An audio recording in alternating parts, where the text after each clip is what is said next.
Don't you hate it when you are just minding your own business, walking down the streets, thinking it's going to be just a normal day? But suddenly fate was feeling a little bit cheeky and decided to prank you hard. You may not have experienced it yet, but the MC of this story surely did, so let's get on to it. The story began with our MC named Zukian, who had been navigating the streets of his city, phone clutched tightly in his hand, and was visibly agitated because some idiot had made the absurd request of printing a GIF. But little did he know, his day was about to take a turn for the worse.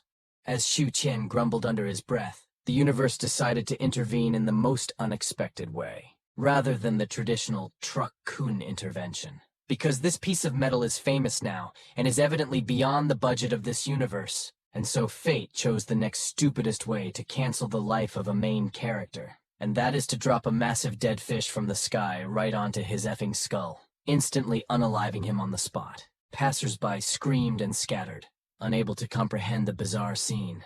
With his life abruptly cut short, Shukin was ready for an isekai adventure. His soul floated in a void, his consciousness barely hanging on. Meanwhile, the system's power began merging with his phone. Suddenly, a mystical beast appeared before him. Driven by curiosity, it approached Shu Qian and accidentally touched the magical phone imbued with the system, triggering something within the void. The beast realized it had messed with something it shouldn't have, but it was too late. The cracks grew larger, and they were sucked out by a powerful force. Moments later, in the middle of nowhere, where strong winds and snow filled the air, a crack suddenly materialized, breaking the fabric of space and time. It spat out the unconscious Shu Qian. Meanwhile, inside the Snowfield Disaster Relief Command Center, chaos erupted. The northern part of the snowfield showed abnormal energy readings that exceeded A-rank standards. Alarms blared, and reports flooded in, prompting Lord Zhu to dispatch a battle team to the site immediately. Back where Shu Qian lay, a group of wolves began gathering around him. The mystical beast saw this as a chance to study them more closely, and copied their appearances, completely shocking the wolves and causing them to scatter. Meanwhile, the disaster relief team was quickly searching for any other victims. Soon, their search hounds led them to where Shu Qian was lying.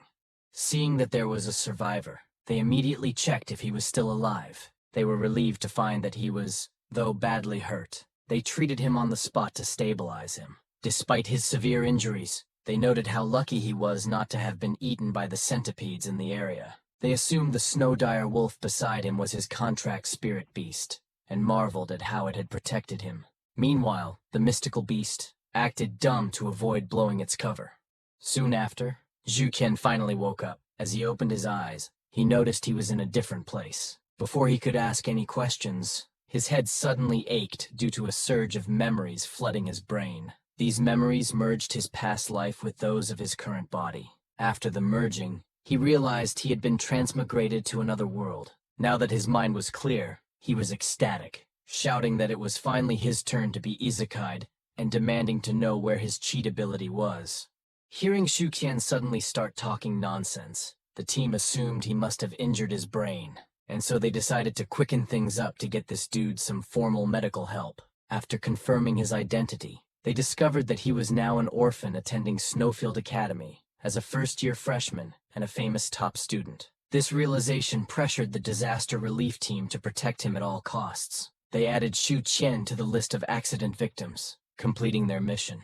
Before they left, one team member who's curious about how Shu Qian survived had asked him directly, but Shu Qian couldn't answer, as he was mystified by the sight of a towering mystical beast behind them. The team leader explained that it was the nightmare witch Barris, and assured Shu Qian that it wouldn't attack them without reason. With that reassurance, they safely sent him back to Linjiang City. In a change of scene, Yusin returned to his home, now fully bandaged up. He still couldn't believe he had just been transmigrated, but he was relieved to find he still had his handsome face. As he looked around, he noticed his identity card from Snowfield Academy among the memories he had inherited. It seemed to be a famous school in the northern region.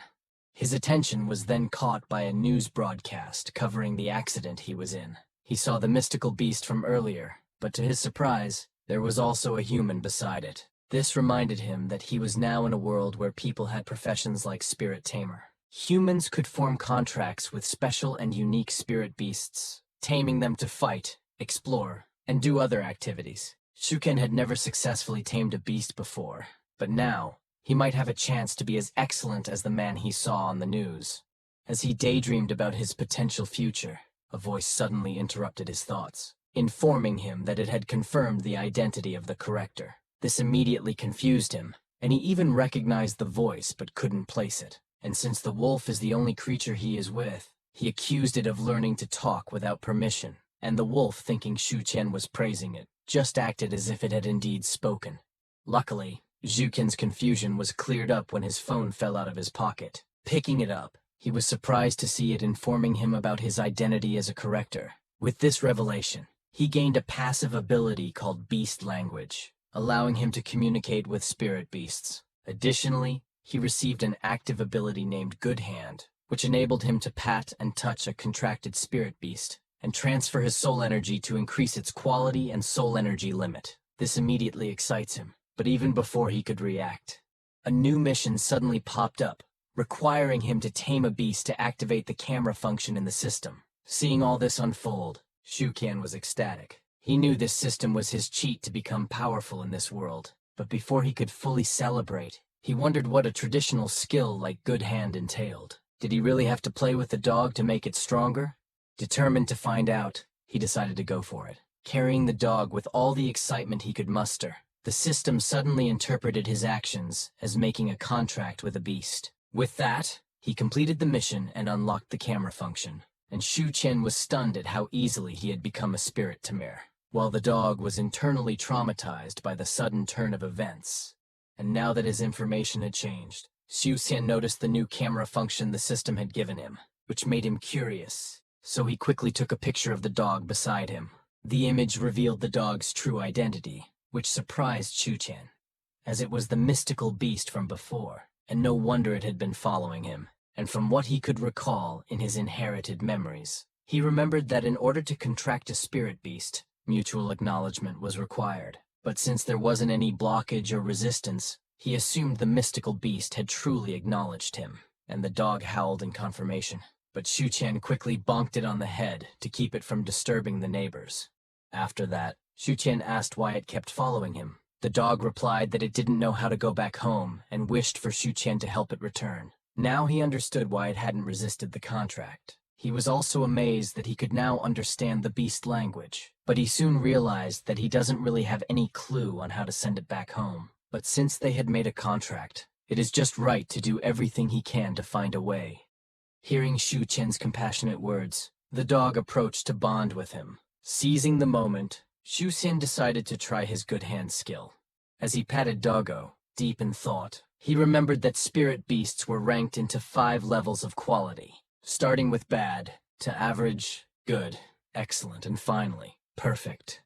This was similar to how humans had varying levels of IQ. High-quality spirit beasts could learn and awaken skills more efficiently. With this in mind, it was even more unbelievable to him that he had gained such an overpowered skill from the start, one that allowed him to increase a spirit beast's quality just by petting it. But what's even more surprising is that the dog he was holding was of perfect quality, despite its simple and ordinary appearance.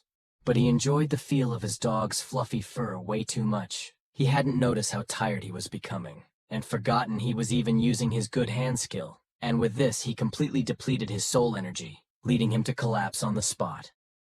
Meanwhile, at the abnormality entrance where Shu Qian had emerged, 2 mystical beasts stood guard, conversing with their master. They spoke about a sinister presence deep within the crack, something terrible that seemed to be coming to life. From the deepest part of the dimensional rift, an ominous entity began to emerge.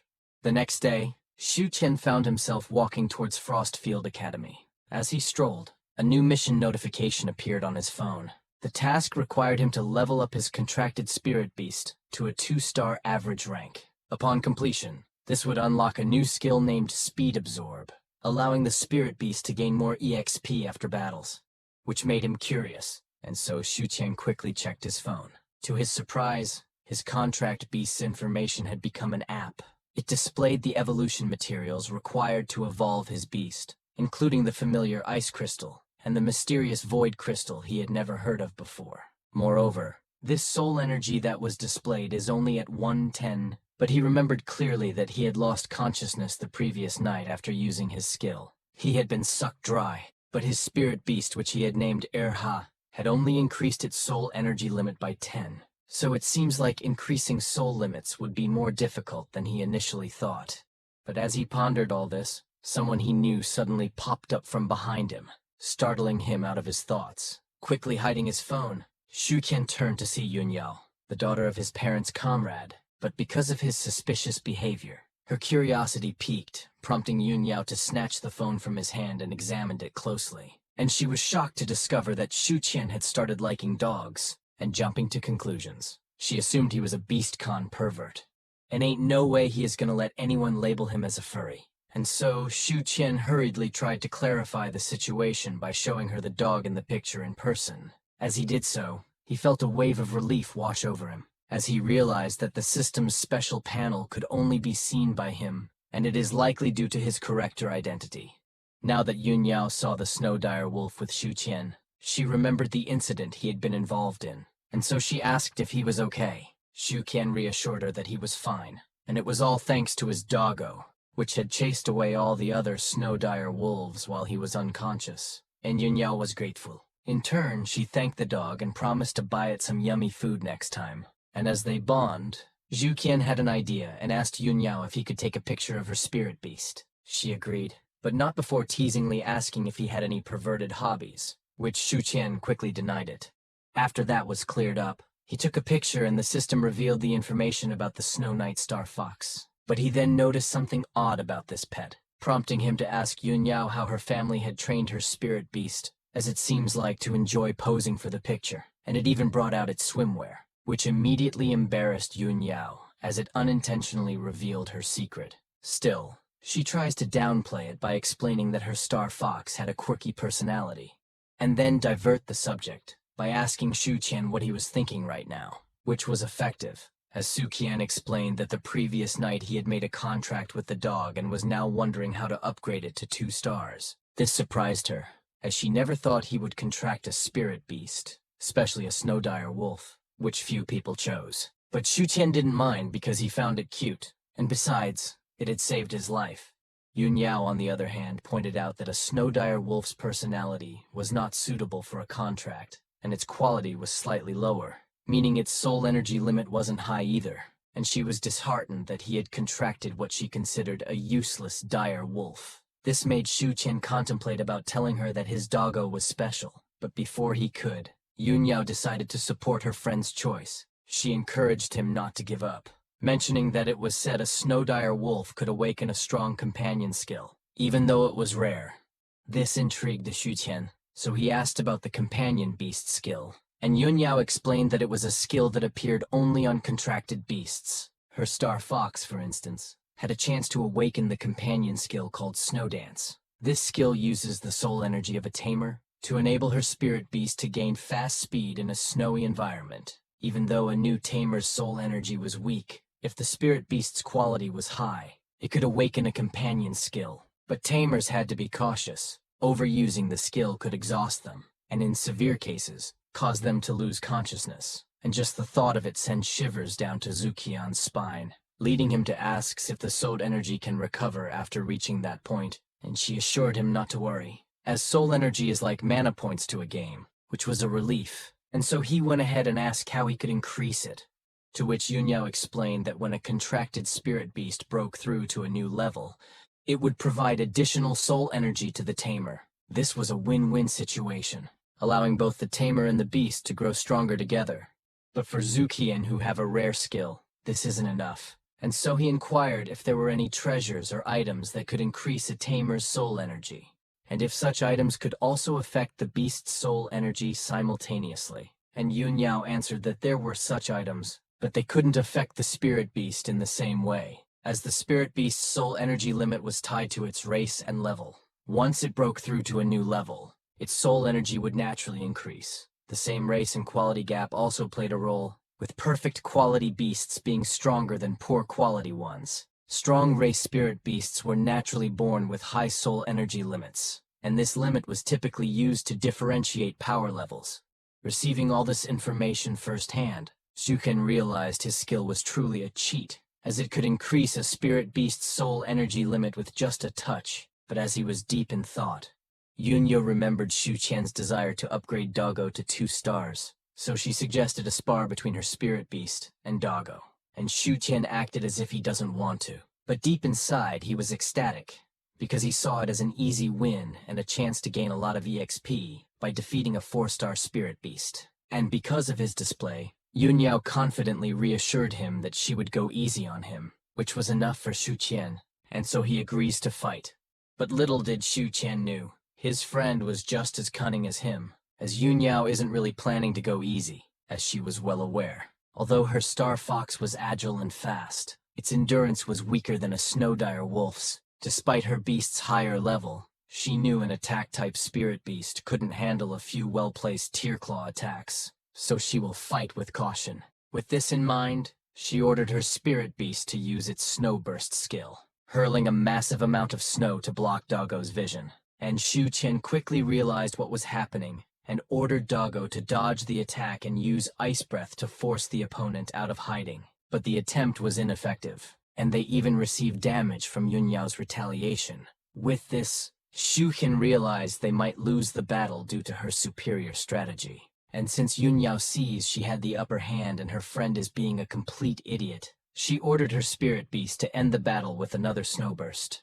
But Shu Qian's cowering was all an act once again, and as the snow fox released its skill, they seized the opportunity to dodge the attack perfectly this time, and used Tear Claw to force the opponent to retreat. But the level gap was too significant, and their attempts were just nullified by another snowburst. And this Doggo was irritated as his opponent kept on spamming the same move, and so it was about to use its true strength. Thankfully, Shu Qian quickly realized what was about to go down, and therefore interrupted and admitted defeat to avoid exposing Doggo's real identity. But Doggo didn't like losing, so it barked in frustration, and it even acted that it calmed down so it could be free and give the smoke to that snow fox. But seeing that its master isn't letting go, it continued to bark again, and again to the point that Yunyao realized that this Doggo is a sore loser. A few moments later, now that Doggo had truly calmed down, they continued to walk, and Shu Qian was deep in thought as he noticed that the system had many locked features,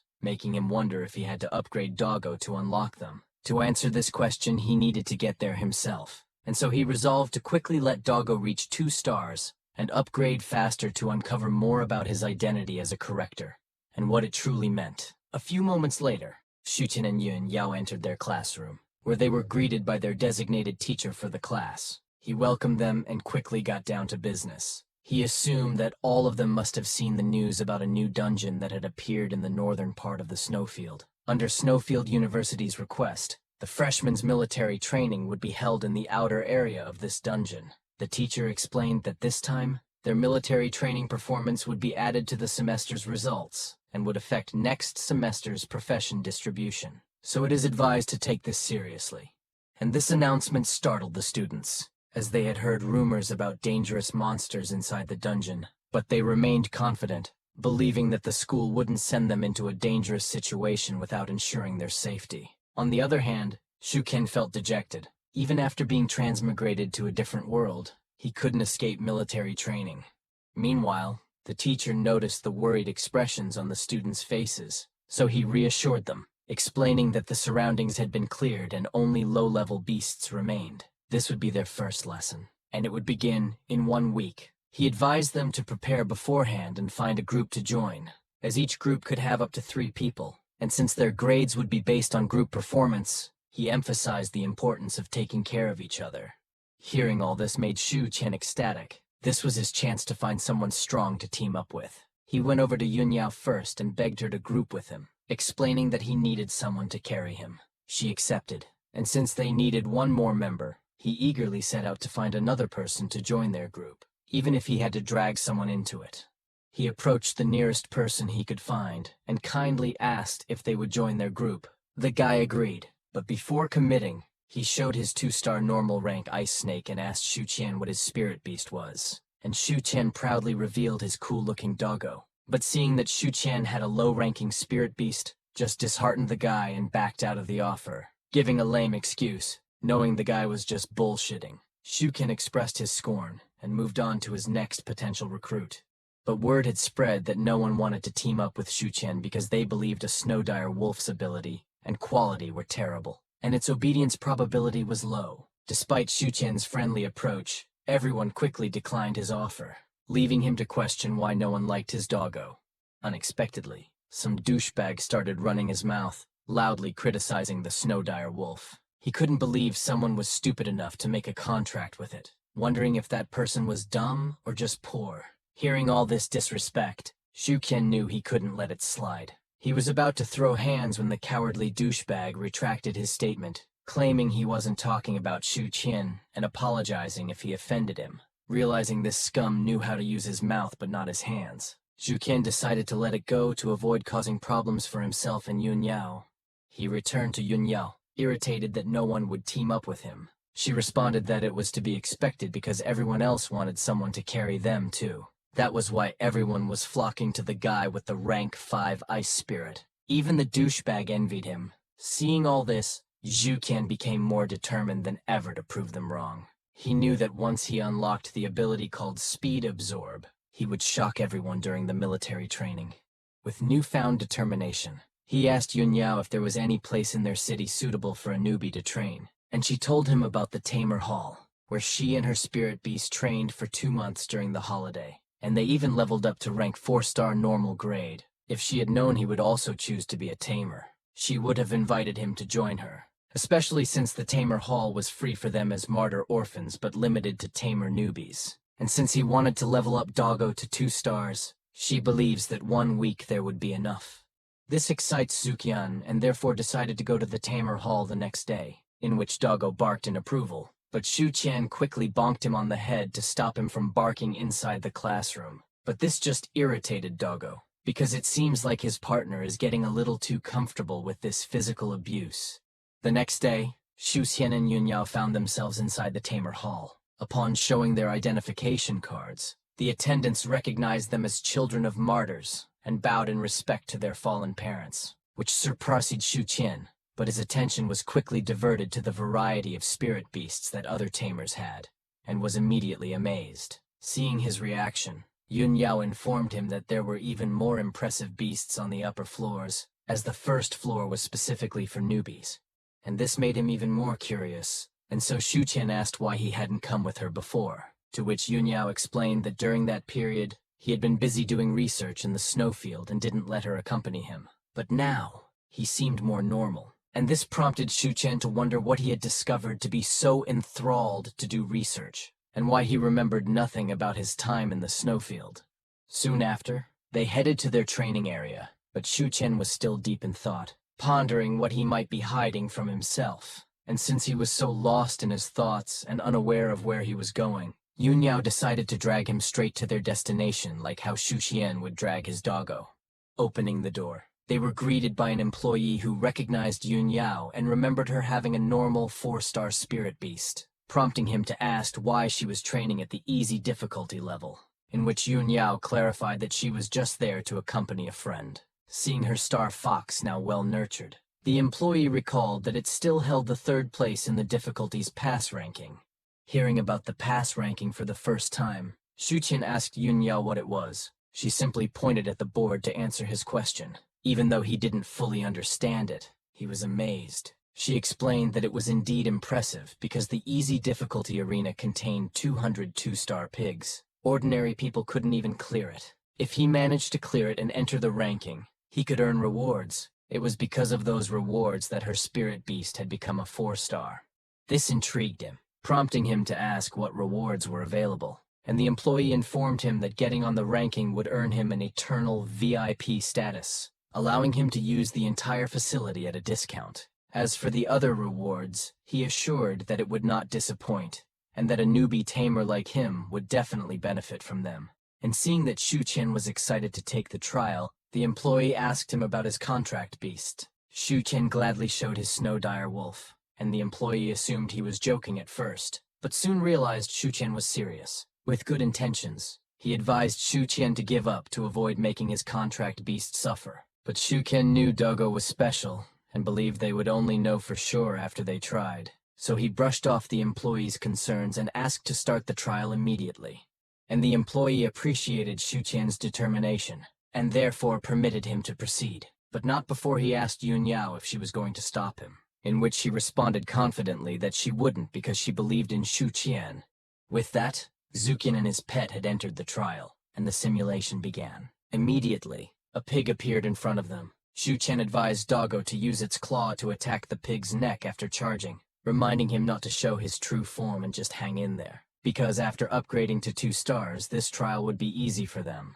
And with their strategy finalized, Doggo faced the pig head-on, executing their plan perfectly. Doggo's claw slashed at the pig's neck, but the attack did not kill the pig instantly, so it got the chance to counterattack. But before Doggo could react, a few more pigs appeared, instantly surrounding him, and Shu Qian quickly informed Doggo about the situation. And understanding the urgency, Doggo took the initiative to kill the first pig, trying to reduce their numbers.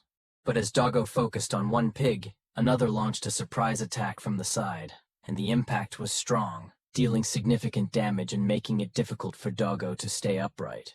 Still, the employee was astonished to see a 1-star snow dire wolf take such damage and still have the will to stand, while Yun Yao, although worried, continued to believe in Shu Qian and Doggo, confident they could overcome this challenge together. Now injured, Doggo looks at Shu Qian, and seeing that his partner still believes in him, Doggo was more determined than ever. But the number of pigs kept increasing, and they soon cornered him on all sides. And it was only a matter of time before another pig landed a hit from the side. But this time it was different. Their attack didn't faze him at all. Instead, it just fueled his anger, causing Doggo to let out a menacing blood-red aura around its body. This aura was unlike anything they had seen before from a wolf. It was raw power and rage, coalescing into a deadly force, and its eyes narrowed, dripping with spite and determination as it was about to unleash the sickest fade ever. Meanwhile, in the control room, Yun Yao was shocked to see such a skill. She wondered if a snow dire wolf could even do that, as it was her first time witnessing this type of situation. The employee, equally stunned, mentioned he was familiar with the skill but couldn't quite recall where he had seen it before.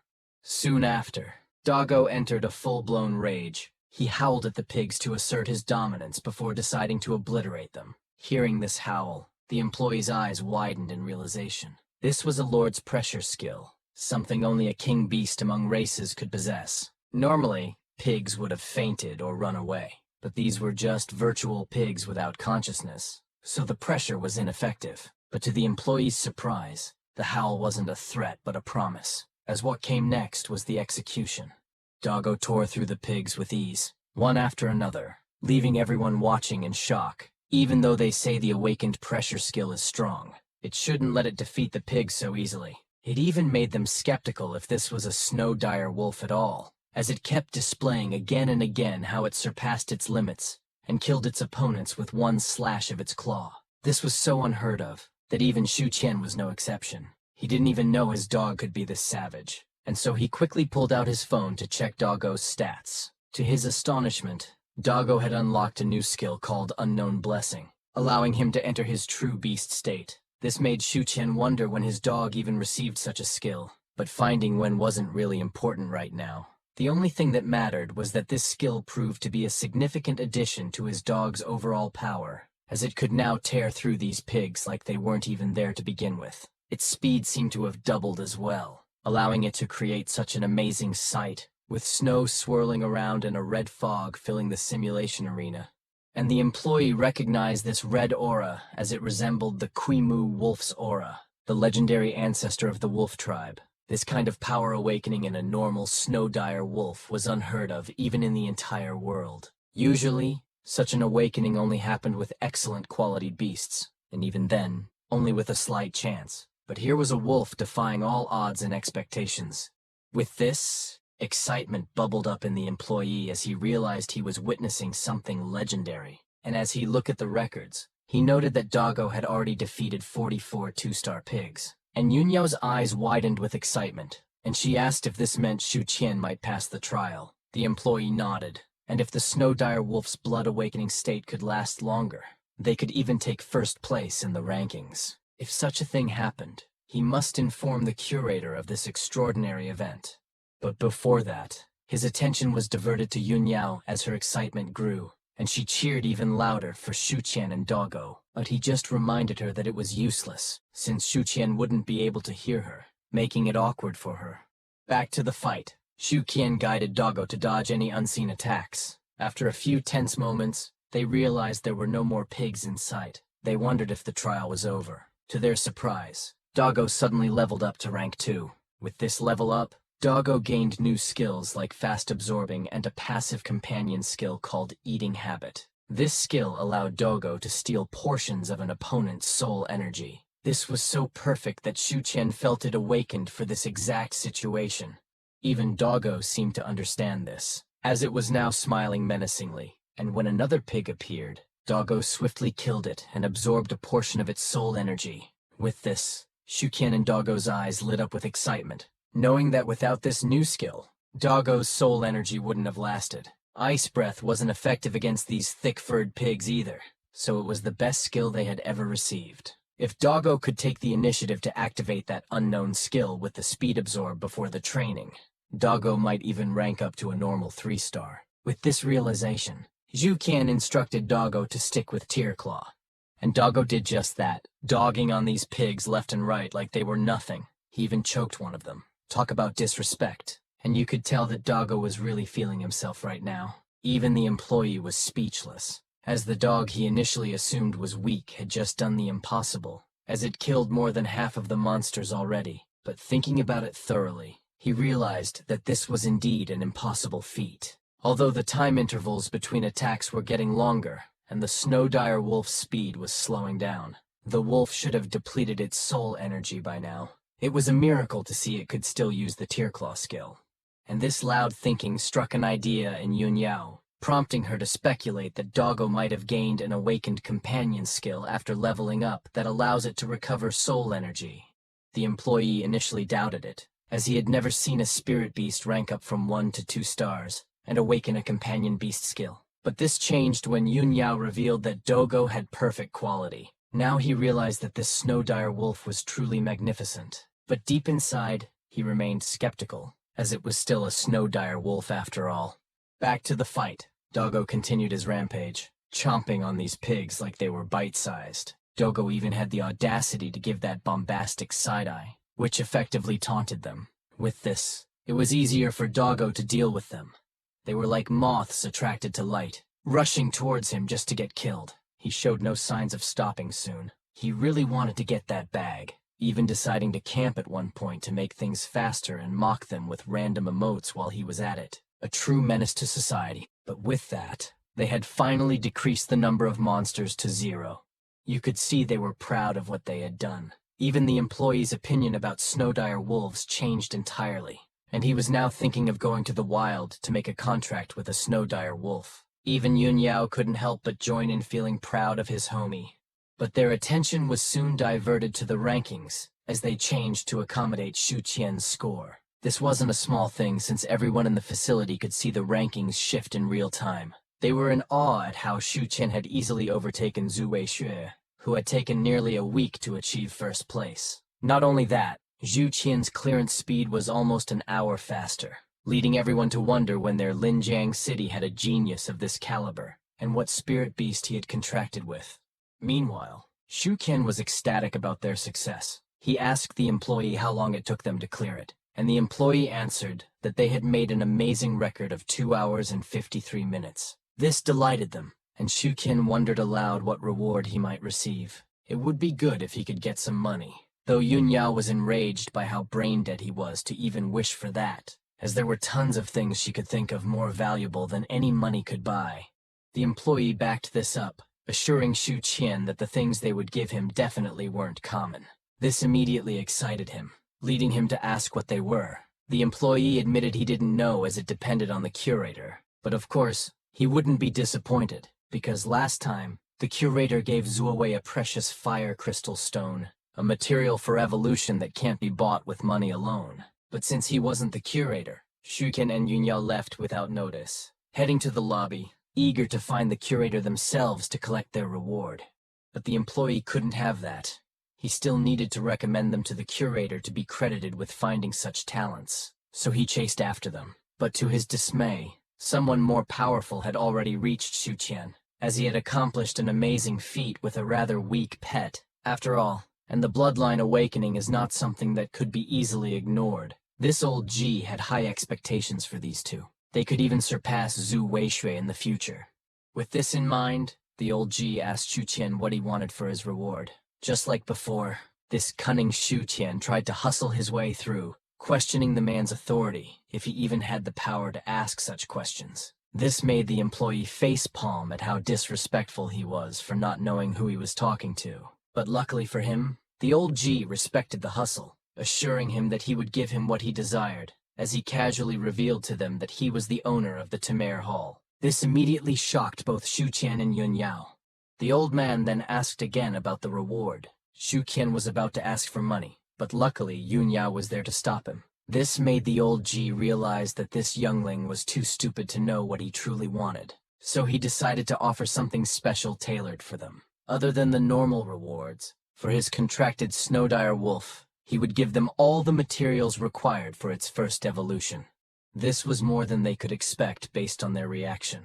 This was indeed more valuable than money, which made Shu Qian happy. These items would be a great help to him, as the competition was coming soon. With this, he could definitely show off by representing Linjiang City.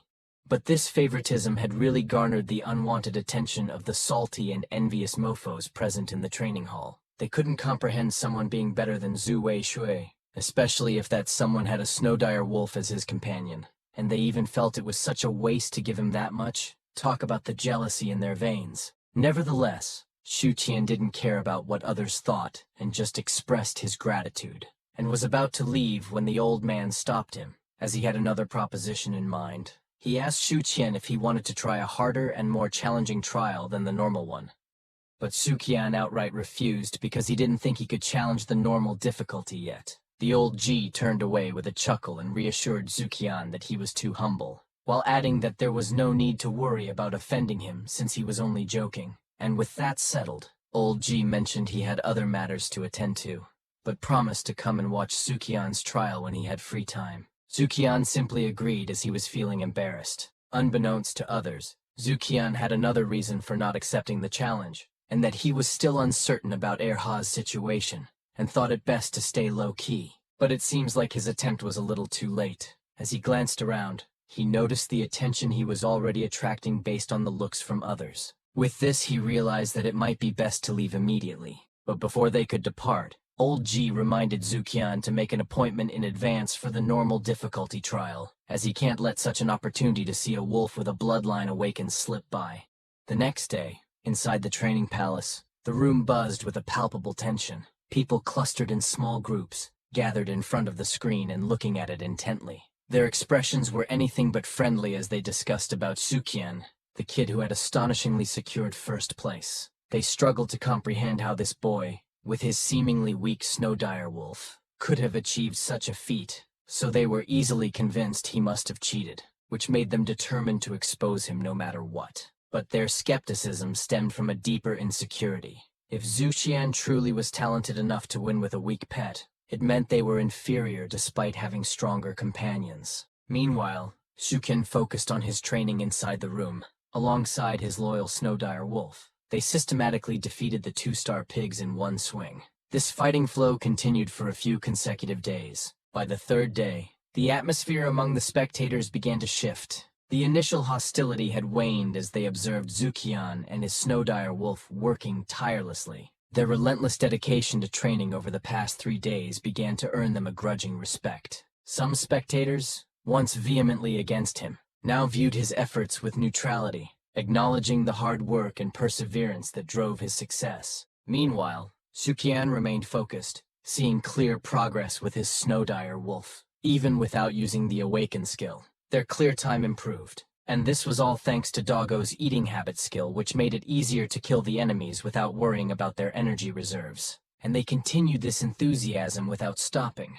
And by the 4th day, the opinions of those watching began to change. They now admitted that Zhu Qian and his pet were quite capable. Even the guy who had been insisting he could do what Zhu Qian did conceded that he couldn't. Surprisingly, the girl who had been equally angry before had done a complete 180, as she was now admiring Shu Qian for his handsomeness and how cool his wolf was. This left the two guys she was with stunned in disbelief. Back in the training room, Zuken continued to focus. He sat looking intently at his phone, noting that with the help of the speed absorb skill, his snow dire wolf could probably reach 3 stars soon, and he was confident with it, as he could see how his wolf enthusiastically defeated the pigs like they are its plaything. By the 5th day, everyone in the training palace had completely changed their perspective on Zukan. Now they were excited to see him train, feeling their days wouldn't be complete without watching Zukian and his snow dire wolf in action. Many even considered making a contract with a snow dire wolf, impressed by the abilities of Zukian's companion, and the enthusiasm in the hall was palpable, but none matched the girl's devotion.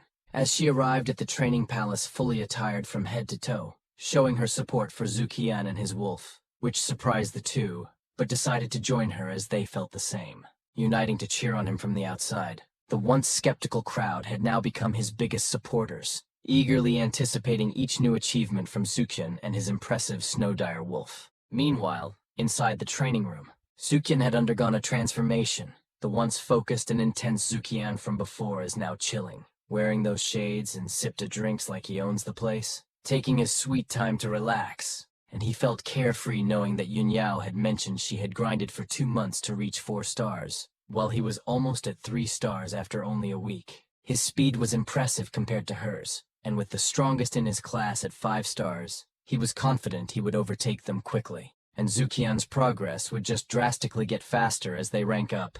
As the Tamer Hall trial's difficulty was divided into 3 tiers, 1 to 3 stars being easy, 4 to 6 stars being normal, and 7 to 9 stars being hard. With his snow dire wolf approaching 3 stars, they could soon attempt the normal difficulty trials and increase their rate of progress. But the current trials had become increasingly easy as they had memorized the hologram's patterns. He considered exploring the snowfields or dungeons to further his wolf's growth. Although dungeons were more dangerous compared to the trials, they also offered greater benefits, and it was just right that the upcoming military training presented an opportunity to explore these dungeons, which he plans to seize it when the time came. But as he glanced at his snow dire wolf, he was shocked to see it was still tormenting the virtual pigs, chasing them around without actually finishing them off, and this immediately irritated him. So he reminded Doggo that they were here to rank up and not to play pretend like a shepherd dog. Meanwhile, inside the Lu Liang's manor, Lu Liang was having a human experience right now. He was enthralled by the sight he was seeing on the screen,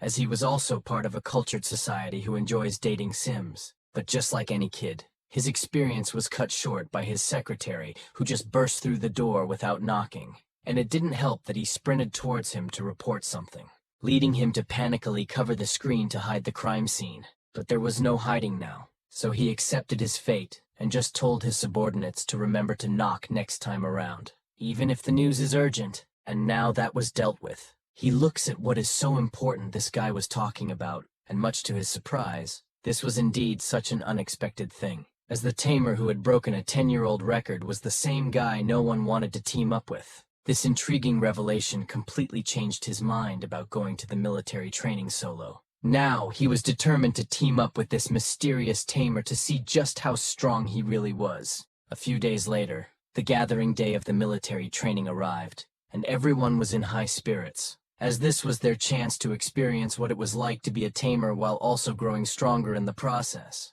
But no one was more excited than Shu Qian, as he had been training so much. His doggo was about to reach 3-star status, so he believed that with a little extra effort during this training, they could hit 3-star quickly, which would allow them to try the normal difficulty challenge in the hall when they returned. But as they were about to board the bus, their advisor stopped them and demanded to know why they didn't form a 3-man team like he suggested.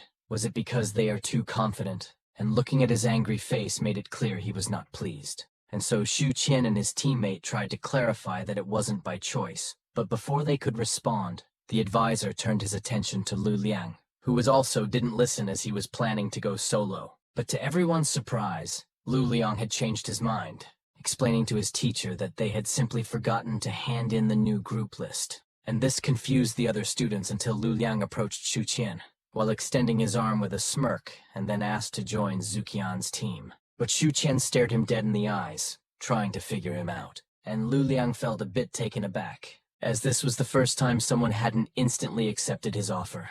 So to convince Shu Qian further, he decided to reveal his contract beast. With a swift motion, a 5-star snow elf emerged from his pocket. Shu Qian's reaction was one of surprise, and so Lu Liang thought he had this in the bag and looked forward to seeing the strength of the top lister of the training palace. He was eager to find out if Shu Qian was stronger than him, and he saw this as the perfect opportunity to gauge his own strength as well, as he have been training at home without the chance to challenge the training palace himself. So if this Zuqian doesn't meet expectations, he might have the chance to break the record in the training palace as well. But little did he know, this display only made him seem arrogant in Shu Qian's eyes, and so he was about to decline Lu Liang's offer. But before Shu Qian could say anything, one of Lu Liang's admirers angrily interrupted, demanding to know why he was teaming up with a low-level team like theirs. And this made Shu Qian glare at her with malicious intent. But she didn't seem to care, as she was more concerned about not being in Lu Liang's team, especially after he had told her he couldn't team up because he stated that he had already formed a group. And this is a troublesome fate for a popular kid like him. Still, Lu Liang tries to de-escalate the situation, politely explained what had happened, and expressed his desire to temporarily team up with Shu Qian.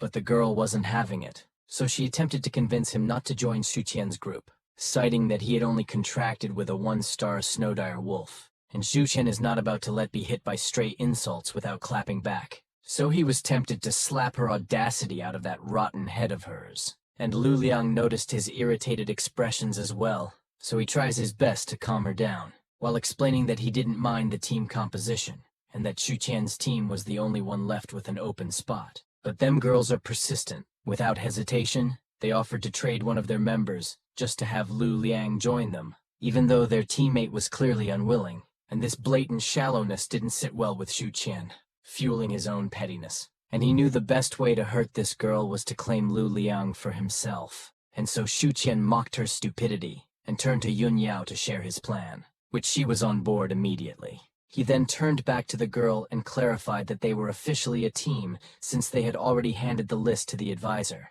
Lu Liang was already their team member, leaving her with no chance, and this enraged the girl. She couldn't believe her chance to team up with Lu Liang was thwarted by a low-level tamer. Meanwhile, the girl who was being traded stood there smiling, relieved to be out of the drama. And with no other choice, the persistent girls retreated, pretending nothing had happened. And with that out of the way, Lu Liang apologized for what had happened, but Shu Qian and Yun Yao assured him it wasn't his fault. In fact, they had to thank him.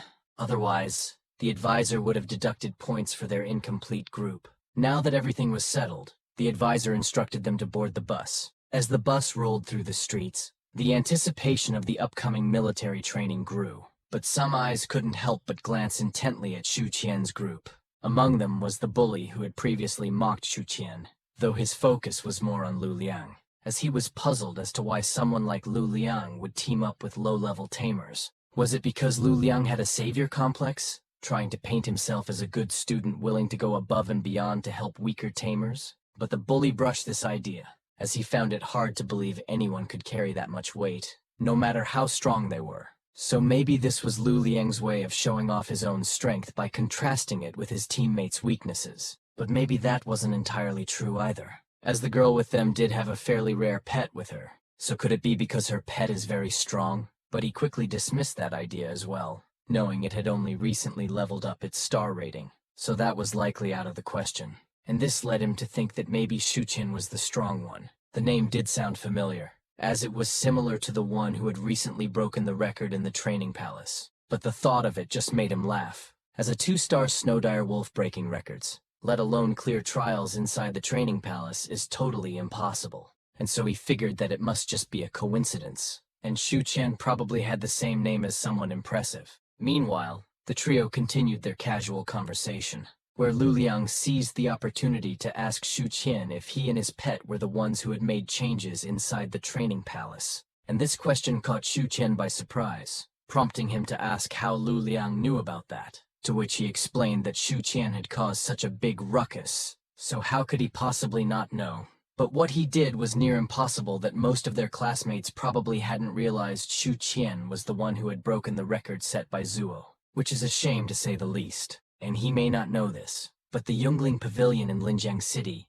keeps and maintains all records of Zuo, from novice spirit tamer to apprentice tamer, and then professional tamer as a monument. Her 10-year record is one of them, and Shu Qian was the first to break one of Zuo Weishui's records, even if it was only at the easiest difficulty for beginners. This was a significant milestone, and this amount of glazing is a first for Zukian, and so he really didn't know how to reciprocate, and just smiled and attribute his accomplishment to luck. But Lu Liang had a different perspective. He believed that luck favors the prepared, and his abilities were just sufficient to grasp that fortune. And where they were heading presented a great opportunity for tamers like them. Though might be dangerous, the monsters there could potentially enhance the strength of their contracted beasts. With this in mind, he suggested that if Zukian were up for the challenge like how he thought he would be, they should delve deep and explore these treacherous areas. And his sly smile revealed his true intentions. But this realization only fueled his excitement. So Zukian agreed to Lu Liang's suggestion,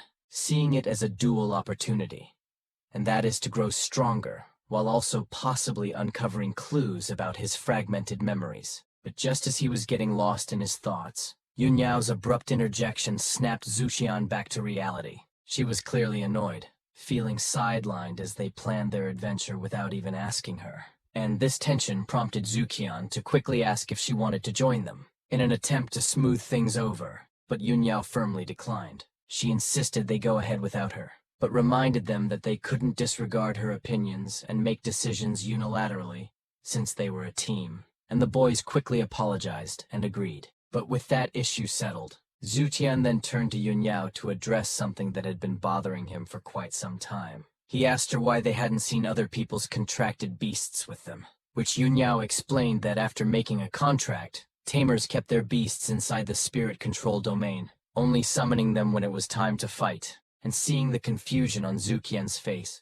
she knew he had no idea what a spirit control domain was, and so she elaborated further, explaining that it was a type of soul contract that allowed contracted beasts to rest and recover in a portable space. As long as one was a spirit controller, the field could be activated. To demonstrate, she flicked her finger, and suddenly, her snow fox transformed into a more spirit-like state, and was transferred directly into Yun Yao, specifically her soul. This was the spirit domain she had been talking about, and Zukian found himself fantasizing about what it looked like inside, imagining it as a claustrophobic space due to his lack of imagination. But he quickly brushed this aside, realizing it wasn't relevant since he wouldn't be the one trapped in that place. Instead, he went ahead to ask Yun Yao how to open a spirit domain, which she gladly explained that it was as simple as putting her beast inside. As long as the tamer guided the perception of soul power and a soul contract existed between the spirit beast, the soul bond within their body could open up the spiritual domain of control. And this was such a helpful thing to discover, leaving him to wonder why he hadn't known about it sooner. But Lu Liang didn't see much need for it in his case, as his spirit beast was very small and didn't take up any space at all. But Zukian, on the other hand, had a large and rather noisy companion, and so he quickly asked Doggo if it could feel the soul bond yet. Though Doggo was clueless about what his partner was trying to achieve, it was clear that Zukian was looking for a way to get some quiet time by temporarily getting rid of his beast, which made Yun Yao smirk, but also clarified that activating the soul bond wasn't an easy process as he think it would be. Especially for a novice spirit, it typically takes more than a week or even longer. Only time would tell if they could manage it. But her eyes widened in disbelief as the impossible happened right before her eyes, as Zukian and his beast formed the bond instantly after learning about the spirit domain. Even Lu Liang was speechless, recognizing that these two were indeed something special. And then Doggo transformed into a more spirit-like state and immediately entered Zukian's spirit domain. This was an entirely new sensation for Zukian, one he couldn't easily put into words. But once the process was complete, he looked at his team as if this accomplishment was a normal feat. And Yun Yao congratulated him, of course, though deep inside, her pride took a hit, as it had taken her 3 days to activate her spirit domain. Even Lu Liang felt the same, recalling the 2 days he had spent opening his spirit domain. Yet Zukian had managed it in under 2 minutes. But instead of feeling down, this put a smile on his face, as it reassured that his decision to form a team with Zukian was indeed the right choice. And after that, their journey to the camp was uneventful, and so some time passed. They arrived at the camp, which, true to its name, it is a military installation complete with watchtowers and military vehicles scattered around. Furthermore, the weather here was extreme, a stark contrast to the city's mild climate. And everyone here is completely busy with their own work at hand. One of which was a truck transporting several monster carcasses they had just killed ready to be examined. And inside the vehicle, the soldiers noticed the bus carrying students from Icefield Academy, a school smart enough to seize the opportunity to join the military training coinciding with the opening of the foreign land. But the other soldier felt salty about the students' presence, thinking they were just privileged kids. He grumbled that they had already worked hard to kill the beasts, so having the students at the camp was useless, as they wouldn't experience the real thing in here, and more likely to be akin to a camp outside the city. But his buddy quickly told him to drop that attitude, reminding him that the students he was dissing now might be his comrades in the future. Besides, they were killing monsters to ensure these students' futures, so he should be proud that they were safe visiting the camp. And with his reasonings, the salty soldier easily conceded. But he won't lie though. The carcass in their truck was a massive one, likely beyond the ordinary level. It appeared to be an elite female worm. Despite its formidable nature, they were the ones who had killed it. But his buddy reminded him to not get carried away, as getting complacent could dull their senses, which the soldier understood and acknowledged this advice. Meanwhile, the students disembarked from the bus and immediately felt the drastic temperature change. However, what truly caught their attention was the enormous centipede atop a truck. Seeing that it appeared to be dead, they quickly approached it to get a closer look. Meanwhile, Sukian was absorbed in his own activities, taking Doggo out from his spirit domain and marveling at the amusing process. Back to where the students approached the monster, they noticed something unsettling. It seemed to be subtly flinching, and they aren't stupid to take a chance, so they wisely stopped short of getting too close and observed it from a safe distance instead. And as the other students were engrossed with the monster, Sukian was discovering the wonders of the spirit domain. He found that he could easily communicate with Dogo through his consciousness. The only problem was that the current domain was rather small. Fortunately, Doggo seemed to enjoy the spirit domain, so it wasn't much of a problem for now. A few moments later, the soldiers were preparing to hand over the centipede's corpse for examination. But as they began processing it, the monster suddenly started twitching. To their horror, cracks began forming in its shell. From these cracks, green liquid burst out, splattering everywhere. What happened next was even more shocking, as newborn centipedes began crawling out en masse, creating a chaotic scene. Immediately, the students were in panic. Most of them dip out as fast as they could, while some had the survival instinct of a rock, standing there all frozen in fear. To their surprise, the newborn centipedes seemed to sense their fear and began chasing the students rather than the soldiers, which the soldiers easily caught on, and so they quickly moved to intercept the monsters, prioritizing the safety of the students above all else. And this chaotic scene was unprecedented at the camp, as it was the first time they had witnessed how centipedes truly gave birth, with living larvae emerging from the corpses. But based on known information they have, even the weakest centipede larvae possessed ordinary 7-star power. So if these creatures managed to break through the crowd, it would undoubtedly result in a one-sided massacre, and the captain was determined to prevent such a catastrophe. So he sprang into action to face the monsters head-on.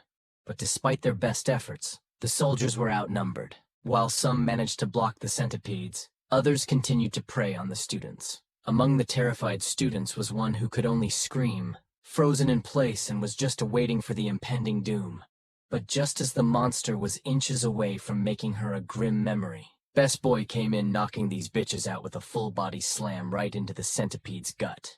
Immediately, Prince Charming over here aided the girl and check up on her, while Sukian and Yunyao faced the beast head-on, which Luliang couldn't believe himself, noting that the centipedes appeared to be at least normal grade 6 stars or even higher. But this Zukian guy is just smiling like he wanted this fade from the start.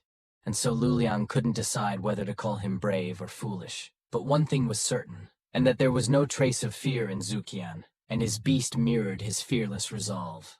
And Yunyao was no different either, as she didn't hesitate to attack the centipedes with bursts of ice, aiming directly at their eyes to support Doggo from afar. Even though she knew all too well that her snow fox was small and couldn't withstand even a single blow from such powerful centipedes. and Sukian was aware of this as well. So he seized the opportunity Yunyao created, as efficient as he possibly could, launching their most devastating skills right from the start. They even managed to knock the centipede back a few meters just by raw strength alone. But as the smoke cleared, he didn't like what he saw. It became evident that their attack had only scratched its hard shell. With this, they realized the seriousness of the battle and the strength of their enemies. But even with these odds, they knew they couldn't afford to let even one of these monsters get through, as it would result in a bloodbath, and their conscience wouldn't allow them to live with such a failure. So they stood their ground. And now that Lu Liang escorted the girl to safety, he quickly returned to face the monsters, and summoned his snow fairy and activated its snow song skill, which had an encouraging and soothing effect that temporarily enhanced the combat effectiveness of his team, which he then explained to others that his beast was primarily for support, meaning its attacks weren't strong enough for offense, leaving that task to Yunyao and Sukian. And so they did just that, attacking these monsters while the snow fairy gave support. Meanwhile, amidst the crowd of panicking students, their advisor took charge. He guided the students while acting as a vanguard against the monsters, summoning his own pet beast, the snow eagle, to protect them at all costs. Back where Zukin was, the centipede quickly rushed in for the kill, but Lu Liang was just in time to activate his companion's skill, the snowstorm. Suddenly, a powerful force pulled everything upwards, surprising even Zukian, and the next thing he knew, a large pile of snow engulfed him, while the centipede was tossed aside like it was nothing. And Zukian was stunned by this, as he hadn't expected such a strong offensive move from a beast Lu Liang had claimed was weak in that area. Still, he wouldn't let this opportunity slip by, and so Doggo zoomed in and attacked the centipede again, targeting the same spot. And the result was favorable. The once seemingly invincible monster was now bleeding. And this just sealed it. With Doggo's awakening and Lu Liang's buff, they could actually hurt the beast. But just to make sure, Sukin whipped out his phone to check the beast's stats, and as expected, it had taken significant damage. But what surprised him even more was that the monster didn't have any long-distance skills. This meant that as long as they kept their distance, it couldn't hurt them, and so they are free to beat it from the distance. And this is such an amazing discovery, boosting their fighting spirit. But as this happened, the bully from before watched from the sidelines, clenching his fists in frustration, as he couldn't understand why these three could face such a monster without fear, while he who often boasted about his power couldn't even move his feet to join the fight, and his first reaction had been to run away with everyone else, and now his body was shaking with fear, while they showed none. And they continued their barrage of attacks from the distance, which also blocked the centipede's vision, making it easier for Doggo to land its attacks. And they maintained this strategy for a while. But as they did, Lu Liang began to wonder about the snow dire wolf's skill, and how was it so strong that it could damage a beast far stronger than itself? The only possible explanation he could come up with is that it may have a unique skill that is undocumented in the Spirit Beast database. But no matter the reason was, this just explained why Doggo had achieved top rank at the training palace. But as the monster took more damage, it grew more desperate and prepared to retaliate with everything it had, which Zukian took notice of, prompting him to order Doggo to step back as its fangs is now excreting poison. Thankfully, Doggo was fast enough to do just that. And as this unfolded, their advisor couldn't believe his eyes. These freshmen had tricks up their sleeves, managing to damage the monster in ways even he couldn't. With things relatively clear on his side, he unsummoned his beast to let it recover from its injuries, but his complexion remained worried. He knew that if this fight dragged on, the monsters would become riled up and go berserk, endangering the three students. And so he planned to use his beast to sweep them out of danger if things took a turn for the worse, which he hopes doesn't come to that, as doing so would weaken their defenses and may endanger the other students. Meanwhile, inside the bus where the students were hiding, one of the girls noticed Lu Liang on the front line, and the bitch from before reacted all worried, thinking he hadn't successfully evacuated. But to her surprise, he is actually fighting the monster head-on. And not only that, they were actually damaging the beast, and their attacks came from all angles, making it hard for the monster to counter. But just as the teacher feared, the centipede entered a berserk state. Its speed doubled, and it wriggled frantically to confuse them, rushing towards their ranks. But their pets wouldn't allow such a thing, intercepting it as best as they could. But the centipede was relentless. and its eyes locked onto Yunyao, and the monster moved so fast that they couldn't react in time. Not even the teacher was fast enough to do as he planned, and so now Yunyao was at the mercy of the centipede, which was ready to bite her head off. Thankfully, Zukian had a few tricks left, throwing a snowball to divert its attention, then activated Doggo's deterrence skill, which instantly disoriented the centipede, and with Doggo's presence, it managed to loosen the centipede's grip on Yunyao, allowing her to escape. And the advisor was just dumbfounded, as the deterrence skill not only interrupted the monster's berserk state, but also canceled it out. But what puzzled him even more was how a common-level snow dire wolf could possess such a powerful skill. Meanwhile, the centipede tried to shake off the effects of the deterrence skill, but as soon as it did, Doggo was already in front of it, delivering that one piece it had ordered, completely knocking it to the ground with such force. And now that Fluffy saw that her partner was okay, she went ahead and to do her thing, creating ice spikes to penetrate the centipede, but it wasn't strong enough to get through, and so Doggo made it possible, by beating this bitch down as hard as he could towards the spikes. And if that ain't enough, they doubled down with a barrage of skills. From deterrence to directly throwing hands, they ensured the monster had no chance to counterattack. As the centipede lay on the ground, Lu Liang joined in, hitting it with his Ice Edge ability, attacking from all directions and chipping away at its health. And despite its hard shell, the internal bleeding they caused was significant. And they saw a glimmer of hope when the centipede's abdomen revealed a weak spot. And so they focused their attacks on this vulnerable area, determined to finish the beast once and for all. And their relentless assault continued without pause. Even as the centipede remained on the ground bloodied and battered, they didn't stop, and just by the looks of it, this battle would come to an end. And so the centipede lay there all bloodied and broken. But unfortunately for it, this ain't enough for Fluffy and Doggo. And so they continued jumping on this fool, beating it up senseless for the second round. And the only thing it could do is flail around in agony, and they only stopped when they were sure there was no more blood left in its body. Even then, Yunyao couldn't resist stomping on it, furious that it had dared to attack her. The only way to stop her was for Lu Liang to tell them that his pet sensed no more vitality in the monster, which brought relief to the group. Meanwhile, back on the bus, the students were in shock, but no one was more affected than the bully. He couldn't understand why these guys did such a thing, and how they weren't afraid to die. But what he didn't realize was that they were afraid. They just chose to protect rather than cower like him. At the same time, Lu Liang's admirers were both relieved and proud, emphasizing that it was because of him they were safe. And just as things seemed to settle, the soldiers, having dealt with the other centipedes, came running to check on the students. They were surprised to see that the students had actually managed to kill one of the centipedes, and they are even gleefully explaining that they were all right, and that only their pets were tired and needed recovery. But looking at the dog, it didn't seem tired at all, which only confused the soldier. While on the side, the teacher is doing some internal monologuing again, proud to see his students working so well together to defeat the beast. But he won't lie. It was because of the snow wolf that had truly changed the outcome.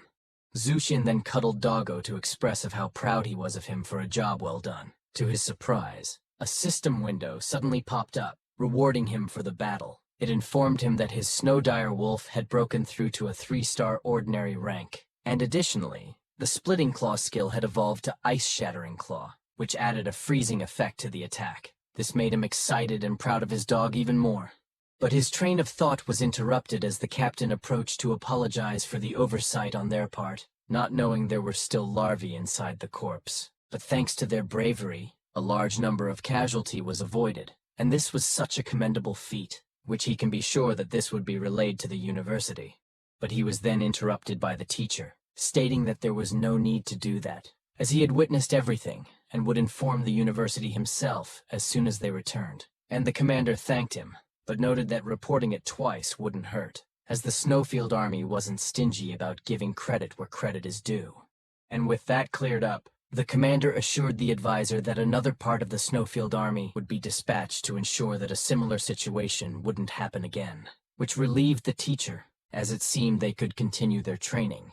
And with that, the soldiers began removing the bodies of the dead centipedes. While they are at it, the advisor told the students that it was safe to come out of hiding now, as the monsters had been cleared, which was a relief to the students. In the previous chapter, Suqian found himself isekai'd to another world where tamers were a common sight. He then met a mythical beast from the void that disguised himself as a low-quality wolf, and he received a system that granted him an overpowered skill, in which he could increase his beast's ranks simply by petting them. And coupled with his unwavering will and determination, he and his pet easily boosted their levels. And so when the time came to protect their class, they were more than prepared. They managed to defeat a centipede witch of a much higher star level, and with this victory, they were able to continue their training camp without any setbacks. Now on to the next part.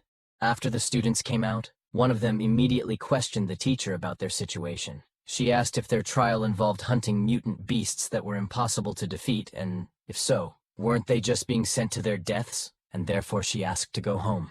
And this immediately irritated the advisor. He pointed out that the mutant beasts weren't invincible, as they had just seen. As long as they cooperated, trusted each other, and trusted their spirit beasts, they could achieve great feats. He emphasized that their task as a team would be to kill ordinary high-level monsters, just like Lu Liang and his team had done. The students immediately protested, arguing that they were different from Lu Liang. He had a common 5-star spirit beast, whereas the highest rank among their spirit beasts was only 3 stars. However, the bully had a different opinion. After seeing what Lu Liang and his team had done, he was determined to prove that he could do it as well. If not better, he wouldn't accept being weaker than them. The advisor then revealed the chilling truth. He told them that their reasoning stemmed from fear. When Suqian was fighting the centipede, his snow wolf was only at the 2-star ordinary level. This revelation shocked everyone. They couldn't believe that the incredible combat power they had just witnessed came from a 2-star beast, especially a snow dire wolf. It was unprecedented, and now that they understood this, the advisor proceeded to explain what they would face in the upcoming trials. Since they are at the ordinary level, they would need to confront mid to low-level beasts. However, he reminded them that these were not just ordinary beasts, but categorized as mutant beasts, much like the centipede, albeit at a much lower level. Taking them lightly would still result in injury. This made Zuqian ponder the significant difference in strength between mutant beasts and ordinary ones. He asked his teacher if the classifications of these mutant beasts were the same as those of the spirit beasts. The teacher explained that they were indeed the same, but mutant beasts of the same grade were generally stronger than spirit beasts. Although there were differences between individuals and races on the spirit beast side, mutant beasts were naturally more powerful. And everyone should know that the spirit beast are divided into 7 levels, from ordinary, elite, lord, monarch, legend, and holy disaster. To give such example to the student, he mentioned the Lord of the Snowfield, the demon witch Barris, as well as the contracted spirit beast of Lord Zujin, the Snow Kirin beast. They are both at the monarch level spirit beasts. And as for legendary spirit beasts, he had never seen one, let alone the holy beasts and disaster beasts above them. And he hopes it stayed that way. Because according to legends, the appearance of a natural disaster-level spirit beast was always accompanied by a massive catastrophe, such as tsunamis, droughts, and even volcanic eruptions. But if that natural disaster beast so powerful that it affects the nature around it, the students wondered if it can still be contracted by someone. And this question made the teacher pause to think, but decided to answer by citing the legends he heard. It is said that the human emperor of the ancient spirit beast era unified the planet with a disaster-level spirit beast that he cultivated himself. If this legend were true, then it was possible. To further convince them, he added that based on documented research, the ability to contract a spirit beast relies on the soul contract, which carries the soul. If a person's soul isn't strong enough, it cannot withstand the strength of the soul contract with a high-level spirit beast. This is why individuals usually wait until they reach adulthood, when their souls are stronger, before contracting with a spirit beast. However, if a high-level spirit beast is willing to suppress its power to match the human's soul strength, it is not impossible to successfully tame a monarch-level spirit beast or even higher. Correspondingly, spirit tamers, or formerly known as soul controllers, are also divided into 7 levels according to the classifications of the soul beast, from novice to apprentice, professional, master, grandmaster, glorious legend, and deity. And as spirit tamers, they are required to measure the upper limits of the soul power of the spirit beast and determine its level. To do that, they can use the perception ability of a spirit beast, or their natural sensitivity to soul power, or even instruments. For example, his own spirit beast, the Snow Eagle, is an elite 5-star spiritual beast unique to the snowfield, and the skills it can awaken are mainly related to flying and controlling wind and ice. and the upper limit of its soul power is 5,400. And as for the mutant beast, they randomly appear in the dimensional rifts that opens up randomly, and they can't be tame as they are ferocious and brutal beasts. They are enemies that rob them of their living environment. This is also why they are being asked to come to this trial, as this is their opportunity to adapt in advance of the upcoming challenges this dimensional rifts expose, and these rifts' appearance are getting frequent by the day. So as a future master tamer, they need to learn how to survive when these mutant beasts invade, to protect themselves and other people around them. And just by the looks of it, the advisor's words had moved the heart of the student, which they didn't think they ever even have such expression. With this, the advisor sees the opportunity, explaining to them on what they have to do, and that they will be divided into 3 groups according to the previously designated areas to hunt and kill the mutant beasts. And he will score their team based on the star ratings of the loot they bring back. And unlike before, the student roared with newfound determination. Now they are convinced to get strong and defeat these mutant monsters. Meanwhile, the advisor sighed in relief, seeing that his tactic had finally worked even with the setbacks. He had been delivering this motivational speech to every freshman class he had ever taught. With the students now fired up, Zukian stood to the side, deep in thought. He remembered his own strange journey from Earth, seemingly falling out of the cracks in time and space. Based on what the teacher had said, he began to wonder if he could also be a mutant beast that could potentially eat people. And this disturbing thought nagged at him, so he looked at Yunyao intently, and in a bizarre attempt to test his theory, decided to take a playful bite out of her, which confused Yunyao, but just then accepted that her friend is just weird like that. While Doggo, on the other hand, was reminded of food, and was now hungry. And as the students celebrated, fired up as if they had already accomplished something significant, the teacher stepped in to inform them about what lay ahead. He explained that they would be staying in the area designated outside the dimensional rift for a week, and in this strange place full of opportunities and dangers, everyone needed to be extra careful, as the threats were not just from the mutant beasts, but also from the environment itself. But it seems like his inspirational speech had worked a little too well, as the students were now too fired up to pay much attention to the details, and they were just eagerly waiting for the trial to start. And with that, there was nothing the advisor could do but start the trial immediately. Immediately, the students scattered, eager to earn as many points as possible. Even the pink-haired girl from before was enthusiastically rushing toward the forest, deciding to avoid the crowd and find a spot with plenty of low-level monsters. Though the teacher had said that higher star ratings of mutant beasts would yield higher rewards, she figured she could rack up points through quantity and not fall too far behind their one and only Luliang.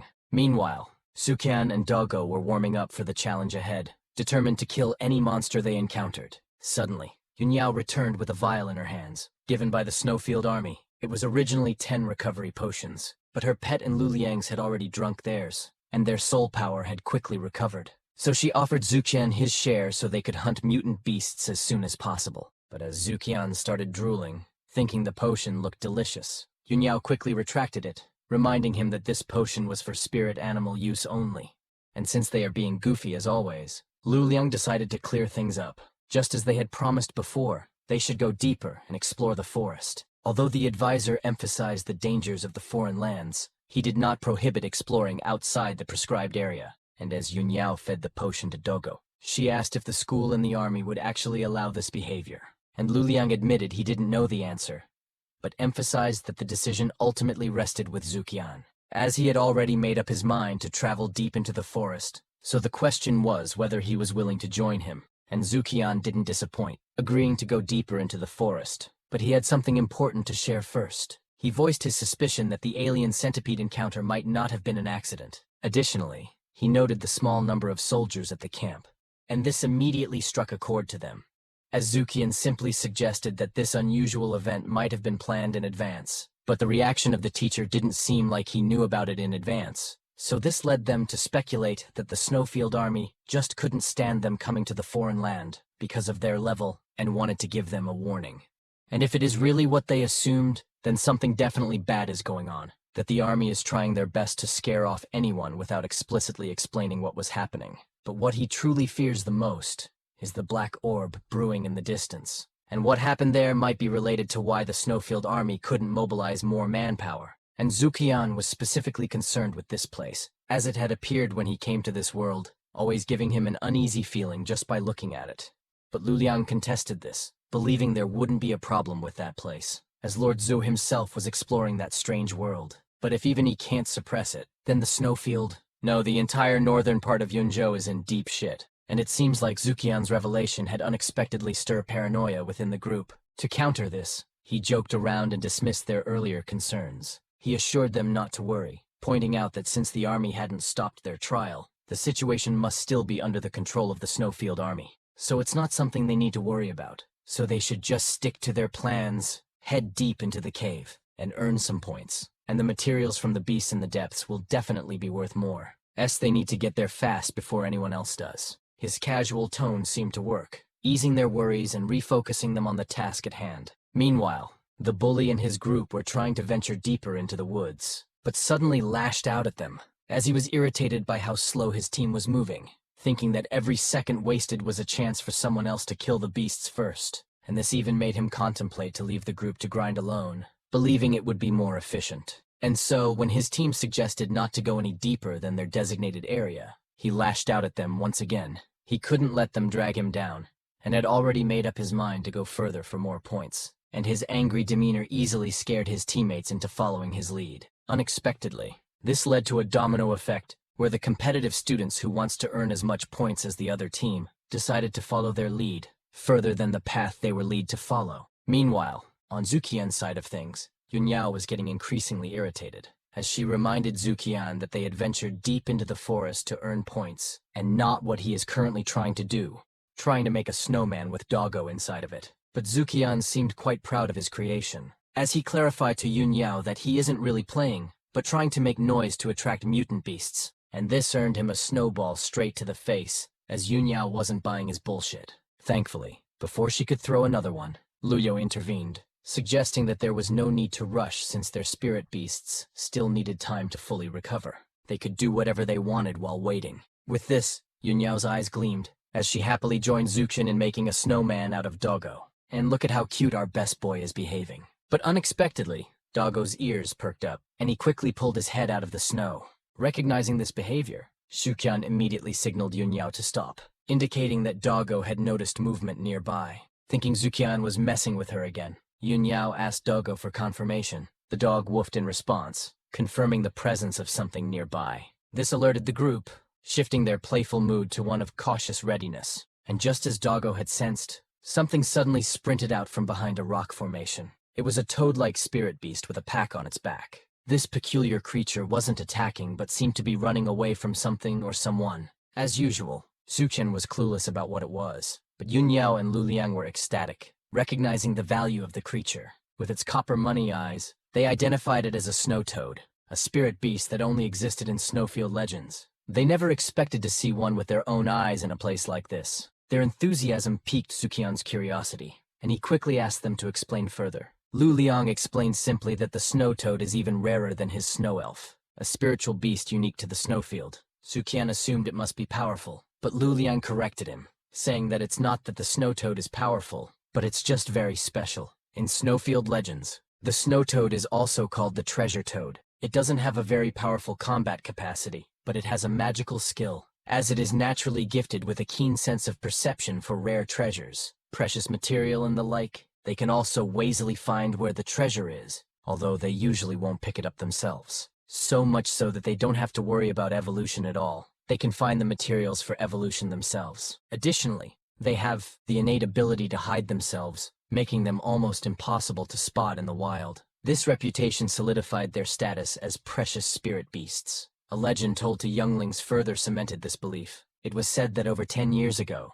an apprentice spirit controller had just joined the Night Tour Club as a new recruit. He was ordered to lead a small team to the snowfield for a mission. However, they encountered a massive blizzard, and even their contracted spirit beasts couldn't withstand it. Soon they were separated and lost their way. But then, the apprentice stumbled upon a dying snow toad, likely swept by the strong winds. He used a special recovery potion to revive the toad, and the creature led him to a mysterious place. And since Zukian was so immersed by the story, he couldn't help and excitedly asked if the apprentice obtained a super rare material and soared to greatness. And Yunyao was irritated as the moment was broken, but still confirmed that the apprentice not only found rare treasures, but also reunited with his lost team members. After returning, he used the treasure he acquired to enhance his spirit beast, which suddenly surpassed the Lord level and broke through directly to the Monarch level, the same level as Lord Zuo's spirit beast. And much to her surprise, Luliang clarified that this story is not a legend but a true story. Originally they were have a 2-day tour in Shuiyuan,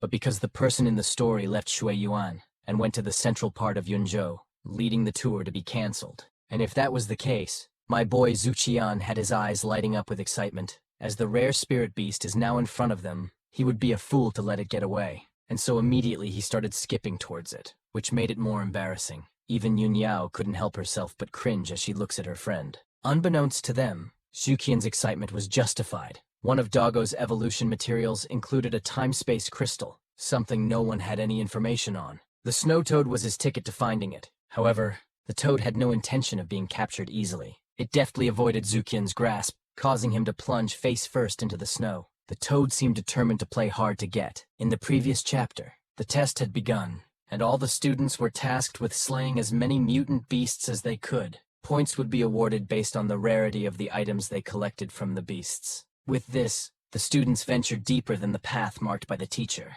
Unexpectedly, Sukin's group encountered a rare pet. It wasn't strong, but what made it rare was its ability to find treasures. And just the thought of this made Zuqian's eyes shine with excitement. He didn't hesitate to seize the opportunity to capture the rare beast. However, it wouldn't be that easy, as the beast wasn't willing to be captured so easily. Now on to the next part. To Zuqian's surprise, as he looked ahead, he saw the toad with a worried expression. Thanks to his passive ability to understand pets' language, he realized the toad was asking for help, as it was being chased by someone or something. But before he could get a further explanation, Yun Yao shouted a warning. Raising his head, Zukin saw a pack of 5-star mutant beasts dashing towards him. But instead of cowering, a smile spread across his face, as this was exactly what he had been looking for, a chance to earn a lot of points. And as a mutant wolf leaped towards him, Lulung summoned his beast to buff Doggo's attack. And with it, he easily knocks that son of a bitch back to where it came from.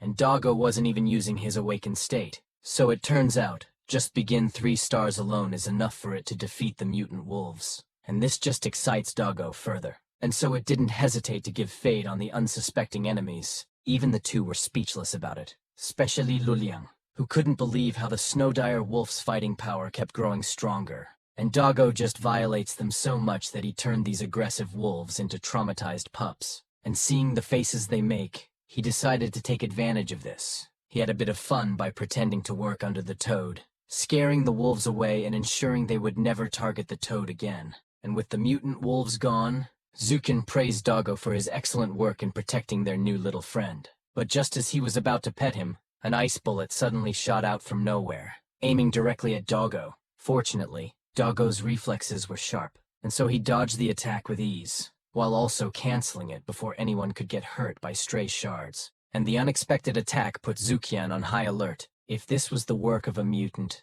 it was a cunning one, capable of launching a sneak attack from a distance. But when he looked in the direction the attack had come from, he saw 3 human silhouettes, and this irritated him even more, knowing it was done by fellow students from his school, and he couldn't let such a disrespectful greeting go unanswered. But before that, he told these fools they ain't ready for the smoke, so they should just step away. But these bitches came in like they were in a boy band or something, acting all smug and shit. They really think they're cool like that. But they totally sell that douchebag aura. As they try to dispel the tension, they attempt to convince Zuqian's team that the attack just now was an accident and wasn't meant to be directed at them, so they shouldn't take it to heart. However, in reality, it was actually a little test, since they could easily break the ice bullet at will. But seeing that Zuqian's team is more competent than expected, they switch to a diplomatic approach, as they're here for the snow toad, which they originally planned to rescue from a desperate situation to win its favor.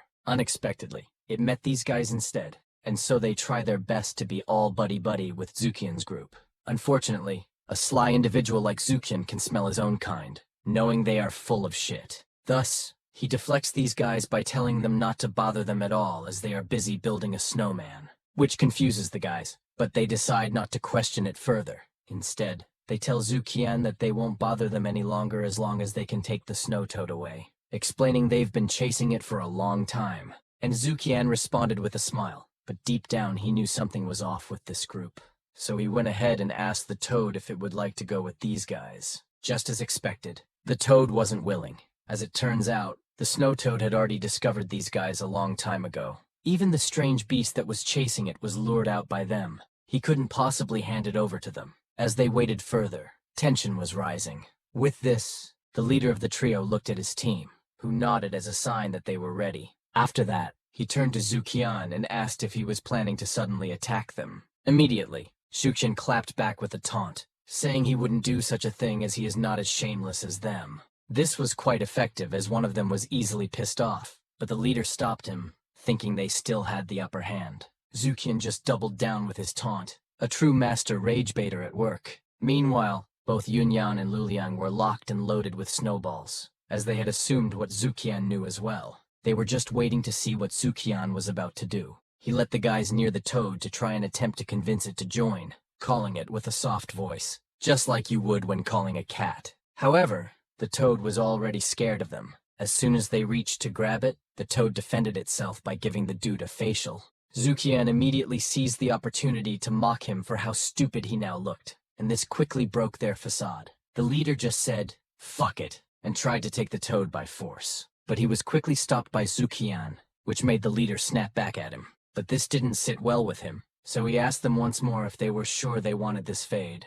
But these guys really wanted that snow toad for themselves, as their rise to success would be sealed with it by their side. He couldn't blame them for retaliating, since taking away someone's future is like killing them. So, they started the fight, releasing their own pet beasts, a 4-star snow ferret, a 5-star ice snake, and a 4-star ice vine wood. Now fully summoned, they went straight on the offensive, attacking with a barrage of strikes. To their surprise, Doggo blocked the attacks quite easily. With their superiority established, Zukian called them out, advising them to stop acting like victims since they were the ones who caused the mutant beasts to chase the snow toad in the first place. This immediately caught the guys off guard, leading them to ask how Zukian could possibly know such a thing. Could it be that they had been secretly following them? This just put a smile on Zukian's face. He asked Doggo to come to him, saying he had a treat for it, which Doggo immediately did, eating the fangs of the mutant gray wolf.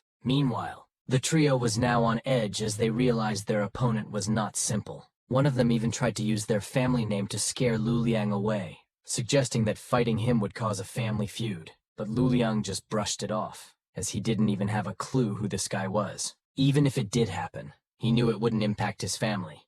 Talk about disrespect. And this immediately pissed off the orange-haired dude. But before he could do anything, my boy Luliang showed them just how cold he truly is. He told them that their family isn't worth a dime to him. Besides, he doesn't like their manipulative approach to getting what they want. So, if they still think he won't join the fight, guess what? He's pleased to give them his fist. Faced with this, the trio had no choice but to attack at full force. But before that, they reminded Zukian and his team that they had attracted those mutant beasts, and naturally had the power to annihilate them. However, if you really think about it, what is bro yapping about? Like, didn't Zukian just single-handedly kill the mutant gray fox all by himself? So, what they're saying isn't really a flex. I guess they're just delusional spoiled brats who think they're worth something. And therefore, they attacked without hesitation, thinking they had the upper hand, launching a frost spear directly towards Zukian. But this was easily blocked, and just pissed Zukian more, as he now realized that Buzzcut is the guy who tried a sneak attack on him. If that's the case, then he'd be glad to teach this fucker a lesson.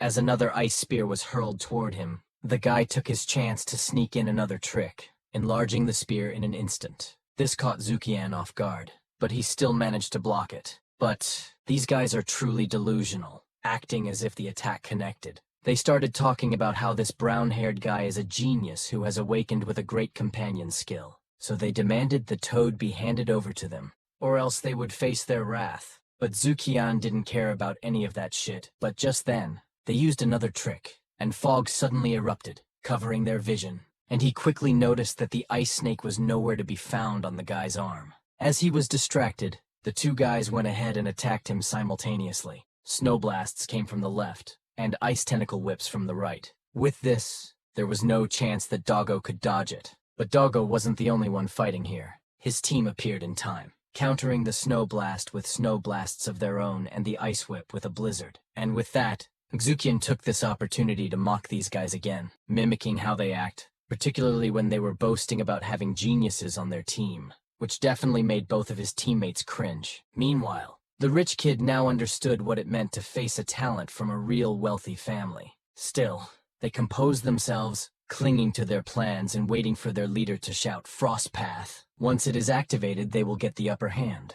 Zukian then informed everyone about the missing ice snake that had hidden itself after the snowburst, and with Yunyao's great perception on a snowfield, she easily saw where the snake was hiding, but it was rather too late, as it had fully charged its attack. Soon after, pillars of ice suddenly trapped Doggo, and with this, the rich kid celebrated, while Zukin wasn't fazed at all. He knew this was just a flashy but useless attempt to imprison his dog, as his beast already evolved his claw long ago, and not long after, the ice prison started spewing out red aura and suddenly shattered into pieces, revealing that Doggo was a force not to be messed with. To their surprise, Doggo suddenly felt weakened, making it hard for him to stand up.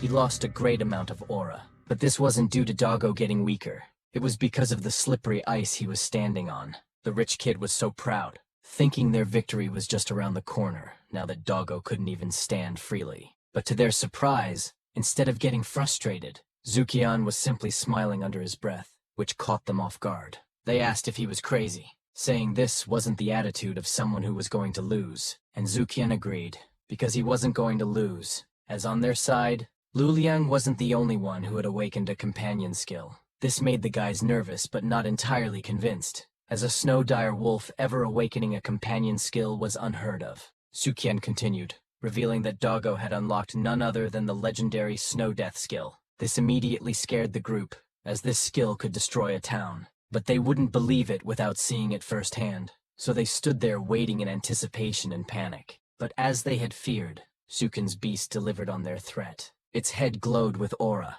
charging up for a devastating attack. Instantly, their pet beasts dipped out of that place as fast as they could. Soon after, Doggo released the devastating attack, but it was actually just a deterrent skill. This left the trio dumbfounded, as it wasn't the legendary skill they had been promised. However, the deterrent skill disoriented their pets. Meanwhile, Luliang couldn't believe Zukian pulled this off so perfectly. Only Zukian could do that. The glowing thing on Doggo's head was just his ice elf charging up. Now that Zukian had fooled them, he seized the opportunity to attack, chipping away at the health of their beasts. The trio couldn't have that, so to counter the deterrent skill, they used hypnotic spores, which snapped their pets out of their disoriented state. This was alarming as Zukian didn't expect them to have a mind control skill as well, making his deterrent skill useless. But it didn't really matter that much anyway, as they had already greatly reduced their opponent's combat effectiveness. But before they could continue to fight, Luliang asked Zukian about something that had been bothering him for quite some time.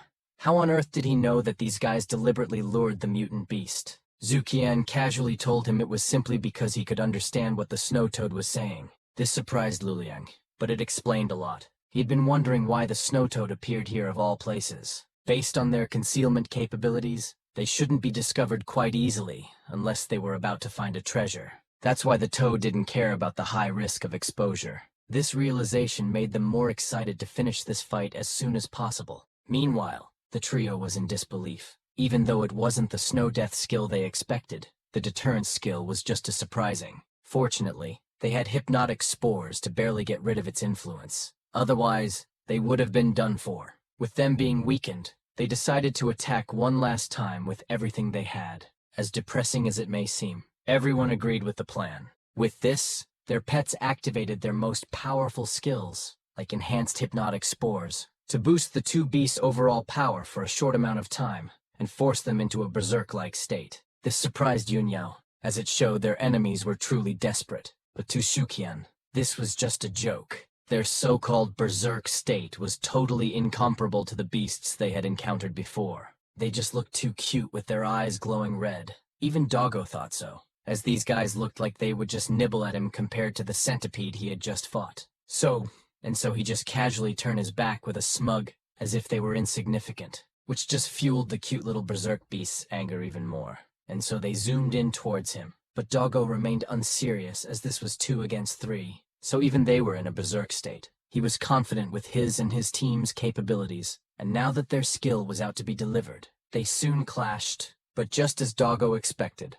The fight didn't even last a second. The ferret and the snake were down for the count. The remaining pet took their bodies back to their side, and their respective tamers checked on them, but they were badly injured. So they immediately put them inside their spirit domain while admitting defeat for now, but promised that this wouldn't be the last encounter, and that they would see each other at school, leaving plenty of time to get back at them. But the toad just mocked their salty asses. They couldn't even take the L in peace. And with this, Zukian doubles down on the insult, asking them to try and sway the toad again. Maybe it would be deeply moved by their dramatic attitude, which instantly pulled their strings, leading Zukian to laugh at them for how easily he could manipulate them. But the leader was different, as he stopped the two from responding and just told them to chill. And even though they were unwilling, there wasn't much they could do right now, as their beast's energy had been exhausted. And it was strange that Luliang's rare spirit beast had just been playing support, and they knew how Luliang was. His beast was a monster, so the leader feared that there were more powerful companion skills that hadn't even been used yet.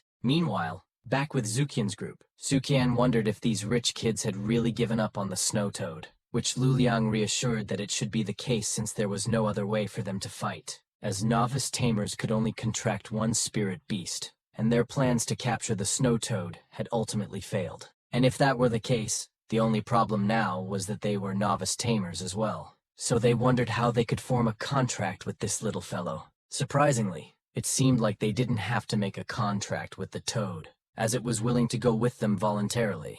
It kindly asked Dogo and climbed onto his head for transportation, and then told the group about the treasure it had sensed as a reward. And it explained that it was chased by the trio when it was foraging in a cave, so they should follow it to that place. And this immediately shocked the group, as the treasure this toad sensed was nothing ordinary. So they were in for a treat. Zukian even thought it would be great if he got a disaster-level beast egg, to which Luliang immediately corrected him, explaining that there was no such thing as a beast egg with that caliber. Natural disaster-level beasts were all in adult forms, and no one had ever seen their juvenile form. So maybe they should ground their expectations a little more so they wouldn't be disappointed. Previous chapter. After defending the toad from the wolves, some group of edgy students appeared claiming the toad for themselves. But Zukian knew instantly that something's wrong with these guys, and so he prevents them from doing so, leading to an intense fight, which they came out victorious in the end. And with the threat gone, the grateful toad decided to join their team and, as a form of thanks, offered to lead them to the treasure it had discovered. Now on to the next part. A few moments later, the group was now up on a hill, traversing near a cliff. With this, Zukian reached out to Dogo, asking him to slow down. But before he could even finish his sentence, Dogo suddenly vanished into thin air, and the next thing he knew, his foot slipped, and he was already falling down the cliff. Luckily, the drop wasn't that far, so his cake was enough to cushion the fall and prevent serious injury. As he opened his eyes, he was shocked to see that he was already inside a cave. And based on what the toad had said, this might just be where the treasure was hidden, which the toad confirmed once more. Meanwhile, his teammates decided to follow as they were worried about him, which only led them to bump into each other. But their attention was soon diverted when they saw the layout of the place, and they hadn't expected to find a huge cave hidden within the snow. This toad was indeed a one-of-a-kind treasure hunter, and so they followed its lead closely. And a few miles later, they arrived at the end of the cave, and they were in shock to see what was in store for them, as a massive crystal, larger than their hands, that had even managed to light up the dark cave. And just like before, as a transmigrator, Zukian was clueless about what it was, and so the others explained it to him. And that thing is an ice energy crystal, said to be the energy crystal left behind by a powerful spirit beast after death. Inside it is a skill mastered during the beast's lifetime would be recorded, and spirit beasts that use ice energy crystals would be able to learn this skill. But Zukian think this wasn't impressive at all, as he believed that as long as a spirit beast broke through, it would naturally awaken a skill. Not to mention, the companion skills that could only be used by the spirit tamer were all dependent on the tamer himself.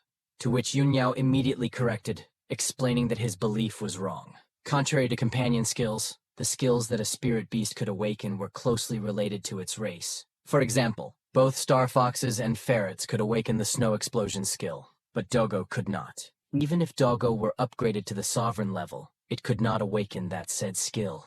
So this is where the ice energy crystal came in clutch, as it could break this limitation. If Dogo was given an ice crystal that had Snow Blast recorded in it, he could also learn Snow Blasts. If that were the case, Zuqian asked how he would know what skills the ice energy crystal recorded, but Yunyao revealed that she didn't have a way to know either. But since the snow toad was guarding this crystal, she can be sure that the skills recorded in it must be powerful. And luckily for them, Luliang came prepared. He took out a device from his inventory just for this occasion. It was a detector that could analyze what skill was recorded in the crystal, which immediately delighted the group. Surprisingly, this crystal didn't contain the Snowblast skill, but its evolved form, the Avalanche skill. As a non-companion skill, the total destructive power of this skill was only inferior to the companion skill Snowfall, which Luliang already had. And since it was the evolved form of Yunyao's pet skill, Zuqian didn't think twice about giving it to her, which really surprised her, and she was greatly thankful for his generosity. But she couldn't accept it and gave it back to Zuqian, as her beast could awaken the Avalanche skill on its own, so it would be a waste for her to use the crystal. So it was more cost-effective to let Doggo learn this powerful skill. Unexpectedly, Zuqian then decided to offer the crystal to Luliang as well, since his beast relies on long-range skills. But Luliang kindly refused as well, stating that the skills and companion skills that the snow elves could awaken were far stronger than this. And although this level of ice crystal was indeed precious, he also had some at home. Zuqian then pointed out how weird it was that he was giving his team good things, but they didn't want them. This just made him think it was a rubbish skill that no one wanted, but it wouldn't hurt to use it for himself. So he gave it to Doggo to eat, which Doggo excitedly tried to do, but Doggo was unable to even close his mouth because the crystal was so hard. Quickly, Zuqian inquired about instructions, which Luliang gladly gave, telling him to let Doggo use his soul power to slowly absorb the energy from the crystal. And so Doggo did just that, removing the crystal from his mouth, placing it on a rock, and using his soul power to connect with the crystal, starting the absorbing process. And it seems like it would be taking much longer than Zuqian had expected, leading him to ask how long this process usually took, which Luliang answered that, based on his snow elf's experience, it took about an hour. With that in mind, Yunyao decided to sit back and relax, knowing things would get sweaty once they left the cave and tried to earn points. But her sweet time was abruptly interrupted by Zuqian suddenly realizing something, which concerned her. But her stupid friend was just getting furious as he realized they were falling behind in points due to taking the treasure. So he thought they should have let those 3 bastards keep the exotic beast instead, which just dumbfounded his 2 teammates, as it takes talent to be this dumb. But in the end, he also understood what the teacher said about dangers not only coming from mutant beasts. Having the exotic beast with them also made them a target, and they wouldn't be able to keep the points they earned if they lose. While this was a possibility, they were more than confident that only a few of the students could pose a challenge to them, and even if they were robbed, they would just rob it back. They were down to get dirty with it. Half an hour later, the crystal crumbled, signifying that Doggo had fully absorbed the skill, which made them all delighted. But no one was more delighted than Doggo himself, as he had also upgraded his star level to 4, increasing his soul energy to 450. And this earned him a pet for a job well done. And with that settled, they definitely needed to find some mutant beasts to try out this newfound power. Meanwhile, Yunyao was in shock to realize Doggo was already at 4 stars. When he fought her Fluffy a week ago, he was only at 1 star. This progress was so fast it was unbelievable. But before they could leave, the toad frantically waved its hand, requesting something from Zuqian. Surprisingly, it just wanted to follow Doggo, and Doggo appreciated this. But as a novice tamer, they could only contract 1 beast at most. So Luliang thought this would be impossible, but Yunyao contested this, as she pointed out that Doggo had only been around for a week and was already at 4 stars, so she believed contracting another beast wasn't impossible. But this didn't convince Luliang. He argued that no matter if it was in legend or ancient books, he had never heard of anyone being able to break this rule. It was said that this limitation had existed since the soul contract was first known. But Zuqian wasn't afraid to try, and he was confident with it, as his contracts usually turned into an app on his system phone, and he could see on his phone that there were still vacancies for another spirit beast. And with that belief, magic circles formed under their feet, and a sudden burst of yellow aura illuminated the cave. This was a sign that a contract was already in process, which immediately shocked Luliang. Just seconds before, he thought this was impossible, but what he was seeing now proved him completely wrong. Even Yunyao, who believed Zuqian could do it, couldn't help but be surprised. With that, Zuqian successfully contracted with the toad. Naturally, as a good-natured guy, Luliang suggested hiding this special feature. Otherwise Zuqian might become a target, which Yunyao agreed. prompting Zukian to assure them not to worry, as there is no possibility anyone other than them can know, and they are his friends. So he is confident it will remain a secret. And this made Luliang smile, as he never had experienced such kind of connection before. And as he was cherishing the bond, Zukian went ahead and used his phone to check the toad's stats. Surprisingly, this toad was already at 3-star ordinary rank, with good quality, and had 2 skills in its arsenal. The first was the hide ability, and the second was the 8-direction treasure, which made the toad randomly choose a direction to move forward, and would not return to its tamer until it found something it liked. It would then give the thing it found to its tamer. As if on cue, the toad was suddenly invigorated with newfound energy, and started using the 8-direction treasure ability, completely ignoring its tamer to do its thing, which made Zukian feel that even they made a contract. It is as if there was no contract at all, and Luliang just suggested looking on the bright side of things. This way, no one could find out that he had actually contracted 2 spirit beasts, while Yun Yao just hoped that it wouldn't bring them another ice energy crystal with the same skill. Meanwhile, Doggo was just confused, as he couldn't see his little friend anymore. But since there was nothing they could do about it, they decided to go out for now and try Doggo's new skill. As they neared the top, Luliang noticed something different. He immediately went in close to investigate, and just as he expected, there were fresh footprints at the entrance of the cave. This meant there was definitely something nearby, and what do you know? These beasts appeared as if on cue, ready to jump them. It seemed they were attracted by the noise Doggo made when he absorbed the energy crystal. But just like before, instead of cowering, this put a smile on Zukian's face. They had arrived at the perfect time to try out their new skills. Based on their level, these black wolves weren't to be messed with. They even had a black wolf king with them, whose oppression level was close to the mutant centipede they first encountered. But this only added to Zukian's excitement, and so he told everyone to stay back as he would deal with them all on his own. With that, Zukian activated their avalanche skill. Then an extreme glow appeared on top of Doggo's head, powering him up to collect a great amount of energy from within and the nature around him. With this, the black wolves easily sensed that this wasn't an ordinary attack, so they instinctively ran for their lives. But it was a little too late for that. Doggo had collected enough energy and quickly unleashed it all in one go. It was indeed an avalanche-like skill, quickly catching up to the wolves and burying them alive in the deep, cold snow. Although this skill fully drained Doggo's soul power, it managed to kill a great number of mutant beasts in one fell swoop. One of these beasts had a power level similar to the centipede they had taken a while to kill. This demonstrated the sheer strength of this skill, though due to their low soul energy reserves, it could only be used as a trump card. Yun Yao reminded them that the points were also buried, so they couldn't just leave them, especially since the Wolf King's points would definitely not be low. The only option was to dig them out with sticks, which made Yun Yao lash out at Zukian for how absurd their situation was. And so he immediately tries to calm her down by suggesting she rest while he and Luliang did the digging. But their attention was diverted when they saw the exhausted Doggo stand up from his rest, as if he had noticed something. And naturally they turned to where Doggo was looking. To their surprise, another set of monsters appeared. Since Doggo had emptied his energy, Zukian decided to sit this one out, making Yun Yao smirk. She left the task of retrieving the points buried in the snow to him, while she and Luliang dealt with the upcoming horde of monsters. This was perfect timing, as Fluffy and the Snow Elf were due to upgrade soon, making this fight all the more exciting for them.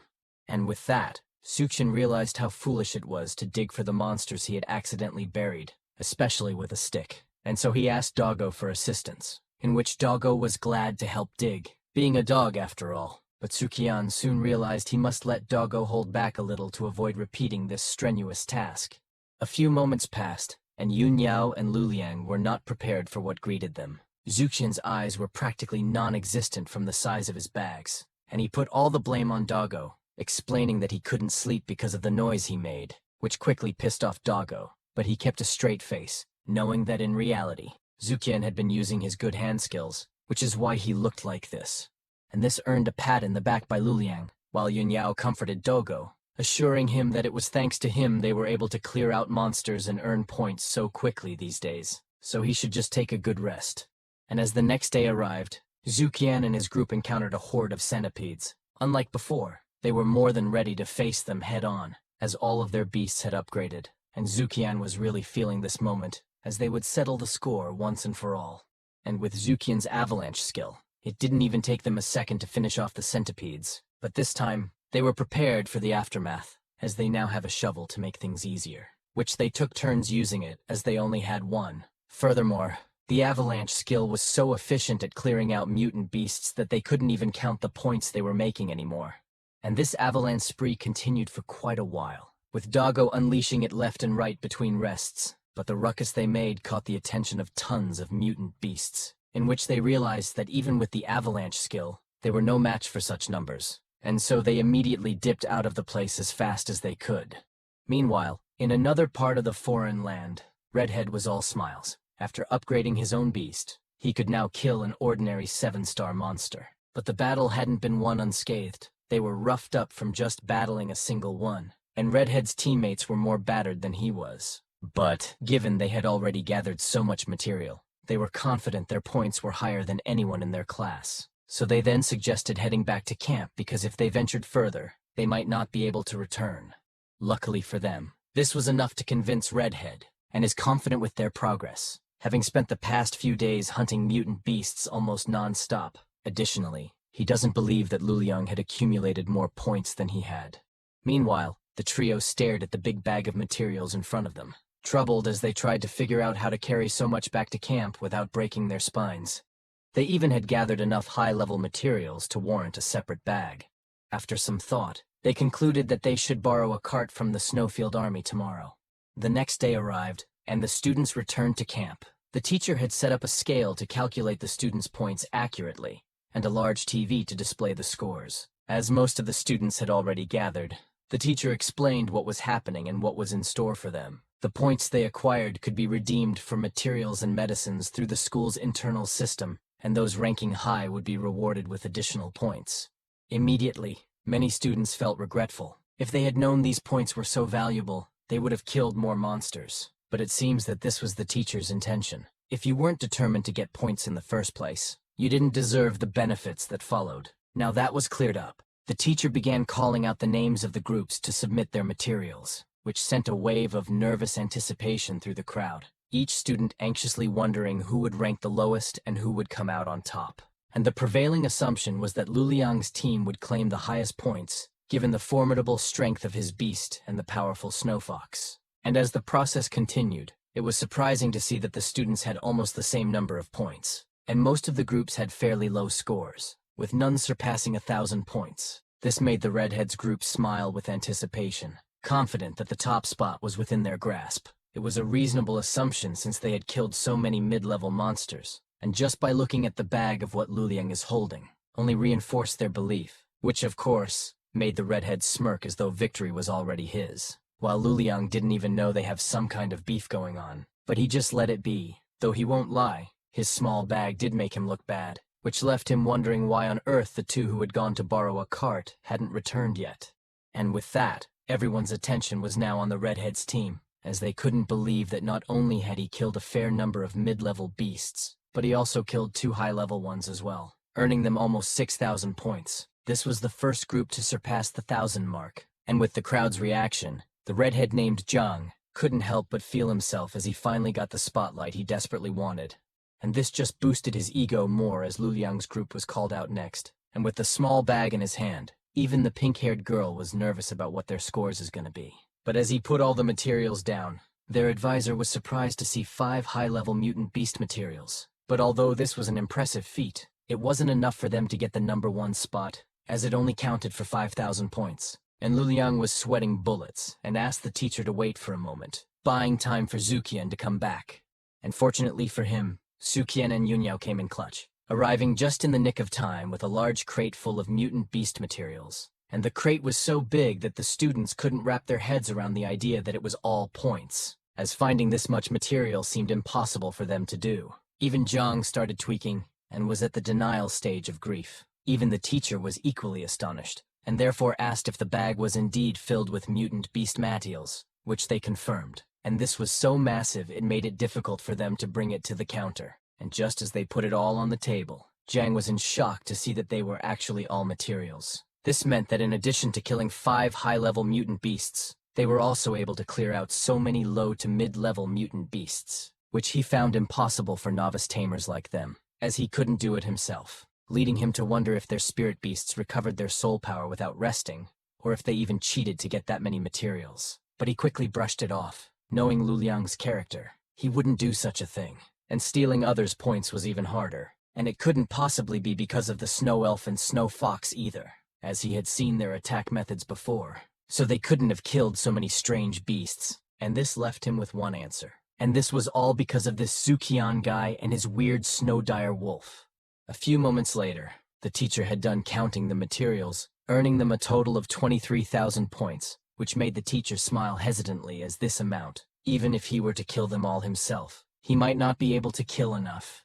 And with the score now displayed on the TV, everyone was in shock at the staggering total. This even made them think what Jiang had thought before, wondering if they had stolen points from others. But just like Jiang, they quickly dismissed such thoughts, as Lu Liang had a well-known good nature. Surprisingly, the teacher hadn't even finished counting all the students' points, yet he already decided they deserved the top spot. And according to the rules, they would receive an additional 50% in points, which would be divided evenly among their group, which delighted them, as this meant that each of them get 1,000 on average, and with this amount, it is more than enough for Doggo to upgrade to 5 stars, which made it all the more exciting. But just when it seemed the event was about to close on a high note, a scandal erupted, as someone had robbed a student of their points, shocking everyone present. And this incident occurred when a team split up to search for strange beasts. One girl was mugged by a group who stole her team's points that she had been carrying. Immediately, the pink-haired girl rushed to her, concerned more about her well-being than the points, which the girl assured that it was only minor injury, but she couldn't help but feel sorry about what happened.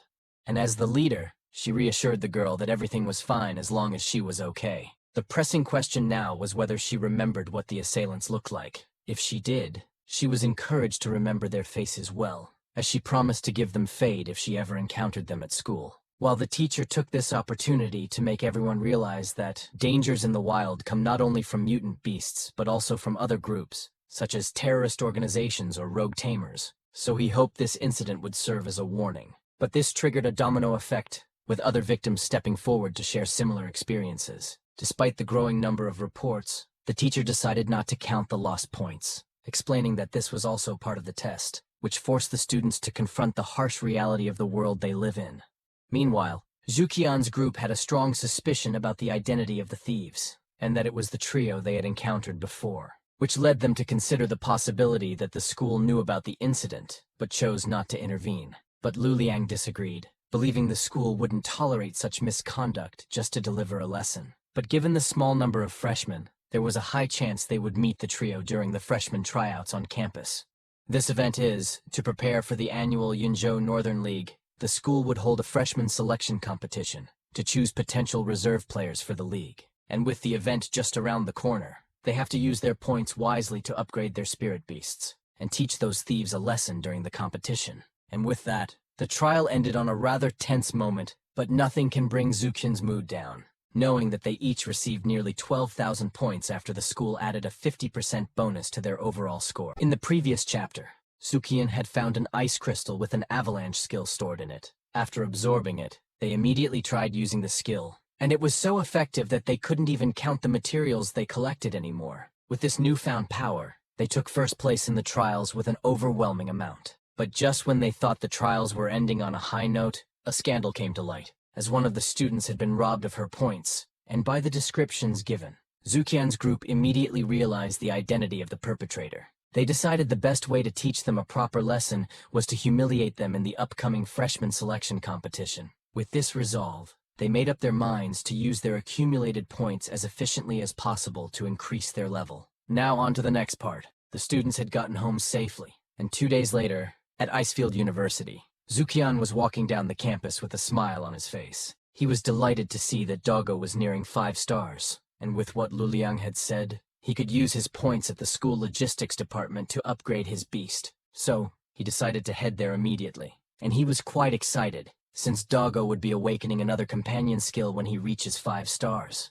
On his way, though, he encountered Jiang but was too busy to notice. But because his beast had a surprising rate of progress, Jiang had also made him one of his rivals, fueling his determination to do his best to try and surpass him. And you know what? This Jiang guy is growing on me. Despite not having money like Lu Liang or a cheat ability like Zukian, Jiang had that indomitable spirit, and so I hope to see him grow more. But I digress. Shu Qian arrived at the logistics department, where a teacher greeted him, asking for his student card, which he gladly provided. Seeing that Zuqian was a freshman, the teacher suggested he choose a few white pills, as they are very effective for ordinary and low-level spiritual beasts. Looking at the menu of pills, Zuqian noticed that the white ones were the cheapest, while the black ones were the most expensive. This led him to ask if the black pills were the best ones available. The teacher replied that they were not, of course, but generally freshmen didn't have many points, so they typically showed this option. But since Zuqian kept asking about it, the teacher assumed that he might have more than 1,000 points like the student before him.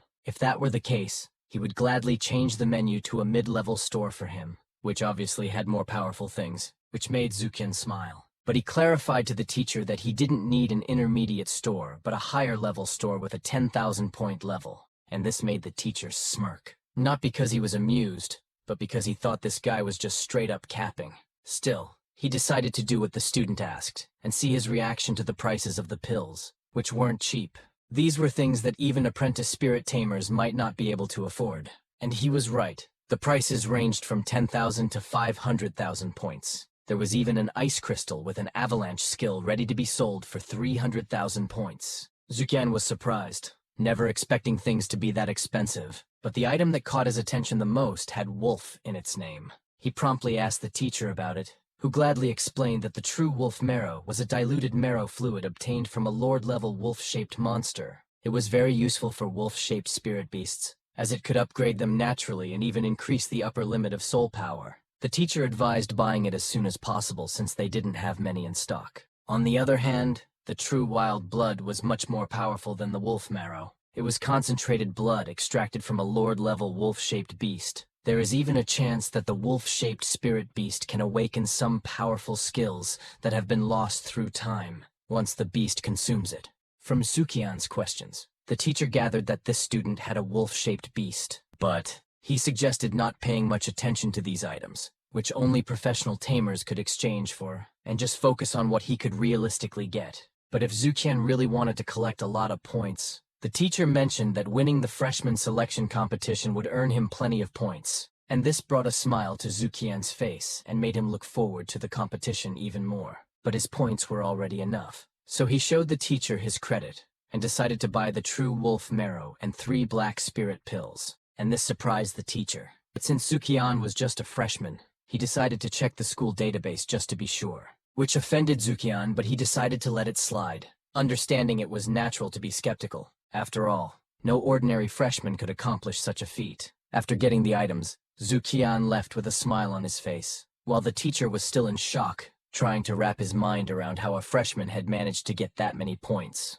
A few moments later, at Zuqian's residence, he took out the things he had bought. He was surprised by how small the 10,000-point item was, but as long as it did the job, size wouldn't matter. He went ahead and fed Doggo the black pills first, to help him reach the 5-star ordinary rank before using the wolf marrow. Just after Doggo had eaten the pills, Zuqian couldn't wait and started pestering him to upgrade, which pissed off Doggo, making him glare and ready to bite. But then, a black aura started materializing around him, and just like that, he upgraded to a 5-star ordinary rank, increasing his overall soul power to 620. And since Zuqian believes in the saying that it's best to strike while the iron was hot, Zuqian didn't waste any time in giving Doggo the wolf marrow. Not even a moment passed before a large amount of aura suddenly surged around him, which concerned Zuqian. It was obvious that this process could make or break his beast. The amount of aura, if not contained, might backfire on his beast's health. Luckily, Doggo was not an ordinary breed. Even though he now faced a much larger beast within his consciousness, he wasn't fazed at all, and just booked that flight directly towards his opponent.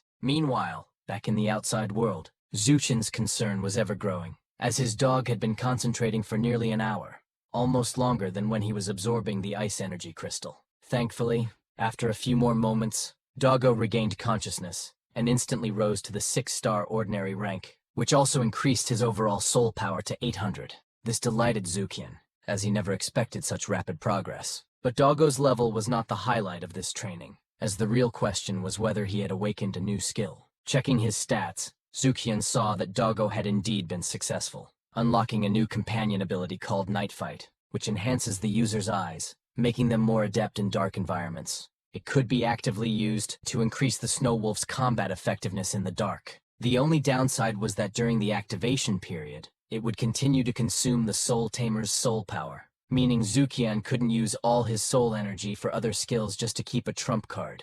With this skill in mind, he remembered that Training Palace can adjust the combat environment, so he decided it was best to go there and try out Doggo's new skill when they had time. Now that they were at 6 stars, they could also challenge a much more difficult trial, which made Doggo sweat a bit. But the grind doesn't stop, so he accepted his fate and prepared for the challenge. After that was done, Zukian decided to check out the site where they would battle in the upcoming competition, which was the Icefield University Battle Hall. To his surprise, Luliang was also there, and he assumed that Luliang was looking for someone to fight. Their conversation was interrupted by a redhead from behind, asking Luliang if he was there to watch him fight, or if he wanted to fight him. Luliang immediately clarified that he wouldn't think of fighting him. He already knew he was at a disadvantage in a one-on-one battle. His snow elf was just a support beast, so fighting another elemental elf, especially a fire one, wouldn't be wise. Meanwhile, Zukian took some interest in this guy's spirit beast, as it was his first time seeing a fire type in person.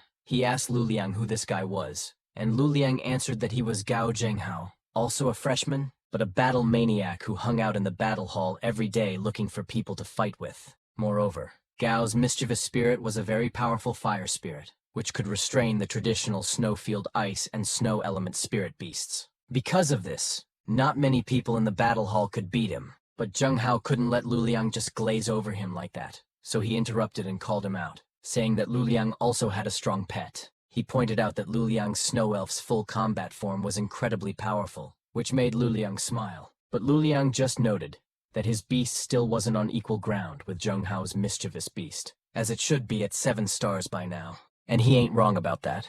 So he again challenged Luliang to a fight. Meanwhile, Zukian pressed Luliang, realizing that Luliang had been hiding his spirit beast's combat form. Luliang clarified that it was because he couldn't use it freely, as it was his elf's companion skill, the Ice Weapon Awakening. With his current soul power, he could only maintain it for 5 minutes at most. Furthermore, his beast would fall into a long period of weakness afterward, so he never dared to use his companion skill again. But if Zukian really wanted to see it, it wasn't impossible, provided they fought it out in the arena. When it came to fighting, Zhenghao didn't want to be left out. He stepped between the two and asked them both to fight him, catching Zukian off guard, and that this guy truly was a battle maniac. Zukian hadn't really fought a spirit tamer in an all-out battle before, so this might be his best opportunity to do so. With this in mind, he accepted Zhenghao's proposal, which surprised the two. But as they entered the arena, Zhenghao was dumbfounded by what he saw. He asked Zukian if he was really serious about fighting him with a snow-dire wolf. If so, he told his mischievous beast to take it easy, as they didn't want to beat the opponent too badly, which fired up Zukian and Doggo even more, determined to prove that underestimating them was the worst choice anyone could make. Knowing they were up against a 7-star ordinary rank, they immediately went all out, launching countless ice spikes towards the fire elf. But the fire elf wasn't fazed at all, effortlessly dodging the ice spikes with ultra-instinct-like movements. Once it stopped, the fire elf clapped its hands together and used its fire trick ability to create its own familiar, launching it towards Doggo. Doggo initially prepared to fight head-on, but quickly realized he was at a disadvantage and tried to outrun the familiar. But this little fire creature was fast, leaving Doggo no choice but to use his ice breath. But this just showed how naive they were to even attempt this kind of move against his fire elf, which only prompted the fire elf to summon countless familiars with a wave of its hand. They were so fast and numerous that Doggo couldn't keep up, and they grinned as if mocking him.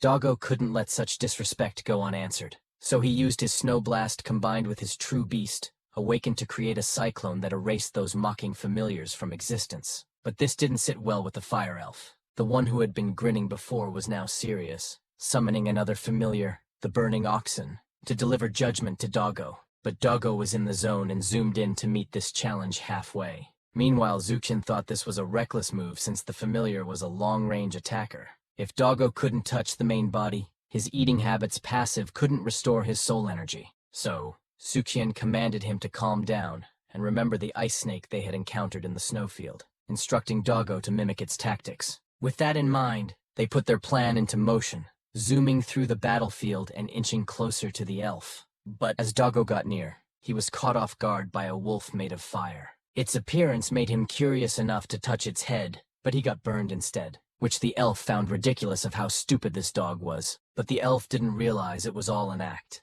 As soon as they let their guard down, Doggo zoomed towards the elf, catching it by surprise and forcing it to take a step back. The elf was suddenly tripped in the process, which surprised Zheng Hao. He knew his beast wasn't this clumsy, so he looked around and was surprised once more. He realized it was all because of the water that Doggo had set up around the arena. With this realization, Zheng Hao understood that Zuqian and Doggo were a real threat. He commanded his beast to stop holding back, prompting it to use its clone skill, creating a physical clone that inherited half of the original body's combat power, which would only disappear after taking a certain degree of damage. If that wasn't enough, they used a flying familiar that made the fire elf hover in the air, putting Doggo at a total disadvantage since he couldn't fly. It looked like Zheng Hao's victory was assured as the fire elf attacked from a distance, with no way for Doggo to retaliate, which extremely irritated Doggo. But as a D1 crash out, he decided to end it all with an avalanche skill. He didn't even care if this move killed that damn elf. He just wanted to win.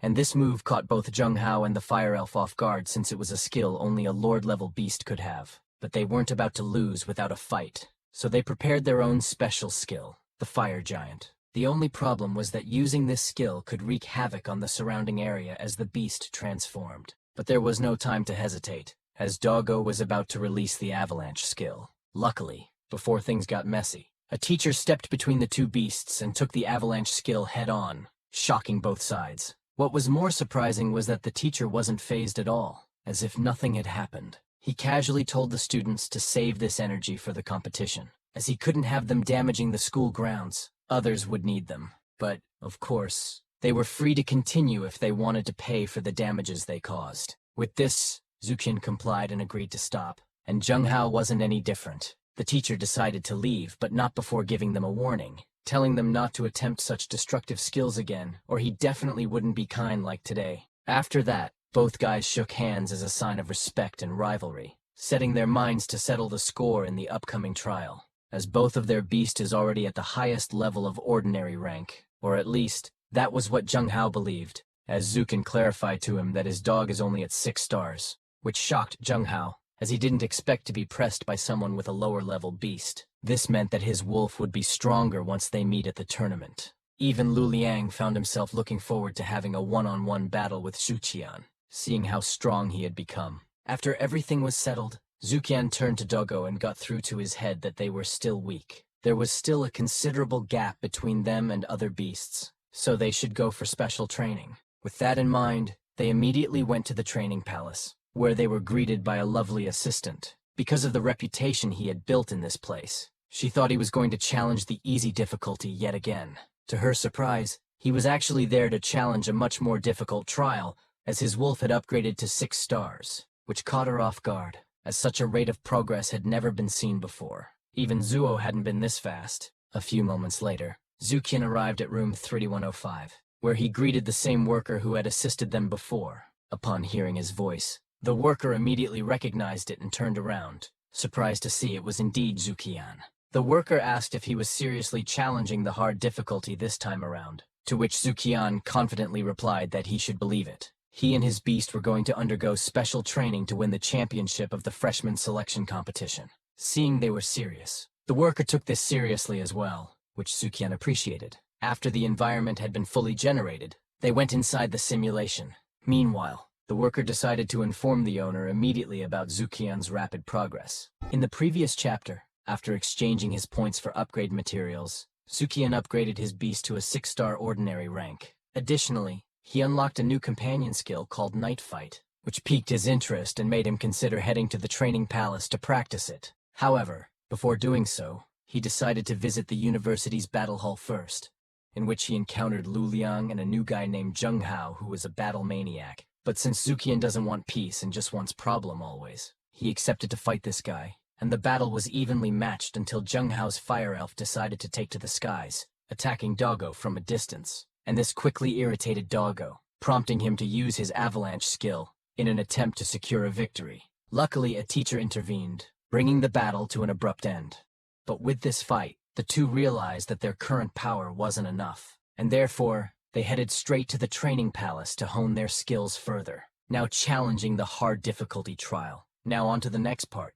Upon entering the simulation, they were greeted by an endless darkness, almost as if they were standing in the middle of a snowfield on a pitch-black night. Within that darkness, several glowing eyes stared back at them, making Zukian's blood boil with excitement. But as they drew closer, they finally saw what they were up against, and things weren't looking great on their side, as these frost tyrannosauruses were no joke, with an average level of 9 stars in the ordinary rank. So naturally, their excitement quickly turned to caution as they realized they had truly effed up. But they're fighters, not cowards. So even with the terrifying sight of those dinosaurs baring their teeth, ready to maw at them, they decided to go all out and welcome these mofos with open arms. When Doggo got close, Zukian activated the night battle skill, greatly enhancing Doggo's battle power. This boost allowed him to easily reach his desired destination and make his avalanche skill as effective as possible, wiping out a good number of enemies in one fell swoop. Meanwhile, back in the real world, the worker had finally decided it was time to report to the owner. Unlike before,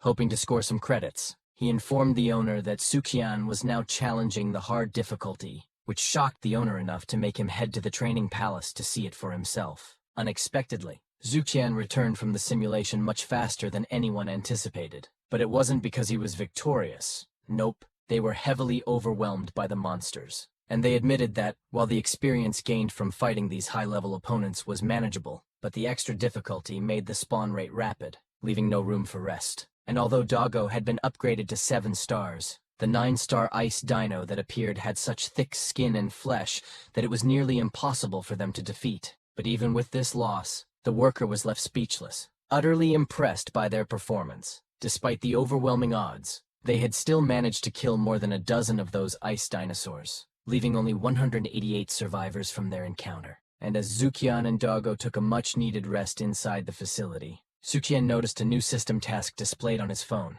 Upon closer inspection, he saw that the quest required him to upgrade his beast to 9 stars in order to unlock the Snow Toad's exclusive binding skill named Turning Stone into Gold. This Midas-like ability could strengthen the treasures found by the Snow Toad, leading Zukian to assume that his toad might soon make a comeback. The pressing question now, however, was how he could quickly upgrade Doggo to 9 stars. But Zukian's train of thought was abruptly disrupted when someone entered the room. To his surprise, it was none other than the owner himself. With this, Zukian immediately asked why the owner was there of all places, to which the owner explained his reason and then casually inquired how many monsters Zukian had managed to kill, which Zukian embarrassingly admitted that he had only taken down a little more than a dozen, as it is still too much effort for a 7 stars to beat a 9-star monster. But just then, Zukian recalled that the owner had promised him some evolution materials. Maybe, just maybe, he could upgrade Doggo to 9 stars after all. So while the owner was still puzzled by why on earth a 7-star beast would attempt a trial that even low-level elites struggled to complete, Zukian took the opportunity to ask about those materials. And the owner's surprise was evident, because if Zukian chose to use the materials for upgrading, he'd have to figure out how to evolve his beast on his own. But that was fine by Zukian, which the owner fully understood. And not only he sees the boy's resilience, but he himself also felt a growing curiosity about what this wolf was truly capable of. But before proceeding, the owner asked about Doggo's upper limit of soul power, which Zukian revealed that it currently stood at 900, which once again took the owner by surprise. In all his years in the city, the highest soul power he had ever seen from an ordinary snow dire wolf was 800, and that was at the 9-star level. This revelation suggested that Zukian might have discovered a way, or had the opportunity to increase the upper limit of his beast's soul power, hinting at even greater potential. And he was right on the money with his observation, which made Zukian awkwardly smile, and just tried to divert the conversation, quickly asking about how Zuo managed to pass the hard-level trial.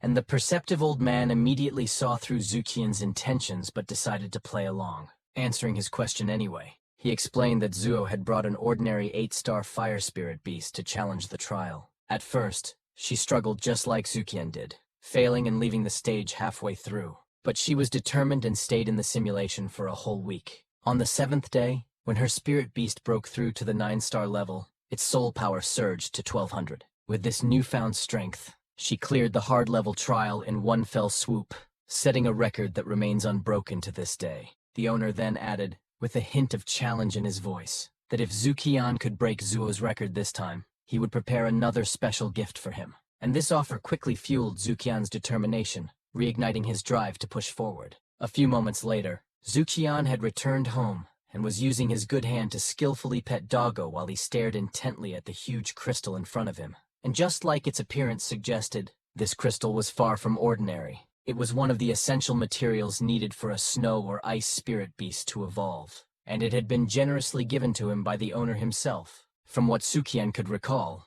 this item was worth a whopping 250,000 points, but with the help of the quick absorption skill, it should be enough to directly upgrade Doggo to 9 stars, or even beyond. That said, it felt almost wasteful to use such a valuable material solely for ranking up. Yet to unlock the Midas touch skill and strengthen the materials his toad would bring back in the future, Zukian knew he had no choice but to use it now to upgrade Doggo. He couldn't help but think that they were probably the only ones at the university extravagant enough to do such a thing.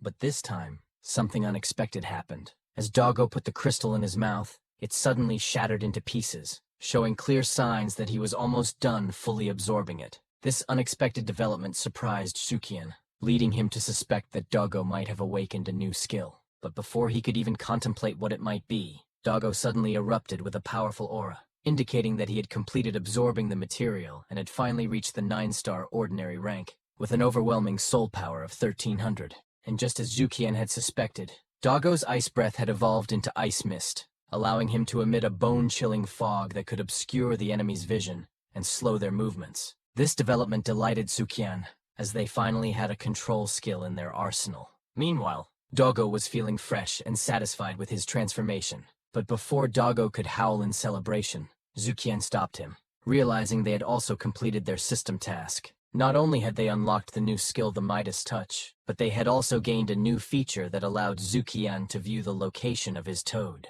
Furthermore, a new task had appeared, requiring Zukian to guide his snow wolf through its first evolution, and clear the hard difficulty of the training palace, which he can then unlock a powerful host skill upon completion, and it's called the Eye of True Vision. But since finding his toad was a more pressing matter, Zukian set aside the new task and used the tracking feature. To his surprise, the toad was close by. As a matter of fact, it is just right outside the front door, and so he quickly opened the door and was greeted by the gleeful smile of his pet toad, which then excitedly showed off the treasure it had found.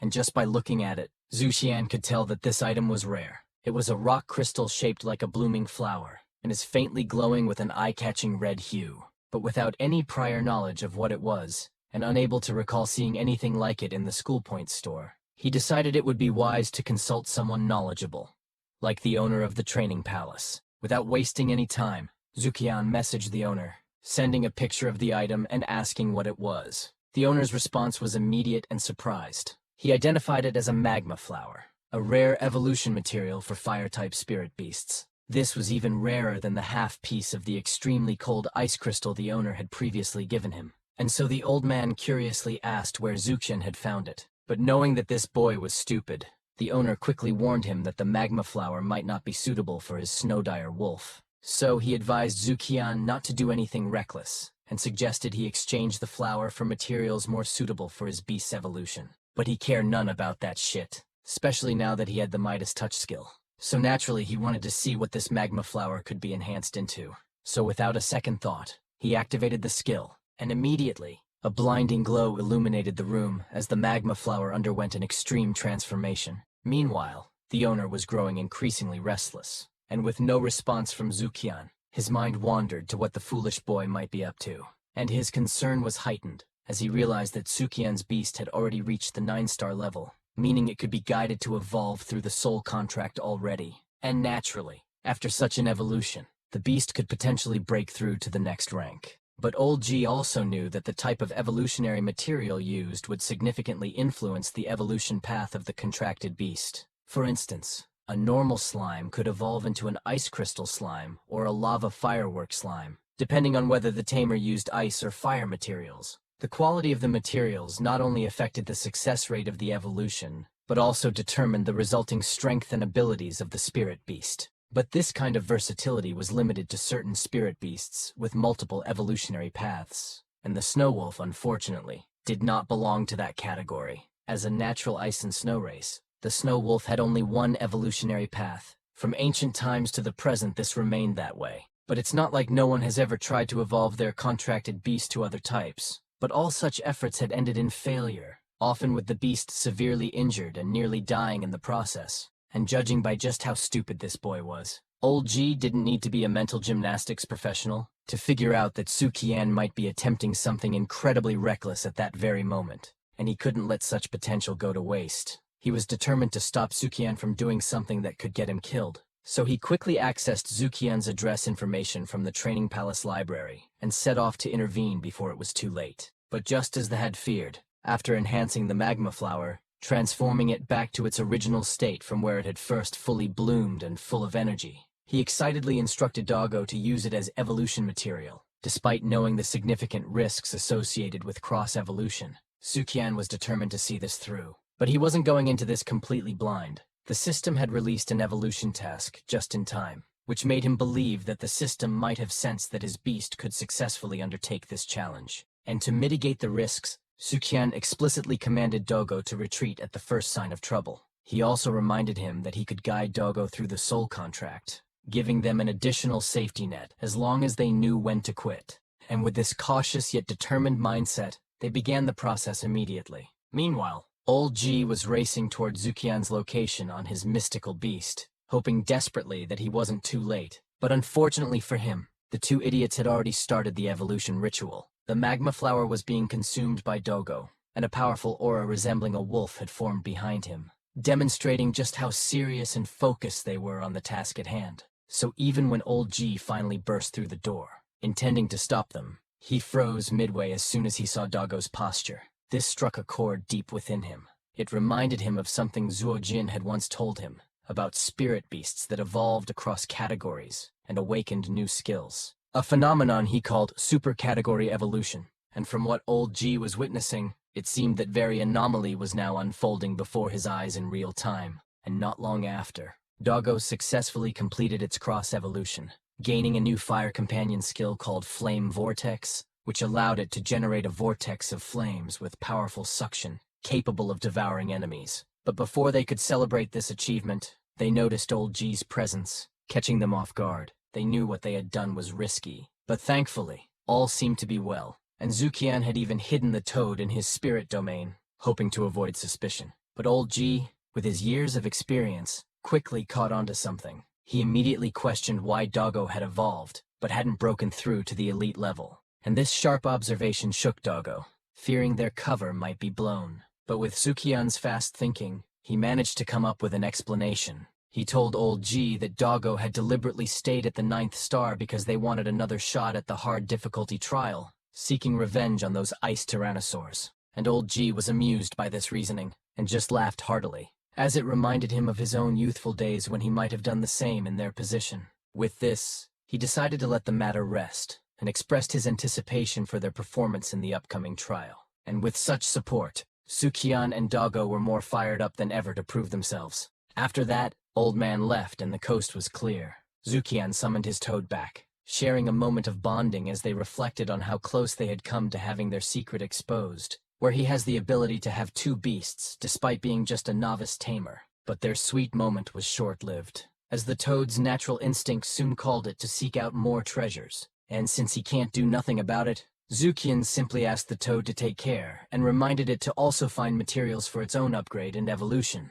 The toad appreciated this, hopping off Zukian's head and waved goodbye. But before it left, Zukian called it back, cuddling his toad to show affection while using his good hand skill to increase its soul power. And with that, the busy day finally came to an end, and another dawn arrived, and now the two were back inside the hard difficulty trial, ready to challenge the ice tyrannosaurs once again. But with their newfound power, Zukian and Doggo were more than excited to test their limits. Meanwhile, outside the trial, the worker asked the owner what he would award Zukian if he managed to take the top spot again. The owner paused to consider, realizing that with Zukin's beast now being significantly different from yesterday, the reward would also need to be adjusted accordingly. Back in the trial, the ice tyrannosaurs charged in groups, ready to overwhelm Zukian once more. But unlike before, when uncertainty and fear plagued them, this time they were determined to go all out without hesitation, activating the night battle skill. Doggo skillfully positioned himself to make the most of his new ice mist ability.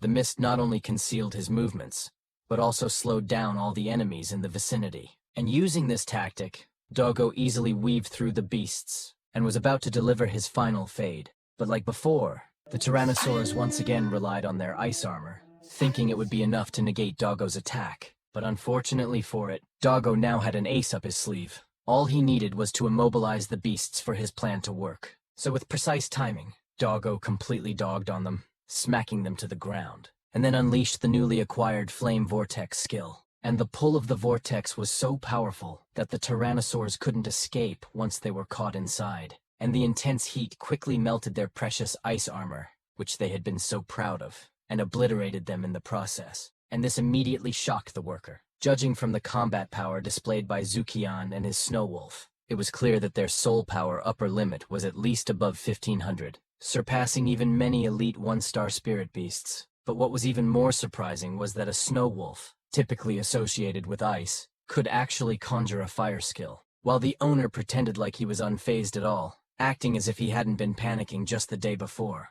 And he even had the audacity to nonchalantly suggest to the worker that he should read more books about super evolution, implying that ignorance was the only reason for his surprise, despite having made the same shocked face himself not too long ago. But the fight wasn't over yet. There were still 162 beasts remaining before Sukian could clear the trial, and only an hour left to take the #1 spot from Wake-Shu. The stakes were high, and there was no room for error. A single mistake could mean that the stolen soul energy wouldn't be enough to sustain the flame vortex, leading to a disastrous outcome.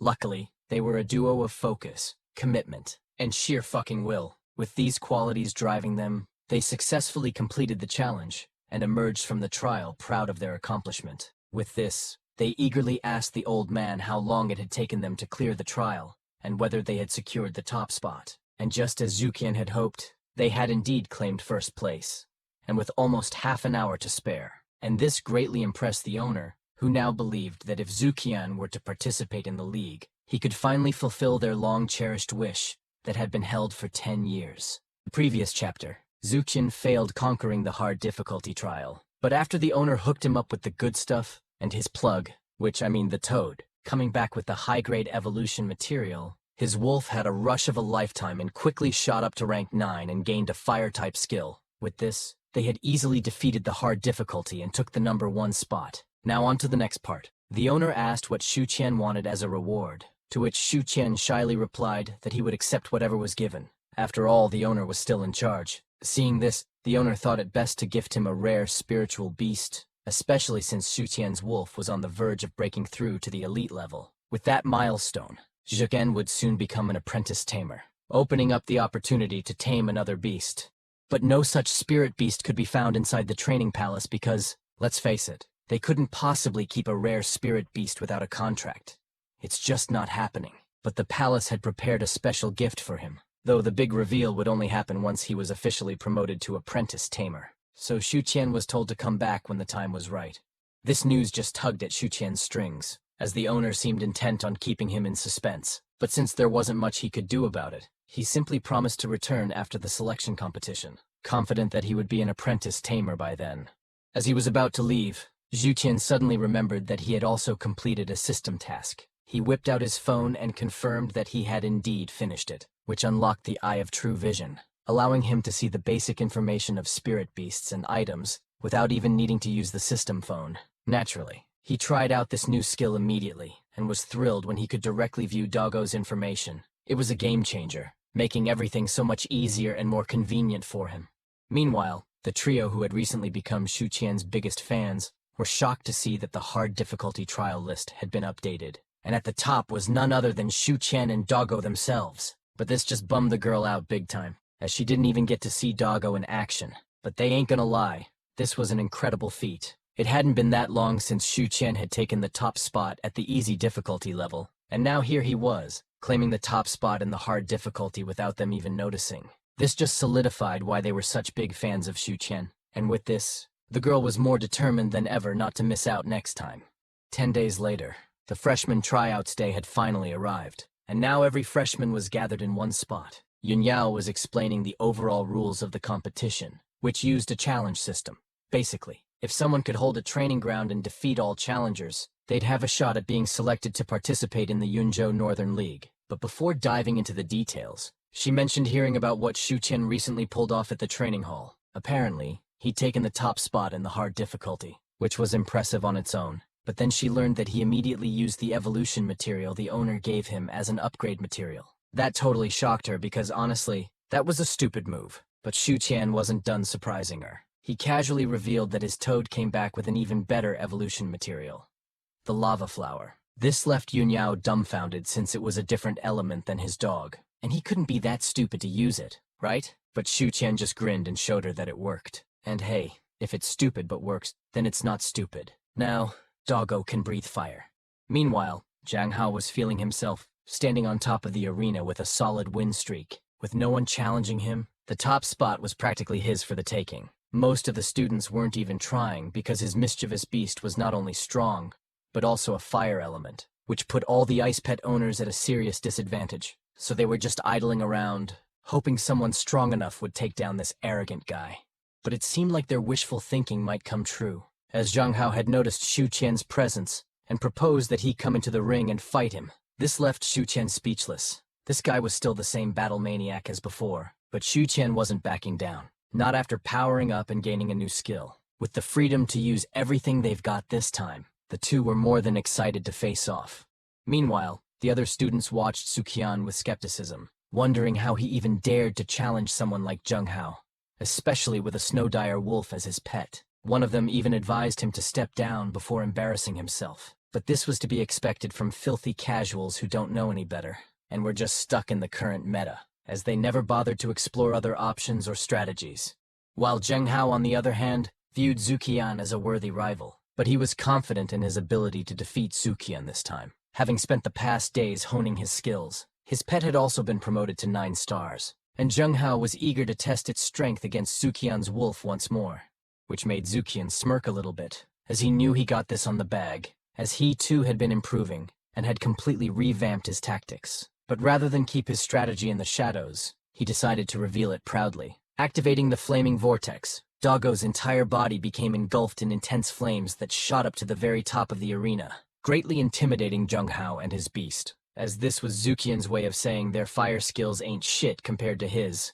And Zheng Hao wouldn't just take that taunt lightly, and so he decided to counter with his flame giant skill, hoping to match Doggo's flaming vortex, as his mischievous beast transformed into a fire giant. Zheng Hao and the onlookers were shocked to realize they had made a grave mistake. The suction power of Doggo's flaming vortex was so intense that it began pulling in the fire giant, proving its limitless sucking ability. And this display left the audience completely stunned, and the sheer power of the flaming vortex was evident as its heat waves reached the spectators' seats. And just within moments, Zheng Hao's fire elf was completely drawn into the vortex, with no chance of escape. And just seconds later, it emerged, exhausted and defeated, which Zheng Hao found himself in disbelief, as he never expected to be bested by another fire-type skill. And the students who had been mocking Zuqian weren't different either, as they were unable to comprehend how a snow wolf could wield such a powerful fire skill. As for Zuqian, he calmly stepped down from the arena as if nothing had happened, already accustomed to the astonished reactions of those around him. But their attention was quickly diverted to another platform that is getting heated up with the battle, and it seems like this involved the pink-haired girl, facing off against a member of the notorious trio who had stolen other groups' points in the snowy plains. Unfortunately for the girl, her plan for revenge wasn't going as she had hoped. Her beast was being completely overpowered by this smug opponent. The guy, just like the others in his group, wore a self-satisfied smirk, acting as if he was untouchable, while his pet mirrored his arrogance, as it has a fierce-looking mix of bear and pit bull, who is likely named Cupcake, and this brunette felt no remorse for stealing points from others. In fact, he believed it was justified, citing the wilderness as a place where the strong prey on the weak, which is a viable excuse if you are really, the strongest. But like they say, there's always a bigger fish, so keep yourself humble, alright? But this little shit doesn't know that concept. He even had the nerve to suggest that the girl should be grateful, after all. They only wanted some points, unlike the evil organizations or poachers who would take everything, including her life. But the pink-haired girl wasn't about to let that slide, and so she clapped back, pointing out how he had just admitted to being no better than those same evil organizations he claimed to be different from. which quickly stung the douche where it hurts. And he won't lie. If her spirit beast was half as strong as her sharp tongue, they wouldn't be stuck here trading insults. And just right after, the brunette ordered his beast to finish off the girl's creature once and for all. And instantly, the furball was smacked to the ground and was quickly defeated. But it seemed that wasn't enough for him, as they were about to deliver a final blow, sending the pet to the afterlife before the girl could even unsummon it. And this extreme cruelty infuriated Yunya, who was ready to step in, confident that her own beast would win as it had risen to 9 stars. But before she could act, Zukin stepped in first, knowing that her beast wouldn't be enough, as in front of them is already a 1-star elite rank beast. So just as the leopard was about to finish the job, Doggo intervened at the last possible second, saving the pink-haired girl's beast from certain doom, which completely shocked the girl, as she never had expected to see the guy she'd been dissing since day one was the first to rush in and save her beast, and therefore she saw Zukian in a new light. But just like before, the brunette was too full of himself. After seeing that he was just up against a snow wolf, he dismissed Doggo as unworthy of his time and let his leopard do whatever it wanted while he turned away to rest. But as soon as he did, Doggo unleashed his fire vortex once more, instantly proving that he was not to be disrespected. And the sheer power of the vortex put the brunette on high alert as he realized to his disbelief that a 9-star beast could exude an aura with stronger oppressive power than his 1-star elite leopard. Still, like other filthy casuals, the brunette clung to his belief that he was superior simply because his beast was 1 rank above Doggo. So he quickly regained his composure, but Zukian could easily see through his facade. The brunette was nothing more than a coward who liked to bully weaker tamers to compensate for his insecurities. This observation cut deep, enraging both the brunette and his leopard, prompting them to unleash their best skills, such as primitive hunting and ice armor. And upon seeing this, the pink-haired girl was quickly taken aback, realizing she truly hadn't stood a chance earlier. The leopard hadn't even bothered to use its skills against her. Meanwhile, Zukian just laughed maniacally, as he recognized how favorable these skills were for him, as dealing with opponents like this was right up his alley, especially since he had enough soul power to use his flame vortex a few more times. And so this ice leopard was nothing more than a rabid kitten. He unleashed the flame vortex once more, halting the leopard in its tracks. But the brunette was too stupid enough to believe that his ice armor could withstand the flames and pressed forward, urging his leopard to attack Doggo at the center of the vortex. Even Zukian was momentarily stunned by the sheer stupidity of the move, while Zheng Hao, watching from the sidelines, couldn't believe his eyes as well. Even his own fire beast wouldn't dare enter that vortex again, knowing the danger it posed. As this flame vortex was a companion skill, meaning that even though it came from a 9-star ordinary rank beast, it was far more powerful than most 1-star elite rank spirit beast skills. And with that, the leopard ended up completely barbecued from head to toe, leaving the brunette in utter shock. However, this fool wasn't ready to give up just yet, believing that Zukian couldn't possibly use the flame vortex again. So he commanded his leopard to get up, thinking it was their turn to retaliate. But at this point, he was just embarrassing himself. With this, another member of the notorious trio decided to jump in. He summoned his 1-star elite rank mud golem, confident that as a rock-type beast, it would be impervious to Zukian's fire-based skills. So the golem just throws itself towards them, and these dudes just can't stop themselves to act like they are worth shit, all smirking cause they really think his golem's defense would be impenetrable since he can't use his fire skill. Like bitch, he is called a snow wolf for a reason, and so he showed to these fools his ice mist ability, which greatly slowed down the golem's speed, making it easier for the golem to catch these hands. But this guy tries his best to keep his composure, pretending to be unfazed, and just used its companion skill to try and hinder Doggo's speed, which Zukian found this attempt utterly useless, which also bore him out, leading him to wish it were night so he could use his night battle skill and get this over with. Luckily, he still had enough left for one more use of the flame vortex, so it seems he would just be using that. Meanwhile, in another part of the gym, Zhang and his crew had just arrived. With Zhang all fired up after upgrading his beast to 8 stars, he was thinking of challenging Zukian. But those plans were quickly shelved as they witnessed what Zukian was truly capable of, as he was casually activating a flame skill from a snow wolf, as if it were the most natural thing in the world. After that, Zukian made quick work of the mud golem, hardening its rock-like body with his flame skill and rendering its attacks useless. He then used the golem's now solidified form as a platform to close in and land more blows, which completely broke the stoic act of this bitch, who was baffled as to how Doggo hadn't depleted its soul power after using the flame vortex multiple times. to which Zukian proudly revealed that it is all because it's a companion skill. Moreover, Doggo has that eating habit's passive ability, but that would remain a secret for now. And as Doggo continued throwing haymakers left and right, something odd started happening. He began missing his shots. It didn't take long for Zukian to realize that these guys were fighting dirty. It was 2 against 1. And the reason Doggo was off target was because of a bell-like spirit beast the other opponent had. This beast could use a mental attack that caused its target to become addicted to the sound, inducing hallucinations. And Yun Yao was immediately pissed. But just as Yun Yao was about to step in and show them what real teamwork looked like, Zukian stopped her, signaling that they still had a few tricks up their sleeves. He then commanded Doggo to stop holding back, which Doggo understood. Right then and there, Doggo began his evolution, catching everyone off guard. The sudden evolution stunned the entire gym, even surprising the professor who had been observing from the sidelines. It was his first time witnessing a beast evolve after deliberately suppressing itself, and the process was far more flashy and intense than a typical evolution. And with this, Doggo had finally reached the 1-star elite rank, boasting a power limit of 2700. Along with this newfound strength, Doggo also unlocked a new skill called Wolf Dance, which greatly enhanced his limbs and tail, turning them into formidable weapons. Even Zukian noticed changes within himself, as he was promoted to the apprentice level, further enhancing his good hand skill.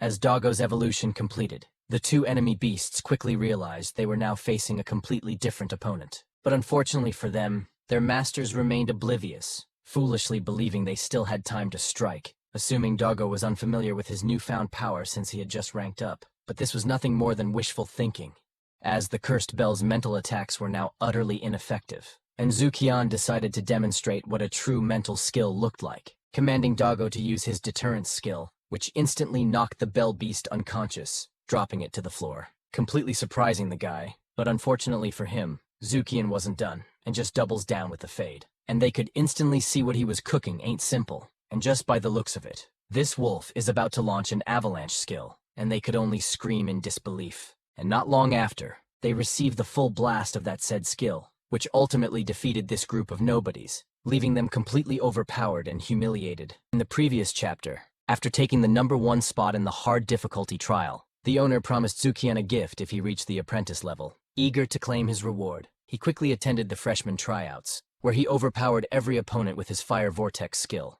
Surprisingly, he met the seniors of the trio that had been stealing points from other students. Seeing that they weren't even remorseful for their actions, Zukian decided to step in and teach them a lesson they wouldn't forget. And as expected, these guys didn't plan on fighting fair, turning the battle into a 1v3. Realizing this, Zukian decided not to hold back any longer and allowed Doggo to evolve to the 1-star elite rank. With this power boost, they easily overpowered the trio using their avalanche skill, leaving them no chance to retaliate. Now on to the next part. Everyone was in shock and struggling to process what had just happened right before their eyes. Even Jiang was totally baffled. But with this, he connected the dots and finally understood how Zukian was able to kill so many monsters and rack up so many points, and that it was all thanks to that avalanche skill. But with that realization, a bitter truth hit him, and that he had lost any chance of competing with this Zukian guy. Meanwhile, the trio was barely holding their ground, having also been hit by the skill. It felt like they had been run over by a truck. With this, Yun Yao couldn't help but feel a little smug at seeing their sorry state, while Zheng Hao, on the other hand, had a more sobering realization, as he now fully understood just how terrifying Zukian and his dog were. With that kind of destructive power, even if the dog had some limitations, he knew his own beast wouldn't stand a chance. But with that said, the 3 hadn't fully given up yet, despite their opponent having 2 powerful skills with polar opposite elements, and wasn't showing any signs of fatigue even after using them multiple times. They were desperate to salvage any reputation they have, so they still try to figure out a way to defeat Zukian. And it didn't help that the most stupidest of the bunch kept encouraging them to fight. But unfortunately for them, though, the teacher had finally had enough of their audacity for one day.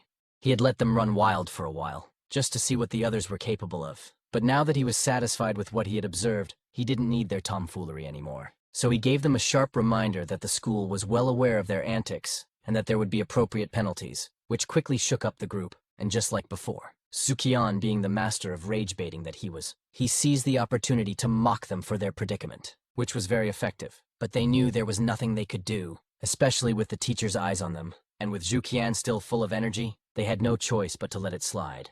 And judging from what Zukian had showcased, it seemed like no one would dare challenge him. If that were to continue, Zukian might just be selected as a reserve player for the league. But before things could escalate further, the teacher stepped in to remind everyone about the rules of the battle, and that the freshman selection competition was strictly one-on-one. Anyone who broke the rules would be punished accordingly. But even with that warning, it seemed like no one really had the courage to challenge Zukian anymore, which Zukian quickly seized the moment to troll everyone even harder, taunting them to fight him because he was supposedly very weak after the 3v1 match. But the students knew he was lying, and so his taunts were ridiculously effective, causing everyone's blood pressure to spike as they all wished they could beat Zukian to a pulp. But as the teacher had clearly stated, they could only fight one-on-one, and they knew they didn't stand a chance against him. So they were left with nothing but empty threats and frustrated barking. And to make matters worse, Zukian just kept doubling down on the taunts, driving everyone even more crazy. Even the trio that had faced him earlier were sulking in the corner, fully realizing that Zukian was a monster and that they were lucky enough to survive an encounter with him. And this back and forth went on for a while, with no one willing to step up and challenge Zukian. Finally, the teacher reminded the students that if no one was brave enough to face him, Zukian would be declared the champion of this training ground. And although they were unwilling to accept this, none of them had the guts to do anything about it. So they remained silent, facing the hard truth, and that the skill issue was real. And with that settled, Zukian still had some unfinished business with the owner of the training palace. So he quickly stepped down from the platform and casually asked Yunyao if she wanted to join him. But she flat out refused, determined to claim a platform for herself and fight for the championship. So it seems like he'd have to meet old G alone. Well, almost alone, as Zheng Hao tried to get his attention, eager to tag along to the training palace. But since they weren't really that close, Zukian pretended not to notice him. A few moments later, Zukian arrived in front of old G's room, and the old man was delighted to see him so quickly, as it confirmed his belief that this boy could truly accomplish what he had in mind. But before they got to the gifts, old G asked if Zukian had won the trials, which Zukian gladly confirmed it, though it was no surprise, after all. His dog was the only snow beast that could use a fire skill, and with that out of the way, old G proceeded to reveal his gift, and he specifically wanted Zukian to reach the apprentice level so he could contract another beast. With this, Zukian could only smile awkwardly, knowing that not only did he already have 2 beasts, but he could also contract 2 more if he wanted to. This was practically unheard of, but as Luliang had advised, no one could know about this, so it remained a closely guarded secret. And since Zukian seemed to have a hunch about what the gift might be, old G went ahead and asked if he knew anything about mechanical intelligent spirit beasts. And judging by Zukian's reaction, it was clear he didn't, so old G explained further, revealing that in some places on Lingsing, there are mechanical creatures that live like spirit beasts. Although they are made of machines, they possess the characteristics of spirit beasts, one of which is that they can be controlled through a spirit contract. People currently speculate that these mechanical spirit beasts were created specifically to serve humans. As a result, when forming a contract with a mechanical spirit beast, the contract is rarely rejected unless there's a massive difference in soul power. Even if the contract is later terminated, there are no side effects. This was pretty shocking news for Zukian. The idea that you could sign a contract at any time and terminate it without consequences seemed almost too good to be true. So naturally, he asked what the catch was, which old G then revealed the only drawback is that the levels and soul powers of mechanical spirit beasts are fixed at birth. Unless they are fused with other mechanical spirit beasts, their levels and soul powers cannot be increased through normal means. And with that said, old G revealed that the box he was giving Zukian contained exactly that kind of mechanical beast. He had specifically wanted to give this to Zukian as soon as he was promoted to apprentice level since he couldn't force him to take away his contract quota. And given that Zukian had come here so quickly, old G was confident that he hadn't contracted a second spirit beast yet. In this case, the mechanical spirit beast was the perfect choice for him, as he could simply cancel the contract if he found a more suitable pet for his second contract. And this made Zukian feel a bit guilty, but he figured that old G wouldn't be hurt by what he didn't know, so he decided to proceed as if everything was normal. And when he opened the box, he was surprised to find a glove inside, and as soon as he put it on, he could sense that it was indeed a mechanical beast, prompting him to use his eye vision to learn more about it. And to his surprise, it had 7,177 soul power, and a unique skill called Protective Shield, which allowed the tamer to materialize a shield that could absorb damage equal to its soul value. However, the shield would disappear after being broken, or after an hour, and it had a cooldown time of a whole day. Still, this was a really helpful skill, so Zukian formed a contract with the mechanical beast, and just as old G had said, the process was smooth and without any obstacles, which delighted him quite so. And since he was eager to see what the shield could do, He quickly activated it and asked Doggo to attack him, and Doggo was hesitant at first, but eventually agreed. Meanwhile, old G was just too stunned to speak, unable to believe that these two idiots were doing whatever they wanted inside his office without even asking for permission. But since they were just being their usual selves, he decided it was better to just let them be. After a few more hits, Zukian was thrilled with the results. The shield was quite effective in defending as long as he maintained its soul power. With this newfound confidence, he immediately thanked old G for the gift, appreciating how practical it was and how it was exactly what he needed. And old G was pleased by this. But he also reminded Zukian not to use his skills in the office, as he couldn't afford to have them wrecking the place with their almost unlimited soul power. But speaking of soul power, Zukian was reminded of his good hand skill and wondered if he could use it to enhance his gloves. It just so happened that his physique had improved upon ranking up to apprentice tamer, and even his soul power had increased to 1,000. With this in mind, he decided to put his theory to the test, and just as he had hoped, he managed to expend 500 soul power to enhance his glove, boosting its overall soul limit by 100, completely bypassing its limitation without needing another mechanical beast. And this discovery greatly delighted him, as it opened up a huge opportunity. Perhaps even in the future, they could even upgrade and evolve any mechanical beast they got their hands on. And he fully believed this wasn't a stretch, especially after his good hand skill was enhanced. And coupled with his 1,000 soul power, he could easily increase any beast's soul power by 200 at a time. Unfortunately, he couldn't use all his soul power for this purpose, as he still needed to save some for his companion skills, meaning he couldn't be as free with it as before. Nonetheless, with this glove, he felt much safer when fighting in the wild. Doggo wouldn't need to protect him anymore, allowing him to fully focus on his own fights, which motivated him even more to reach the professional rank as quickly as possible. As Zukian had heard that after reaching that stage, some skills or companion skills from his beasts could be used by the soul tamer himself, effectively doubling their overall fighting capabilities. This would allow him to fully support Doggo in battle, making them an even more formidable team.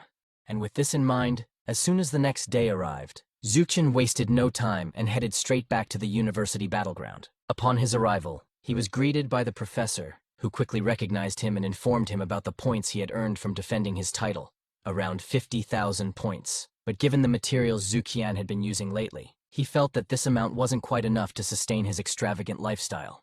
But his train of thought was suddenly interrupted when Yun Yao and Luliang called out his name, and they were brimming with excitement as they shared the news that they, too, had defended titles and were selected as reserve players for the league, just like him. And of course, they credited Zukian for their success, explaining that after he defeated the 1-star elite beast, the ones who had 9-star ordinary ranked beasts finally had the chance to fight for themselves. And thanks to the points they earned from the championship, they had successfully evolved their spirit beasts and promoted them to elite level.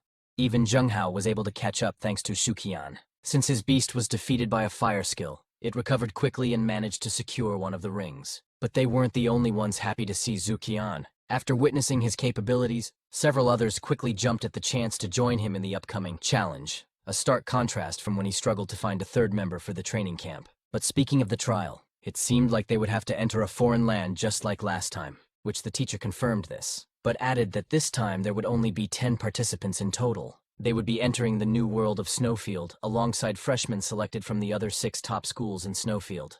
And this excited Zhenghao, as he was eager to meet new tamers and face off against them in battle. And so he quickly asked the teacher what their goal would be upon entering the new world, which the teacher explained that the main objective was to train their actual combat abilities, as the mutant beasts inside the new realm were far more challenging than those outside. And of course, as usual, there would be competition between the schools. But this time, 7 universities had joined forces to offer generous rewards to the winning team.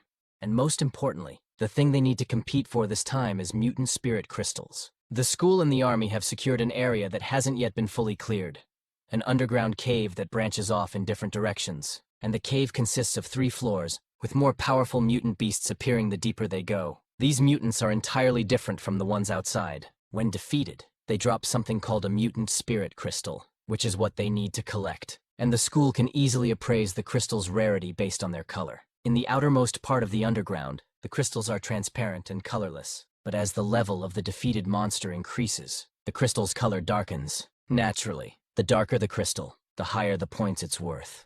But that's not all they have to deal with. Upon entering the underground cave, the location of the outer layer is random. So their first challenge is to find the nearest teammate and cooperate from there.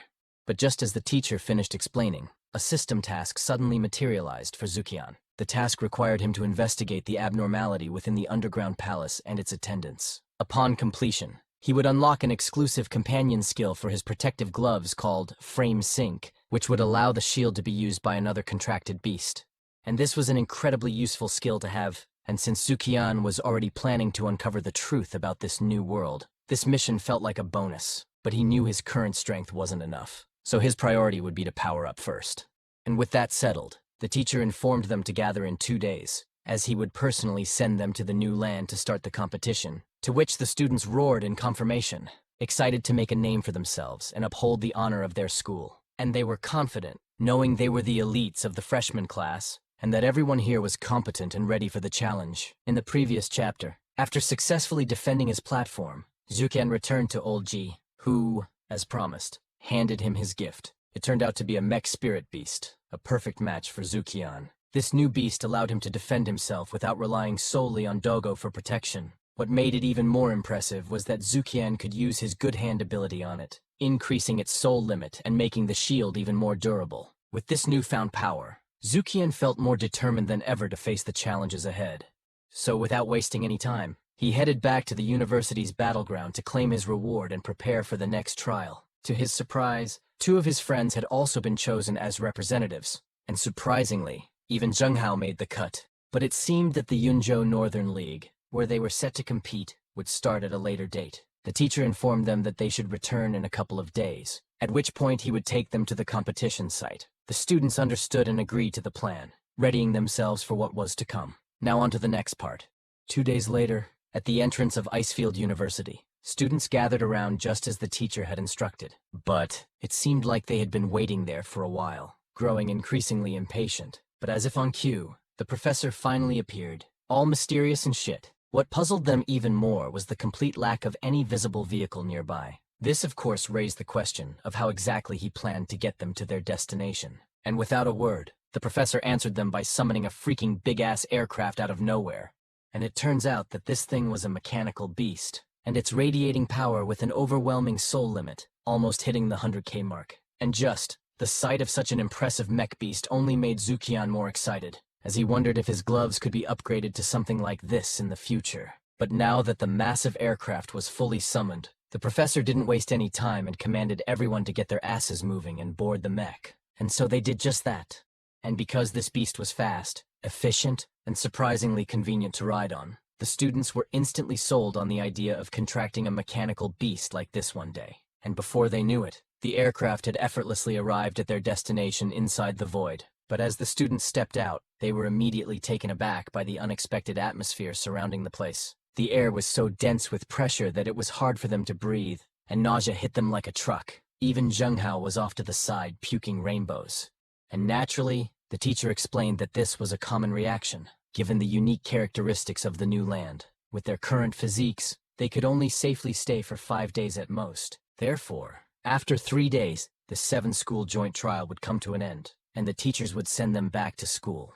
But there was no need to worry too much. If they encountered a crisis that couldn't be resolved, they could simply press the call for help button provided to them in advance, and the teachers from each school would then enter the underground palace to rescue them, though at the cost of losing their qualification for the trial. And of course, this made the students wonder what would happen if they stayed beyond the 5-day limit, to which the teacher clarified that it was quite simple, and that they'd lose their minds and go completely crazy. And Zukian immediately believed this, as judging by the emotions coming from his spirit domain, even Doggo wasn't too fond of this place, which then led him to wonder how this strange new world had even formed. But their thoughts were soon interrupted by the appearance of another large beast, signaling the arrival of students from other universities. And as soon as they disembarked, the professors greeted one another, noting how strong each student looked. But one student in particular stood out. They had heard that a student from Icefield University had taken the #1 spot in one of the difficulty levels of the training palace, and they were eager to meet this kid. And it certainly didn't help that Sukian's teacher used this as an opportunity to boast about him and his school, suggesting that Sukian would likely lead their school to victory. Meanwhile, Sukian just stood there, feeling awkward and unsure of what to do. But Sukian couldn't help but think that his teacher Zhang wasn't exactly exaggerating either, as wherever he went, he aimed to be the best and win it all, and that wouldn't change even now. And with everyone now present, the professor agreed to kick off the competition. With this, they formed a mass teleportation spell that quickly enveloped every student in soul energy, and then instantly transporting them into the underground cave. And as expected, they were teleported to random locations, each one alone. Fortunately for Zukian, he quickly ran into one of his schoolmates, who was equally delighted to see a familiar face. And so the student eagerly shook Zukian's hand and introduced himself as Wang Kang. And he proudly mentioned that his spirit beast was also a one-star elite rank, and it was a ghost type which he believed would play a significant role in a place like this. And since it was a school competition after all, Zukian decided to team up with Wang Kang, and as it turned out, Wang Kang wasn't wrong about his beast's usefulness. The ghost-type spirit beast effortlessly illuminated their path with its mere presence, which made any lone mutant beast think twice before approaching them. But still, Wang Kang was really on edge, as the aura of the mutant beasts in this place was so strong that he couldn't even sense their locations, no matter how hard he tried. Suddenly, he was caught off guard as he noticed multiple glowing eyes just beyond the darkness ahead. But with the element of surprise now lost, the beasts revealed themselves, and it was a horde of massive spiders. And just like any normal human faced with such a nightmare, Zukian didn't waste a second before lighting these mofos up, taking them out before they could even get close. And since it was already nighttime, they were able to use the night battle skill, which made the fight even quicker. And soon enough, the spiders were sprawled out lifeless on the ground, while Wang Kang was genuinely surprised by this display, and that Zukian's true strength was even more terrifying than the rumors had suggested. No wonder he could break records in the hard difficulty trial at the training palace. But as they were collecting crystals from the fallen beasts, another creature suddenly emerged from behind, and its intense bloodlust palpable, as this time it was a different kind of spider, more venomous and far stronger, as it was a 2-star elite rank. And this one wasn't playing around, as it was out to kill on sight. Fortunately, Doggo's insane reaction time saved them, diverting the initial attack and killing the spider before it could launch another strike. Afterwards, Zukian reminded Wang Kang to be more careful next time, to which Kang thanked him. But Zukian responded that it was a little too early to be saying thanks, as they still had to deal with the rest of these dark spiders, which completely shocked Kang, as the remaining spiders were far more numerous than the first set. But still, with the combined power of the wolf and the ghost, they managed to defeat the hordes with surprising ease, and the added illumination from Wang Kang's ghost made it easier to see everything, giving them a clear advantage in the dim cave. As a result of their success, both beasts upgraded to elite 2-star ranks. Just as the teacher had mentioned, the crystals they collected were showing signs of getting darker, a clear indication of their growing power, and the amount they had accumulated really set them up well for the early game. But this still wasn't enough for Zukian, so he urged Kang to hurry up, as they needed to reach the second floor faster than the other teams if they wanted to stay ahead. And this display of determination inspired Kang, and therefore made up his mind to stick with him, confident that Zukian would lead him to greater heights. But as they ventured deeper into the cave, another problem arose. As the path splits into multiple choices, presenting them with a dilemma, there was a chance that taking one of these paths might lead them away from any other schoolmates. Although everyone's spirit beasts had been upgraded, it was still safer to group together. While the second floor might not pose a significant threat, advancing to the third floor with just the two of them would definitely be dangerous. Faced with this critical decision, they knew they had to think carefully about which path to take. But just then, their attention was abruptly diverted by a noise coming from the other side of the cave. It didn't sound like the dark spiders they had encountered earlier, which meant a new challenge might be looming. And as if that wasn't suspicious enough, the noise suddenly stopped the moment they noticed it, putting them on high alert. And just as they expected, it was indeed different, as a burst of flame came hurtling toward them at top speed. With this, they braced themselves for a fight, only to realize it was just Zheng Hao, using his skill to sprint through the cave like the maniac that he was. And so Zukian immediately called him out, pointing out how recklessly stupid that move was, as Zukian could have easily been attacked on sight if he hadn't recognized him in time. Thankfully, he was cautious enough to wait before getting too close, avoiding what could have been a disastrous case of friendly fire. Despite this, they were relieved to have grouped up, as this cave was anything but simple, with paths leading to intersection after intersection, forcing them to circle back repeatedly. Still with determination, they finally arrived at a place where flowers bloomed and glowing with a violet hue, a clear sign that they had successfully entered the second floor. However, the path ahead had become even more complicated, and with no other choice, Zheng Hao was forced to use his Beast Shadow Clone Jutsu to scout and find the best route. Although this consumed a significant amount of soul power, It was the best strategy they had to stay ahead of the other schools. Fortunately, even Kang's fire ghost could clone itself, doubling their scouting efficiency. And seeing how effective the clone technique was, Zukian and Doggo realized they, too, needed to learn flame clone for themselves. It wasn't just strong, it was a versatile and useful skill in almost any circumstance. But just a few moments later, Zheng Hao's mischievous beast returned alone, sporting a worried expression, in which confused Zheng Hao, but it was clear that something had gone wrong. But before he could even fully grasp what his beast was saying, Zukian stepped in and translated it, and that up ahead of them there was a horde of shadow cat demons chasing it. And Zheng Hao was completely taken aback, wondering how on earth Zukian could understand his beast better than he could. But it seems like there was no time to dwell on that, as the shadow cat demons were close, and they weren't alone. As it turned out, they were also chasing another group of students who were clearly regretting their life choices leading up to this predicament. But the sight of other people gave those students a glimmer of hope. They knew that banking on Zukian's group to distract some of the cats and take the heat off them would benefit them. And so without hesitation, they sprinted towards Zukian and his crew, hoping to share the burden. But these shadow cats were all 4-star demons, far stronger than anything they had faced so far. And it was clear the other students were trying to offload some of the aggro onto them, and so they dipped out of there as fast as they could, doing the only thing their instincts told them to do. Even though they knew outrunning a shadow cat was nearly impossible, they had no choice but to try. But not long after, the other students from the rival school caught up with them, and since Zheng Hao clearly pissed off, he immediately demanded to know which school they belonged to be this inconsiderate for leading the danger straight to them. To which the kid just sneered and told Zheng Hao to F off, refusing to reveal anything that might help them track him down after the competition. But since they were all now in the same predicament, Zukian gave them a fair warning, and that his group would try to escape first, and the others better not dare outrun them to the exit. Unfortunately for them, there was no exit up ahead, which left them no choice but to stand and fight. And since the demon cats were closing in fast, the students from Icefield University had no time to waste. But since Zukian needed time to charge his avalanche skill, Zheng Hao and Lu Liang stepped up to buy him that precious time. But before they could get started, Zheng Hao noticed that the students from the other school were still trying to escape, even though they were the ones who led the demon cats there in the first place, which only fueled Zheng Hao's anger. But with survival on the line, he and Lu Liang decided to go all out. With this, Lu Liang's snow elf finally revealed its trump card, the Ice Weapon Awakening. In a transformation that looked straight out from Digimon, the elf went from a cute pet to a godly-looking creature. And the fire elf was no different either, as it activated its fire giant skill, growing into a towering inferno. And together they welcomed the demon cats with open arms. But even with their newfound power, the sheer number of enemies began to overwhelm them. But just as things were looking grim, Doggo finished charging his avalanche skill.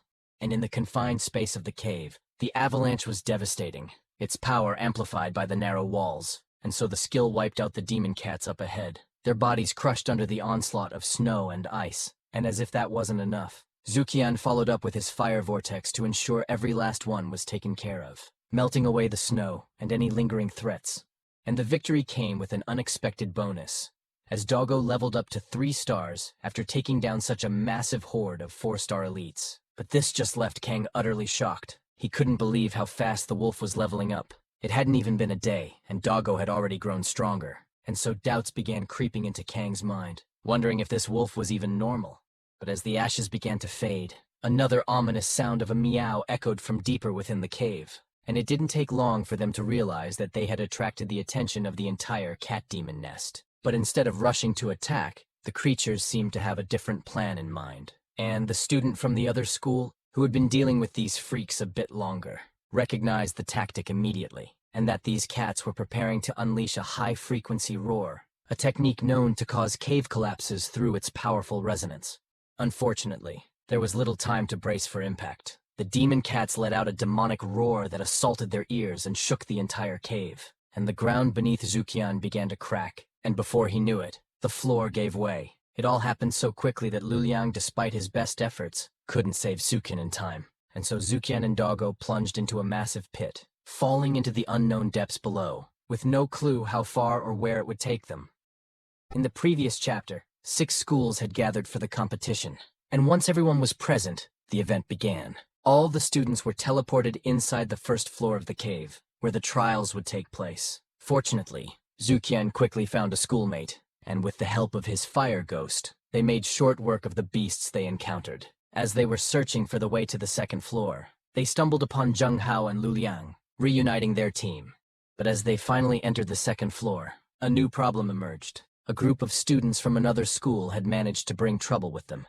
Demon cats were hot on their trail. Worse yet, these students tried to shift some of the aggro onto Zukian's group, leaving them no choice but to run as well. But when they hit a dead end, there was no option left but to stand and fight. And with their combined efforts, Zukian and his group managed to defeat the demon cats. But the commotion attracted the attention of the entire nest. In retaliation, the demon cats unleashed a high-frequency roar that assaulted their ears and shook the cave violently. The ground beneath Zukian cracked under the strain, and before anyone could react, the floor gave way. Zukian and his companions fell deep into the abyss below, with no idea what awaited them at the bottom. Now on to the next part. Zukian and Doggo had fallen into the depths of a pit, but fortunately, due to Zukian's strengthened body from ranking up and the deep water cushioning their fall, they emerged uninjured. But as Zukian looked up at the crack they had fallen through, the distance was so great that he could no longer see the opening clearly. And it seemed that only he and Doggo had ended up in this mysterious place. But at least his phone was still working. And so they made good use of the phone's light, using it to illuminate the only tunnel they could see. As they cautiously moved forward, it became clear that this place was the habitat of elite high-level flower beasts. And knowing they might not be able to handle such powerful enemies, Zukian and Doggo tread carefully. But what was even more intriguing was that the tunnel walls didn't look natural. The smooth, symmetrical lines made it seem more like a man-made structure. But with no other options, they ventured deeper into the tunnel. But they quickly retreated in terror at what they witnessed at the tunnel's end. But after catching their breath and realizing that whatever they saw wasn't chasing them, they had no choice but to go back.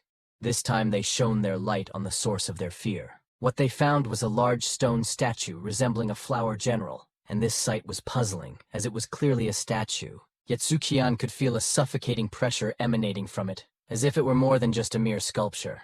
And he should be feeling that way, 'cause I have seen this kind of statues before, and what they could do, and this Zukian might just be reborn as a shadow monarch or something like that. But unlike the intimidating stone statue from you-know-who, the source of the suffocating pressure Zukian felt was actually coming from a much smaller grass beast hiding behind it. The creature seemed quite disturbed by the unexpected intrusion into its domain, regarding Zukian and Doggo warily as if they were unwelcome guests in its palace. Meanwhile, back where Lu Liang and the others were, Zheng Hao and Kang decided to use their fire clone ability to check on Zukian. But the audacity of the students from the other school knew no bounds, as they tried to suggest that what Zheng Hao and Kang were attempting was impossible, claiming that the pit was bottomless. This comment pushed Zheng Hao over the edge, so he grabbed the student by the collar and called him out, reminding him that this entire predicament was their fault, and so they didn't need any more sarcastic remarks from them. And if he doesn't shut up, he would be glad to be the one thrown into the pit next. And this terrified the other students, prompting it to immediately apologize and beg Zheng Hao not to follow through on his threat, explaining that the lowest level of the cave was where the habitat of the elite-level generals resided, and it was a dangerous place for anyone to be. Despite this, the student tried to reassure them that Zukian would likely be fine. If he was smart, he could find a safe place to hide and wait for the others to reach that level and regroup with him. Or he could even press the distress signal if the situation became too dire. But Zheng Hao quickly clarified to the student that he was overestimating Zukian's intelligence, as there was no way Zukian would do something as cautious as hiding or waiting for help. So the only option now was for them to go to the lowest level themselves and find him as fast as possible. And since this mess was entirely their fault, Zheng Hao made it clear that they were coming along for the ride, whether they liked it or not. And unfortunately, their fire clones proved ineffective, unable to make it to the deepest floor, as they were easily taken out by the mutant beasts along the way. And with no other options left, Zheng Hao and the others knew they had to gather as many people as possible, find the entrance to the lowest level and go down to meet Zukian in person. Meanwhile, back where Zukian was, he had turned to look for an exit when a sudden noise from behind caught his attention. The course of the attack was none other than the grass beast from before. Despite its size compared to the statue, this creature was a 7-star elite, a fact that became all too clear when it began controlling the massive stone statues around them. It was obvious that this was not a fight Zukian and Doggo could win easily. Still, Zukian wasn't the type to back down without a fight. Knowing they were up against a formidable foe, he and Doggo braced for the worst, unleashing everything they had right from the start. They were prepared to go all out, hoping that their combined strength could at least buy them some time until help arrived, or with any luck, maybe even turn the tide in their favor. But this boss of a beast wasn't about to give them any head start, as it formed a mini-sun and directed its rays at them with terrifying speed. Fortunately, Zukian's shield absorbed most of the impact, while Doggo's ice mist cooled them off, minimizing the damage, leading the flower boss to switch tactics, using its vines to attack from all sides. This, however, was exactly what Zukian and Doggo had been hoping for. Seizing the opportunity, they unleashed their fire vortex skill, and since flames are super effective against grass, they dealt significant damage to the boss. And seeing the flower boss recoil in fright gave them a boost of confidence. Not wanting to give it any chance to recover or use the giant statues to attack, Zukian activated the flame vortex again, determined to finish the fight in one decisive blow. But the flower boss had other plans, as it concentrated natural energy into its hand and slammed it into the ground, activating a savage growth that sprouted massive vines to block the flames. It even went so far as to use a large amount of energy to suck the flames away, preventing them from spreading further. But this move just puzzled Zukian, as the vines weren't part of the flower boss's main body. So why would it waste so much energy to eliminate the flames when it could have simply backed away to create distance? Unless it wasn't able to retreat because it was trying to protect something. And the only thing behind the flower boss was that giant statue. And this realization sparked a new plan in Zukian's mind. It seemed like the statue was important to the boss. So without hesitation, they shifted their strategy, directing all their attacks toward the statue to see if Zukian's hunch was correct. And so Doggo zoomed in like a maniac straight toward the statue. And just as Zukian suspected, the grass boss threw itself between Doggo and the statue, taking the hit directly. And this completely confirmed Zukian's assumption. The statue was indeed the key, and not one it can control. With this, they realized they had a winning chance, so they pressed the advantage, focusing all their attacks on the statue. And as expected, the grass boss desperately tried to shield it, which was exactly what Zukian and Doggo wanted.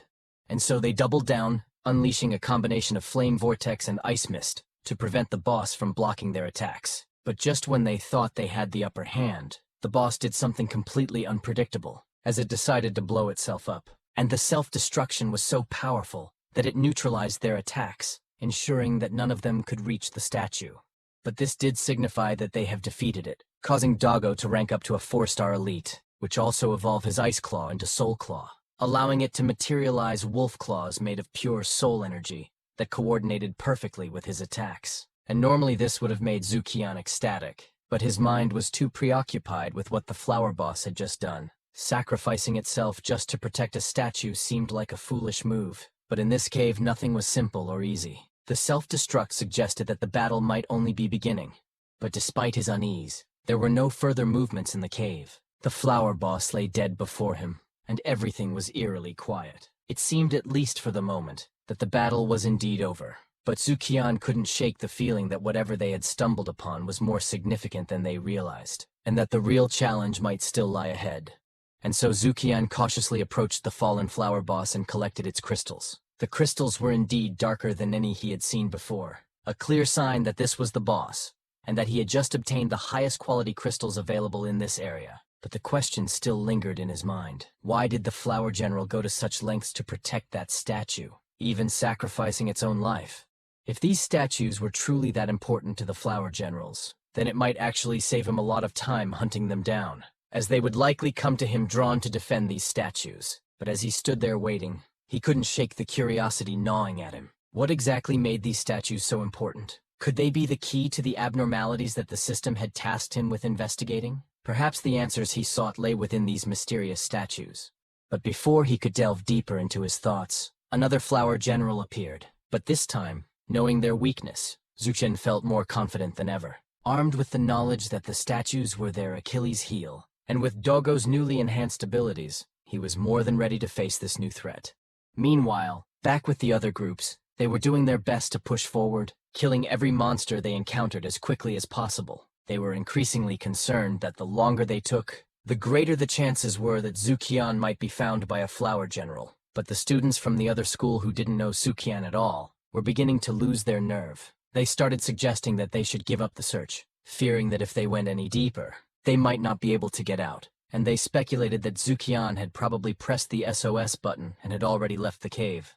But Zheng Hao just immediately shot down their assumptions, making it clear that what they were thinking was impossible, as Zuqian was not the type of person to back down, no matter how tough the situation. That's also why he had once fought off 3 elite beasts when he was just at the ordinary rank, and was also the one who broke 2 of Zhuo Weiqishui's records in the training palace.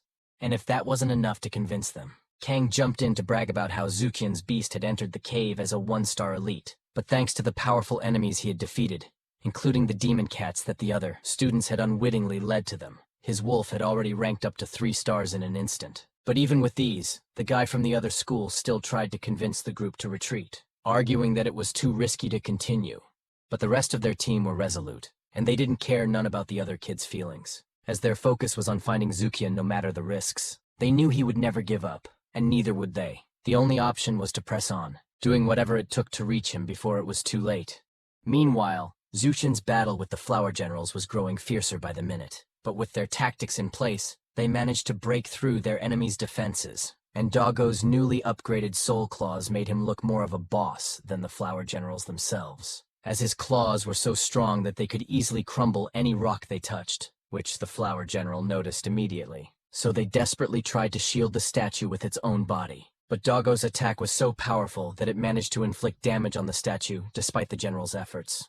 But this just sent the Flower General into a berserk state, which Zuqian and Doggo quickly realized they had made a critical mistake, as the general began to gather a massive amount of energy, clearly preparing to self-destruct in a last-ditch effort to take them down with it. And the energy buildup was so intense that when the general finally violently, and the shockwave was so powerful that Zheng Hao and the others still some distance away felt the tremors, and the student from the other school who were already on edge was now even more terrified. So he tried once again to convince the group to retreat, insisting that continuing any further was madness. But Zheng Hao had enough of his bitchery, and so he forced him to go in front, making it clear that they were not backing down. Meanwhile, back where Zuqian was, he quickly realized that even the slightest touch on the statue could drive the Flower Generals into a berserk frenzy. So, he made a mental note to be more careful in the future. No more accidental statue damage. They would need to up their game, trying their best to feign attacks without actually touching the statues. And for a moment, Zuqian and Doggo breathed a sigh of relief. Both of them were okay, and they even managed to snag another high-grade crystal as a bonus. He just hopes that the commotion they had caused wouldn't attract more Flower Generals, as they could only handle outsiders tarnishing their precious statues. Zuqian deliberately baited them into attacking him, and as expected, the Flower Generals furiously launched their attacks, but Zuqian quickly hid behind the statue. And the plan worked perfectly, as the generals were desperate to avoid damaging the statue, and therefore found themselves in an awkward defenseless state. And Zuqian didn't hesitate to take advantage of this, swiftly eliminating them one by one. And with Doggo's passive speed absorption, he instantly rose to a 5-star elite, which greatly delighted Zuqian. Meanwhile, the others felt the cave shake even more violently, causing the skeptical student to doubt that this could possibly be the work of the Zuqian that Zheng Hao and the others spoke of so highly, prompting him to question them, hoping that maybe he was right and this wasn't Zuqian's doing. But the three fell silent, knowing all too well that this was exactly the kind of chaos Zuqian would create. And as they had feared, Zuqian was indeed causing havoc, casually creating multiple mini-suns inside the cave, unaware of the massive explosions and the violent tremors they were triggering. And the vibrations were so intense that even the students on the first floor could feel them, leading to widespread confusion. Many students were baffled about who could possibly be responsible for such destruction.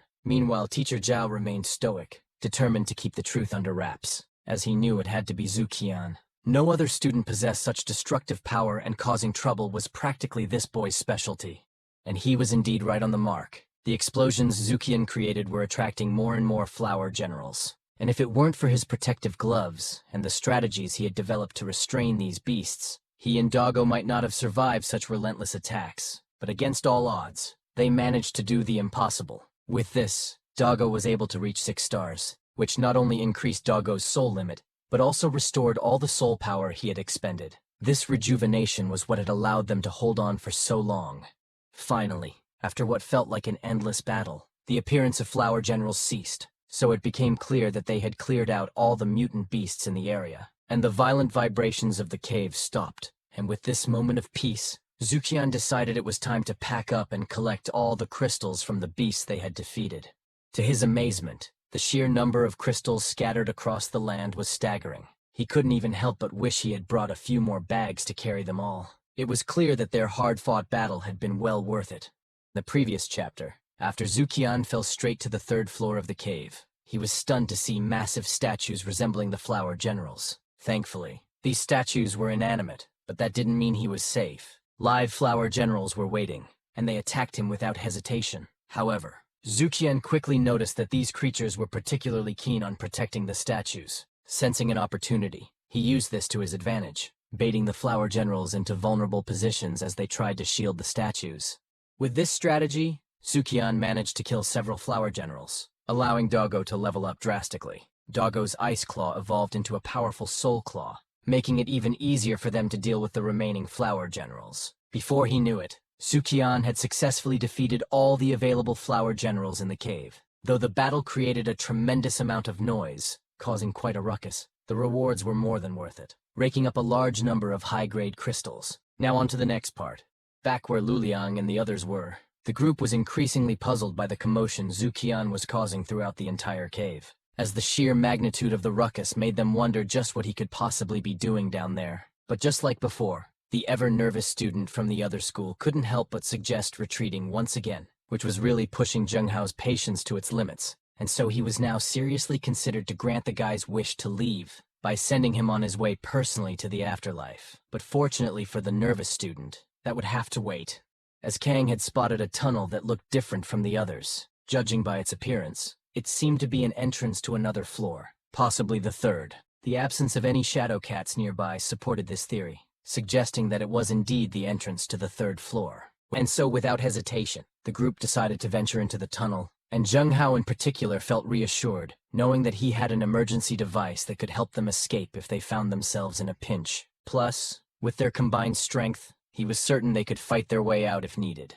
But as they reached the end of the tunnel, they were shocked to be greeted by towering stone statues that loomed over them like giants. The statues alone were enough to set off their alarms. But what truly unnerved them was the crackling sound they heard behind one of the statues. Instinctively, they prepared for a fight, thinking they were about to face a mutant beast. But as the seconds ticked by in anxious anticipation, they were stunned to see Zukian emerge from behind the statue. But rather than being terrified after being alone in this dangerous place, Zukian seems to be more than delighted to have entered the third floor. In fact, he was celebrating, which only confused them quite so. But they quickly understood when they saw what Zukian was carrying. It was a haul of high-grade crystals that would make anyone's jaw drop. And with such a bounty, it was no wonder why his face was like that.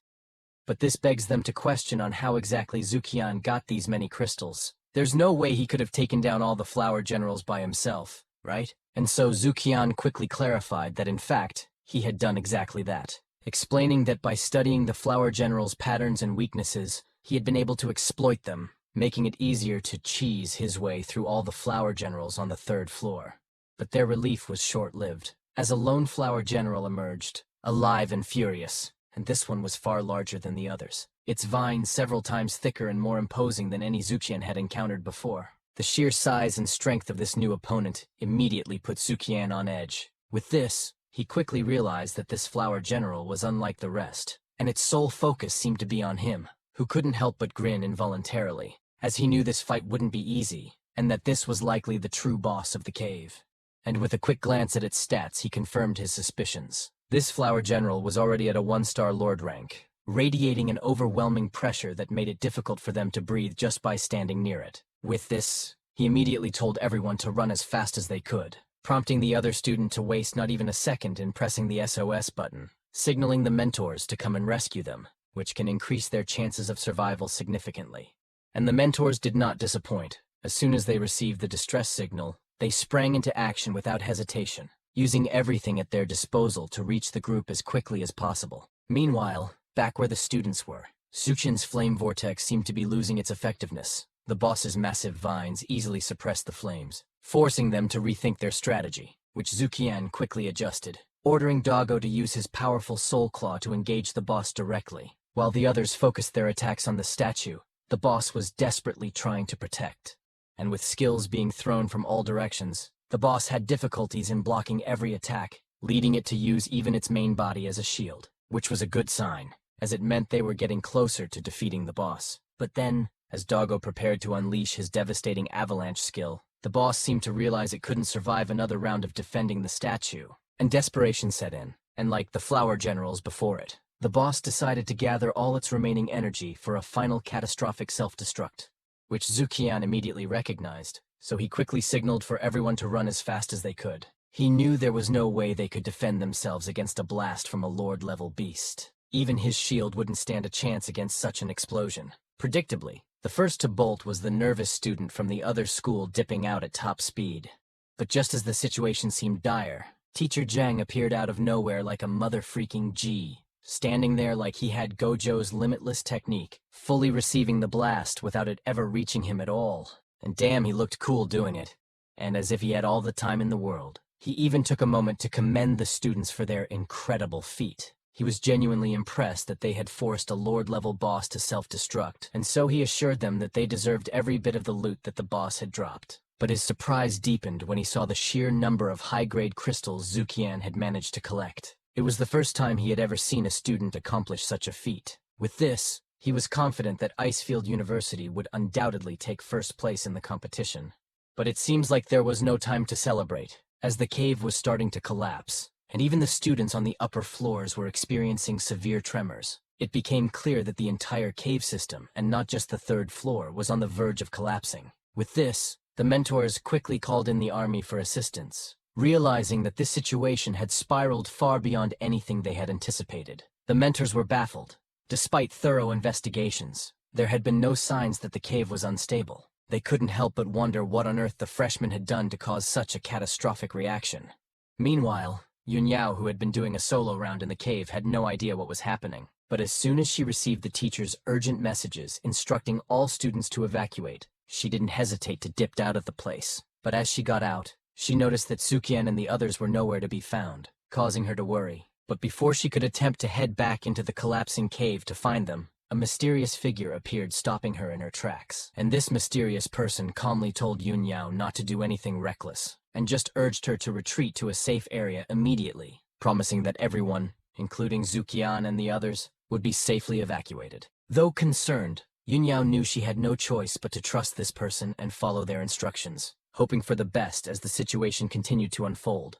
Meanwhile, Teacher Zhao and the students finally made it out of the inner layers of the cave, so he instructed the students to continue on their own to find the exit while he went back to search for the others. And he was confident they would make it out safely, especially with Zukian among them. With that assurance, the students immediately rushed toward the exit, eager to escape the increasingly unstable cave system.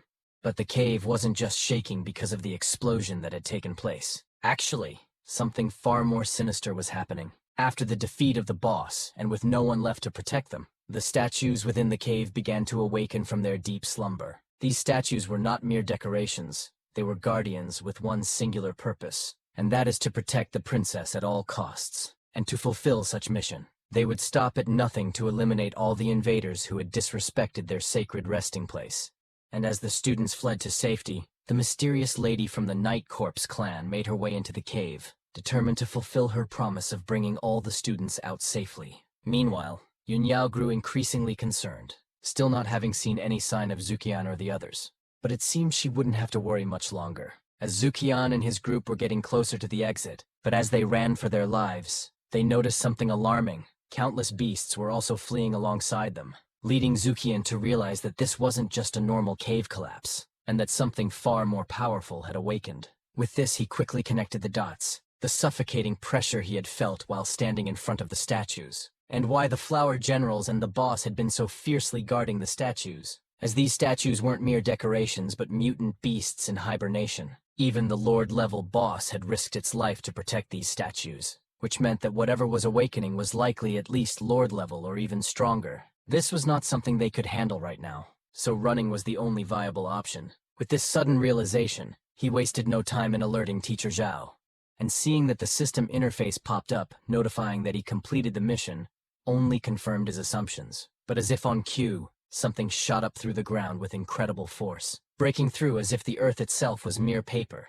And though its appearance was obscured by the dust and debris, the group immediately sensed that this was no ordinary beast. And when the dust finally settled, the beast that emerged was indeed a formidable opponent. as it was a 5-star Lord rank creature, radiating an overwhelming soul power of 57,000. Its eyes locked onto their group, brimming with a predatory intent that sent chills down their spines. And the beast was clearly preparing to attack, and the situation seemed dire.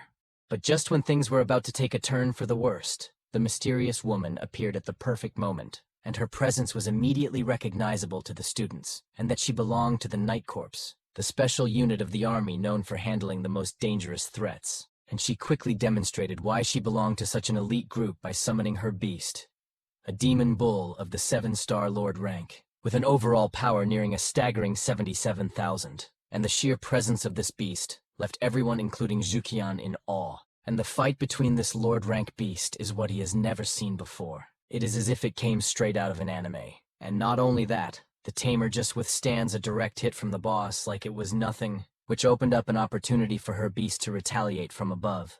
However, the Thorn General was no fool, as it used its vines to push itself away and evade the Demon Bull's strike, and just redirected its focus and launching an all-out assault on the woman. But the Demon Bull wouldn't let such thing happen, not as long as it was still around, slicing the vines up like it was nothing.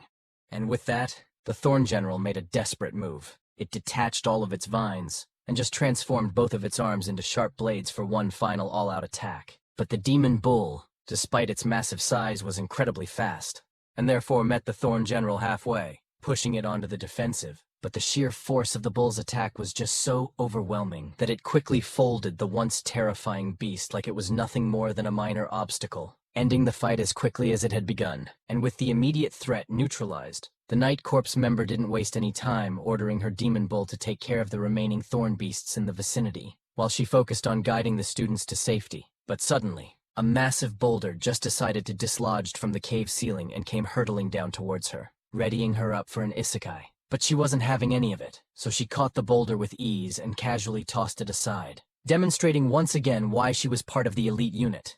However, the risk of the underground cave collapsing was still imminent, so she urgently urged the students to follow her without delay, while reassuring them that they didn't need to worry about the others, as her team and the mentors were already handling the remaining awakened beasts and working to rescue any students still trapped inside. With this, the students followed her lead without hesitation, and in just a few moments, they successfully regrouped with the rest of the survivors. And so the students immediately expressed their gratitude by bowing their heads, relieved and thankful for their rescue.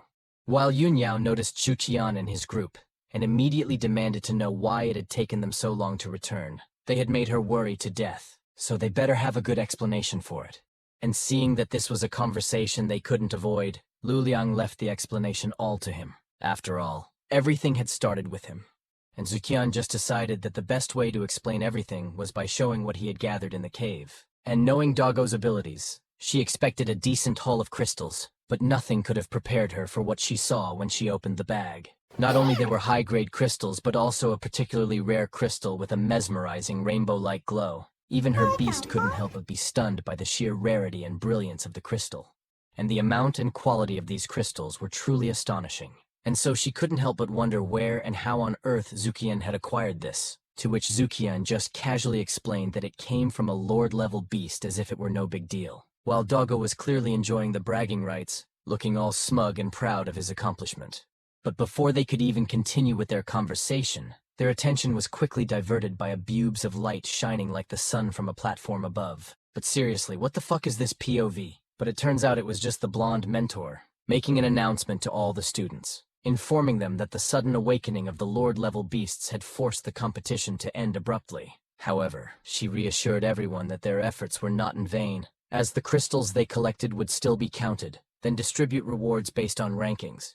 And given the sheer amount of crystals they had, Yunyao was confident that their school had this in the bag. But before she could say anything, Zheng Hao, who was feeling especially proud, stepped forward eagerly and excitedly asked the mentor to count the crystals collected by Zukian first, believing they would blow everyone else out of the water. And since the mentor had recognized Zukian's name from his previous exploits in the training palace, she was equally curious and so agreed to the request. But just like Yunyao, the mentor was utterly shocked when she saw the lord-level crystal among the collection. The presence of such a high-grade, rare crystal was in the previous chapter. After defeating the lord-level general, the statue suddenly awakened, causing the cave to shake violently. With this, the competition was abruptly halted, and the teachers, along with the academy's army, rushed inside to rescue the students. Fortunately, they arrived just in time to ward off any emerging threats and ensure everyone's safety. With all the students accounted for and no injuries or casualties, the competition resumed.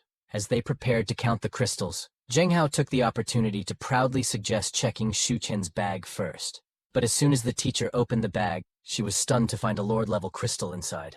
Now on to the next part. With this shocking revelation, the blonde teacher asked Shu Qian to wait while she discussed the situation with the other teachers, to which Shu Qian agreed. The blonde teacher, who we will be calling Grace, then approached teacher Chen and showed him the crystal. Initially, Chen was confused, thinking that Grace had sneaked into the underground cave herself, killed a Lord-level beast and was now bragging about it to him, which she quickly clarified that this wasn't the case. The crystal actually came from one of the students, and naturally, Chen assumed that the students hadn't acquired the crystal through legitimate means, and it was a reasonable assumption, given that all the students participating were barely at the elite level. So there was no way someone at that level could have killed a Lord-level beast. It seemed more likely that a teacher or a member of the Night Corps had slain the beast during the chaos, and the student had just stumbled upon the crystal by chance.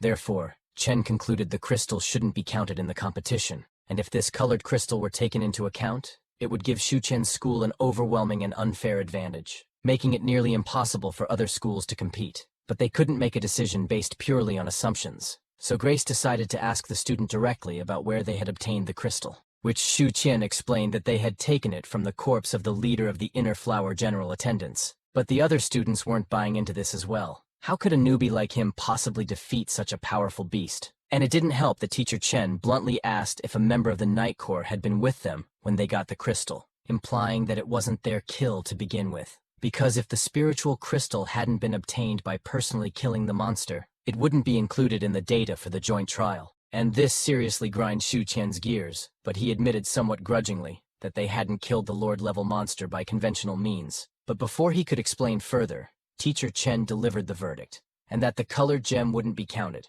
which infuriated Zheng Hao, who immediately lashed out, explaining what Shu Qian had meant. He clarified that while they hadn't killed the Lord-level beast through normal combat, they had driven it mad and caused it to self-destruct, and the two teachers had arrived just in time to save them from the aftermath. And Grace, who listening to this explanation, was somewhat convinced. Their story was plausible. If they had understood the beast's weaknesses well enough to trigger a self-destruction, then it was possible for them to defeat a creature much stronger than themselves. This level of strategy suggested they might have earned that crystal after all. But even before Grace could react, it became clear that Shu Qian had decided to give up on defending themselves. While Zheng Hao wasn't willing to back down at first, especially after they had nearly been wiped out to obtain that crystal, but Shu Qian convinced him not to worry too much.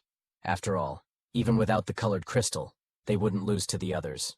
With this in mind, Shu Qian used the setback to force the teachers into a predicament, suggesting they have to count the other crystals since they already proved they were honest students. But before they could proceed, teacher Zhang returned with the other teachers and claimed that the colored crystal rightfully belonged to his students, as they had earned it through their own efforts. He vouched for what had happened, but teacher Chen immediately accused him of being biased since Zhao was Shu Qian's teacher, while Grace quickly defended Zhang, stating that she knew him well enough to trust he wouldn't lie. Even the teacher from another school who had accompanied Zhang vouched that the Lord-level monster had indeed exploded when they arrived. Despite this, Zhang realized that no matter what they said, someone like Chen would still accuse them of lying.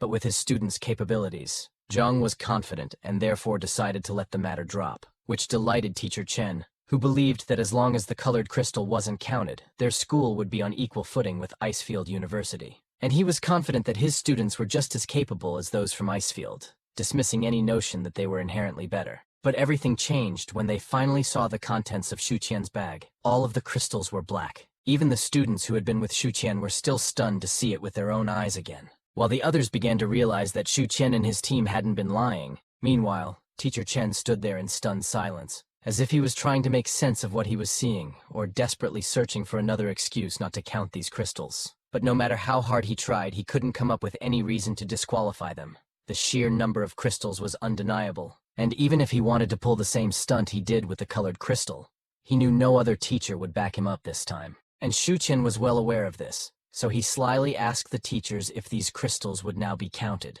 to which Grace confirmed it, while a member of the Night Corps stood to the side, smiling. as she couldn't believe she had found a student so talented, and was already thinking that maybe Shu Qian would become a member of the Night Corps in the future as well. But as the counting of the crystals began, something unexpected was happening in the background. The students who had been with Shu Qian started plotting something, though it wasn't devious, and they had simply decided to cut their losses. Realizing they didn't stand a chance, with most of them hadn't even made it to the inner layer, the guy stepped forward and asked the teacher to stop counting, and he spoke on behalf of his school, announcing that they were forfeiting, which immediately shocked Grace. So she tried to convince them not to give up, but the student pleaded, saying this was the only way they could at least keep their dignity intact. Seeing this, Teacher Chen thought the decision was appropriate, but he wasn't prepared for the blow when even his own students began to do the same, and soon he found himself gritting his teeth, unwilling to admit defeat. But his inferiority complex couldn't change the reality of the situation. His students had made the decision, and who could blame them? They hadn't even had time to reach the inner trial, and they knew they were so far behind that it was better to bow out now than to be scarred for life by knowing how much Shu Qian and Icefield University were ahead of them. Even Teacher Zhang was taken aback by this sudden turn of events, but he fully understood what the students were going through. And with the other schools conceding, the teachers officially declared that Icefield University had won by default. And with Shu Qian being the main reason for such a significant turn of events, his name was now more well known than ever before. Students who once overlooked him now tried to get close, knowing he would likely become a prominent figure in the future. This became even more evident when word spread that he had broken the record in the training palace, a piece of news so shocking that even the woman from the Night Corps was taken aback. With this, she was more than convinced that Shu Qian should become a member of the Night Corps. Meanwhile, Teacher Zhang gathered the students and explained that, in addition to the winners' rewards and school points, the spirit crystals they had collected would also belong to them. These crystals could be exchanged for spirit pills, as they were a key material in their production.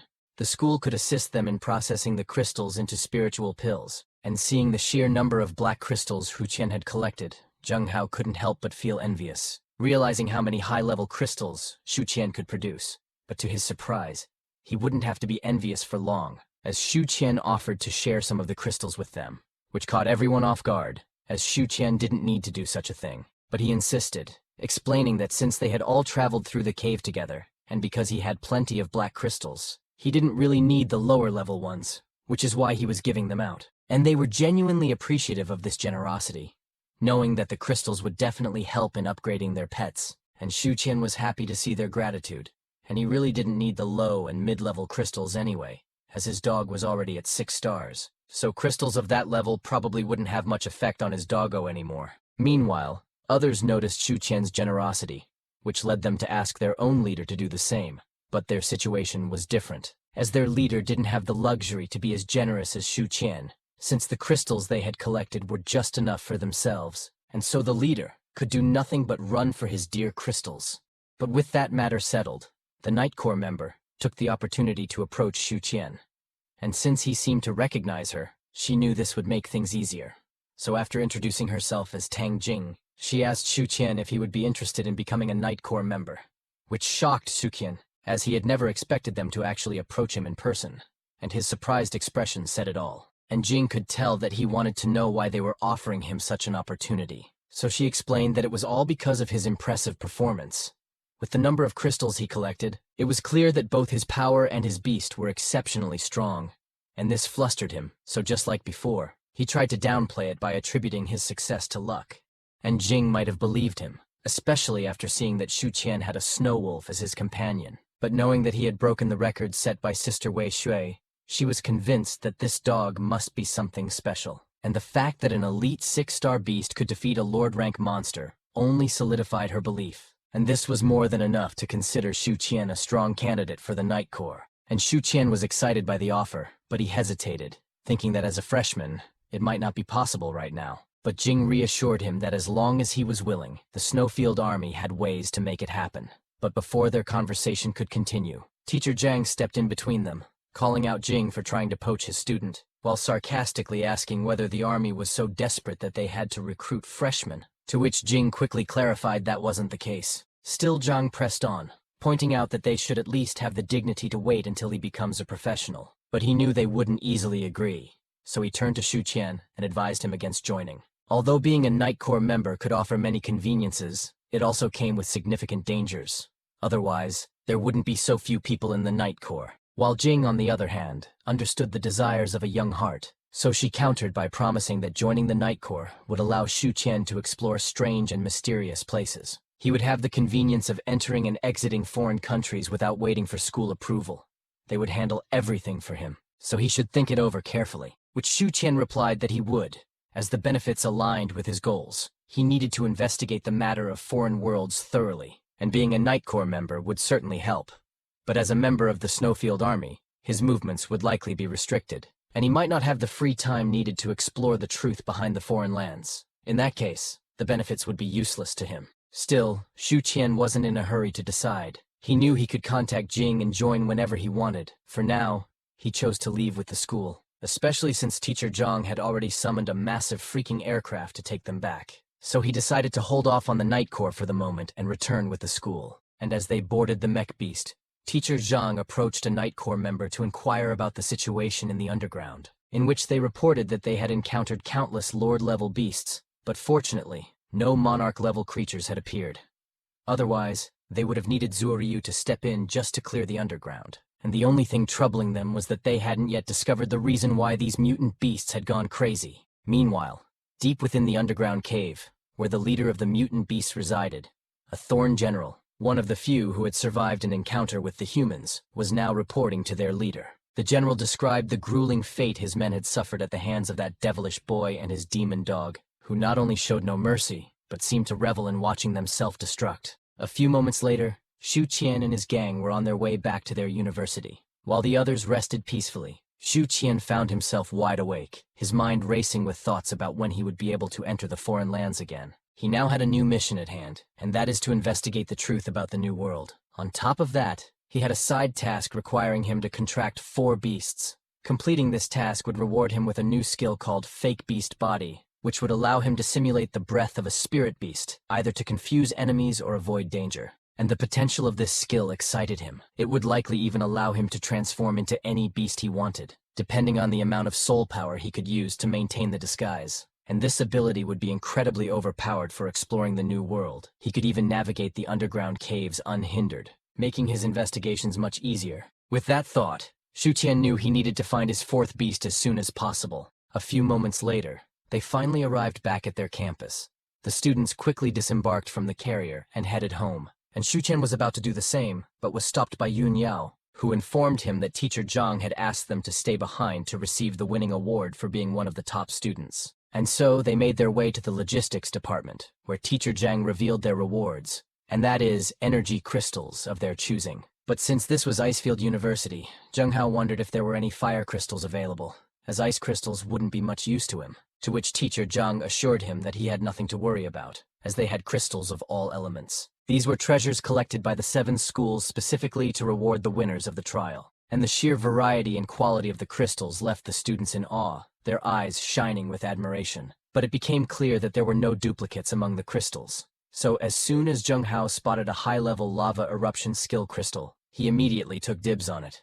But unfortunately, Kang had his eye on it as well, leading to a heated argument. Meanwhile, Lu Liang was equally impressed, noting that this collection was even more complete than what he had at home. While Yun Yao, on the other hand, stepped back and allowed Shu Qian to pick first, acknowledging that their victory was largely due to his efforts. And both Kang and Zheng Hao overheard this, so instead of continuing their fight over the lava eruption skill, they urged Shu Qian to take his pick first, knowing that his dog could also use fire skills. And Shu Qian greatly appreciated their gesture, while Teacher Zhang was quietly amazed at how Shu Qian had earned such respect from his peers, enough to make them willingly step aside and let him choose first. It was a clear sign of the influence and respect Shu Qian commanded within the group, but since Shu Qian didn't really have an interest in the lava eruption crystal, the two continued their argument, while he calmly surveyed the other options. And after some consideration, he narrowed it down to 4 choices.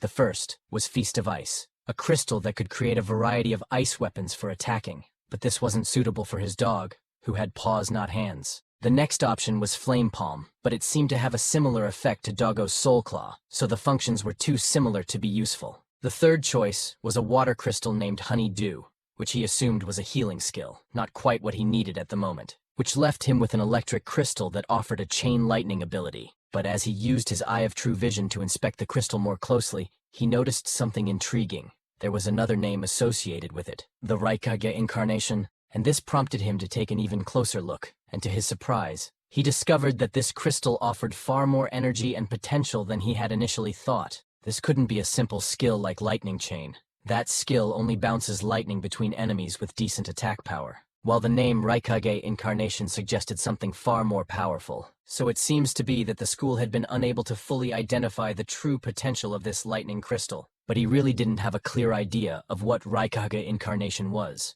So he decided to ask Teacher Jang about it, to which he explained that it was a skill possessed by only a very rare lightning spirit beast. The skill allowed the beast to use lightning to create a powerful lightning clone, with the clone's characteristics and strength depending on the spirit beast that created it. Moreover, the main body could merge with the clone, enhancing its strength even further, though this would also greatly reduce the skill's duration. And hearing this, Shu Qian realized that this was exactly the kind of skill he had been looking for, especially after seeing how effective fire clone skills could be. It was just a pity that it was a thunder skill. But that wouldn't stop Shu Qian.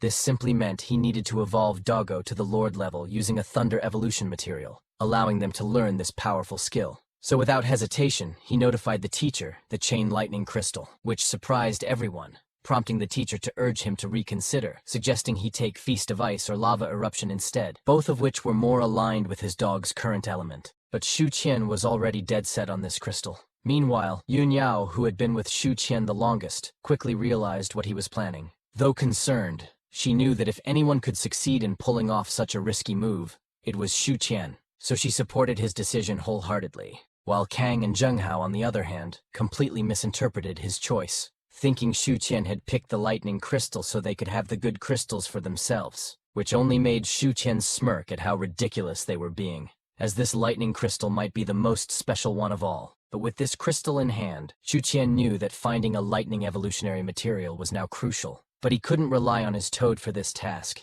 leaving him with only one option, and that is to ask Old G himself for help. In the previous chapter, as the crystals were being counted, the students from the other schools realized they had already lost and voluntarily forfeited.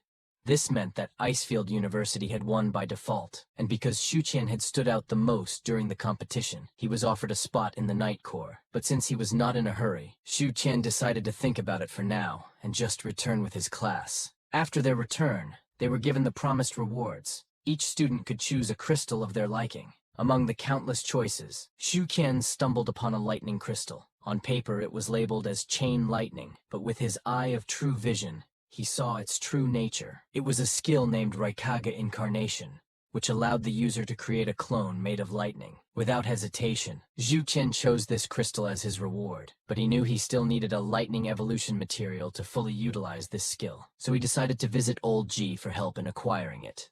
Now on to the next part. Zuxian didn't waste any time and headed straight to Old G's place, which immediately put Old G on edge. He knew that whenever Zuxian showed up out of the blue, it usually meant trouble, and sure enough, Zuxian started asking about rare thunder evolution materials, which could only mean he was planning another crazy super evolution. Old G had seen plenty of reckless people in his time, but this kid was on another level. Wanting to make sure Zuxian knew what he was getting into, Old G gave him a heads up about the dangers. But it was clear from the look in Zuxian's eyes that he'd already made up his mind. Old G decided not to push it, remembering how he'd watched in disbelief as Zuxian's wolf pulled off the impossible last time. Maybe it wasn't so crazy to believe in him again. But before diving into the topic, Old G asked Zuxian if he had found and contracted a second spirit beast yet, and since the toad was still a secret, Zuxian replied that he hadn't. With that, Old G recommended he visit Thunderstorm Canyon in the south. Not only would he find the lightning evolution materials he needed, but that place was also home to a rare lightning-type beast known as the Star Guardian.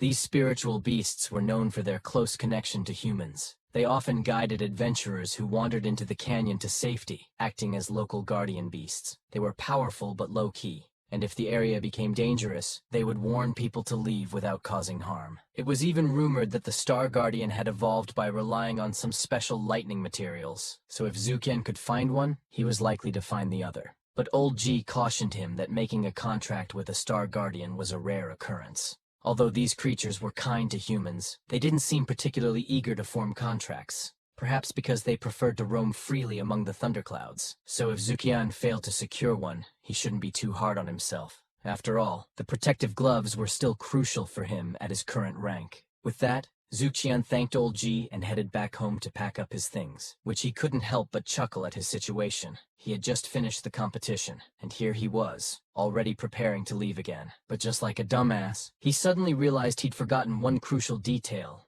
and that he hadn't actually asked old Ji where Thunderstorm Canyon was located. Since it felt awkward to go back and ask, he decided to reach out to Yunyao for help. As soon as he asked Yunyao about it, she didn't hesitate for a second. Instead, she quickly packed up her own things, insisting on joining him for the journey. A short while later, Zuqian and Yunyao met up and boarded the train together. He then asked Yunyao why she decided to come along, to which she casually explained that of course she'd join him wherever he wanted to go. And besides, the canyon no longer allowed lone adventurers to enter, which immediately surprised Zuqian. But it raised an important question of just how many people were needed in an adventure team to gain entry to the canyon, which Yunyao laughs it off as she was not sure either. They will only know when they get there. And a few moments later, the train pulled into Bentley City, stopping at the Imperial Spirit Hall on the outskirts of Thunderstorm Canyon, which greatly shocked him, as it strikingly looks similar to the training palace. And of course that is because the same pavilion owns the place, which Yunyao explains. And that's also why there is a sea of adventurers gathering here, as this spot is where people like them can form a temporary team. Moreover, this practice became popular because the canyon's environment is so dangerous that new regulations have been issued, requiring only a certain number of people to enter. And going to the receptionist, they were informed that they needed at least 4 people, and one of them had to have a healing beast. But that seemed to be a problem, since neither of their beasts knew how to heal. But as if on cue, some suspicious individuals turned up when they overheard the need for a teammate, and luckily enough, they had a healing beast with them. It just so happened that she had recently contracted a water spirit, which was already at 8-star ordinary rank. And not only that, her brother had a Giga Chad golden turtle that came straight out of the gym, and its eyes red with all the protein it just snorted. And it was already at 9-star normal rank. But their introduction was cut short when the receptionist called them out, baffled to see them again so soon after recovering from injuries. Yet, if they really wanted to enter again, she asked them to fill out some forms first, which they gladly did, rushing to where the forms were. As soon as they left, the receptionist apologized, explaining that the siblings were frequent adventurers who often ventured into the canyon, searching for their father who got lost there. And unfortunately, they always came back injured and unsuccessful. So she suggested that Zuqian reconsider teaming up with them. But since the residents here are a bunch of unwilling, heartless sons of bitches, the siblings can only form teams with new adventurers from outside the area. I know, sad, right? But there was one thing they didn't lie about, because they felt guilty about forcing people to join them. They were very caring towards newcomers, which was quite commendable. And Zuqian liked that kind of attitude. So even though the siblings were at a lower level, he accepted their offer, which delighted the siblings. And with that, they immediately departed from the spirit hall. And no matter how much the receptionist urged them to reconsider, Zuqian just thanked her for her concern. But they had already made up their minds and decided to go with them. But as she looked over their records, the receptionist fully realized why they were so confident in joining the siblings. Because not only were they from a highly regarded university, but their contracted beasts were already at elite rank, especially Zuqian's, which was at 6-star elite. A few moments later, they arrived at Thunderstorm Canyon. And just like its name suggested, the sound of thunder echoed all around as endless lightning bolts crashed down. And it was a miracle that there was still a forest in this area, considering how constant the lightning strikes were, which could easily start a forest fire. Zuqian could even feel the raw power just by walking through the forest. And since things looked more dangerous than they had anticipated, Yunyao asked Zuqian if it was really necessary to team up with the siblings, to which he responded that it was, because they needed a guide familiar with the environment, and the fact that these siblings could frequently enter and exit this canyon at the trainee level meant they were more experienced than they appeared. And since the tension was thick in the air, the guy decided to start some small talk, asking why they had come to this place. And so they explained, which made the girl giggle a little, because every adventurer had the same idea as them. But unfortunately, the Star Guardian was an introverted beast and wouldn't show itself to just anyone. Still, if they were lucky, there was a possibility. But as it seemed like a thunderstorm was approaching, their conversation had to be put on hold. They needed to find shelter first, and they didn't have to worry, as the siblings knew where to find evolution materials. So they planned to wait until the storm was over before going straight to find what they needed. But as they ran with the siblings to find shelter from the lightning, Zukian couldn't help but feel excited, thinking about the possibilities his beast could achieve after gaining lightning skills. With such fast and powerful strikes, they wouldn't have to be afraid of anything. A few moments later, they spotted a cabin in the center of the woods. It turned out this was a cabin that the siblings' father had built when he was a young lad, and since few people knew about this place, there shouldn't be anyone around.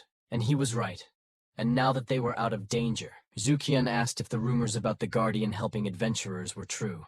But it seemed like this just struck a nerve to the guy, as he lashed out, telling Zukian that what he heard was all lies, a fabrication by outsiders who didn't know the truth. But his sister knew that wasn't entirely accurate, as the Guardian had saved them countless times. Yet, it seemed this bitterness stemmed from the fact that their father was still missing in these woods. And it wasn't as if he could have just gotten lost, since his father was one of the locals who made their living in the canyon, known as a hiker, a profession that involved searching for rare materials and medicines in the canyon to sell to the outside world. And before the canyon was even managed, his father would sometimes take on guide work, showing adventurers like Zukian the way. That's also why he and his siblings were so familiar with this place. They often followed their father around, so there was no way he was simply lost in the woods, but rather, they believed he might be trapped or something. After that was out of the way, they apologized for their attitude, which Zuxian fully understood, and since they hadn't done anything wrong, he decided to let the matter slide. And this delighted the siblings, and since they had come to an understanding, they finally introduced themselves. The guy was Chen Duoduo, and his sister was Xiao Xiao, a sophomore at Benlei University. With that, Zuxian and Yunyao introduced themselves as well, and after the introductions, it seemed like the thunderstorm had dissipated, which was a good sign. But they reminded Zukian that in this canyon, thunderstorms had random durations. They could last just a few minutes or drag on for several days. But according to what their father had taught them, there was usually at least half a day of safety between two storms. With this information, they decided to press on and resume their journey, and they knew they should use this opportunity as best they could, since the storm had caused many powerful spirit beasts to hide, making the canyon much safer. Their destination was the deep, lightning-struck areas where the lightning evolution materials were supposed to be found. And just like its name suggested, this part of the canyon was a place where thunderstorms frequently appeared. It was originally a forest, but after being repeatedly destroyed by storms, it became littered with materials imbued with lightning properties. But of course, finding the place wasn't easy, so Duoduo urged them to stay close. This made Zukian even more delighted, as it seemed that teaming up with these siblings had been the right choice after all. And just as Duo had said, the area was indeed void of plant life, with nothing but dead trees sprawled across the landscape. But their appearance shouldn't fool anyone, as these trees had absorbed lightning properties and could be used as evolution materials. And because of this, they needed to tread carefully, knowing that spirit beasts on the verge of evolving would naturally be attracted to these materials. But since they only needed a little time to collect them, Duo summoned his beetle-like turtle to help. But as they were extracting the materials, the sudden fluctuation of energy ended up waking a winged tiger that had just been taking a nap. And damn, it looked amazing. But looks can be deceiving. It was only a 9-star ordinary rank, which was far inferior to Zukian's dog. But not knowing this, Duo really thought he was him, and so he asked them to take the opportunity to grab what they needed while he bought them some time. But as Duo looked at the tiger, he realized that it seemed to be close to evolving, which meant it was much stronger than his own beast. Still, he just needed to buy some time, so he moved to meet the tiger halfway. But to his surprise, the tiger suddenly took a strike right to the liver from something, and before it could recover, that something hit it with a 2-piece combo, making the tiger quickly realize it had messed with the wrong group, so it dipped the fuck out. And as it turned out, this was all done by Fluffy, which shocked the siblings and their beasts, making them curious about what level Fluffy was. But as soon as Yunyao revealed it to them, they were in shock again, as these guys were only freshmen. Even most of the sophomores in Benlei University have not broken through the elite, so now it's no wonder why they have defeated the winged tiger in an instant. With this, they even assumed that Yunyao must be the best in her university, though they'd be in for a shock if they knew how wrong they were. They might even get a heart attack from it. But thankfully, before they could continue their conversation, the winged tiger, which seemed to be just a pup, was already off telling its mama how they had bullied it. and Mama Tiger couldn't let such things slide. And so it appeared before them ready for some smoke. And since it was already at the elite rank, Duo knew they stood no chance, and so they planned to run away. But the tiger wouldn't let them do just that, firing away its thunder roar towards them. But Zukian just easily blocked it, then summons Doggo out. But they are not so cruel to kill a mother beast like that. So Doggo just used its raw power and showed to the tiger that she doesn't want this smoke. And it was indeed a terrifying aura. So she also dipped out like her cub and smacked the shit out of him instead for even putting her up against a monster like that. After that, Zukian patted Doggo for a job well done, while the siblings just realized they had stumbled someone great. To be able to scare off a low-level elite meant this snow dire wolf is at least mid-level elite. To confirm it, Duo went ahead and asked Zukian, and just as expected, his wolf is at level 6, but they were still surprised to hear it from him, because only the spirit beast of the third-year seniors of their school have beast with levels like that. With this realization, they felt bad for even trying to act tough when they were actually the ones being protected. But Zukian quickly told them not to feel that way, reminding them that he still needed the two of them to help find the lightning evolution materials his dog needed, as the dead branches on the trees were only good for ordinary level beasts evolving to elite. And Duo confirmed this, admitting that he hadn't realized they were dealing with a higher level and needed more advanced evolutionary material, but assured them not to worry, as he knew where to find one. And if their memory served them correctly, the closer they got to the center of the thunderstorm, the easier it would be to find materials that carried strong lightning power. And there was likely a plant called Thunder Mushroom, which was exactly the material they needed. And there should be quite some time before the next thunderstorm arrives. And having a tamer with elite level beasts like them, they now had the ability to head to that place and take a look. And this was also a great opportunity for the siblings, as they hadn't had enough strength to explore there before, and they might even find clues about their father's whereabouts, which excites them. Previous chapter, to find a lightning evolution material, Zukian and Yun Yao headed to Thunder Canyon, where they met the siblings who became their guides. They quickly set off to locate the materials, but soon realized that the siblings hadn't noticed Zukian's wolf was already at the elite rank. This meant they had to delve even deeper into the canyon to find the elusive thunder mushroom. But with both Zukian and Yun Yao by their side, the siblings felt confident they could handle whatever came their way. So they ventured further into the depths of the canyon. Now on to the next part. The group had now ventured deeper into the woods. And since they were in a good mood, they were feeling all kinds of lucky, even joking that they might catch a glimpse of the Star Guardian. But unexpectedly, a sudden lightning bolt struck nearby, catching them completely off guard, as this wasn't supposed to happen. His father's decades of experience, Duo knew he couldn't have been wrong. But before they could even think further, Zukian noticed lightning rushing toward them. And the next thing they knew, it came crashing down just a few feet away. It was a miracle that no one was hurt, but it seemed like that was because this wasn't ordinary lightning, but it came from the Star Guardian beast herself, and she looked mid-battle up in the skies, bathing in the thunderstorm to regenerate the soul power they lost and continue fighting. With this, they seized the opportunity to head to their destination as fast as they could.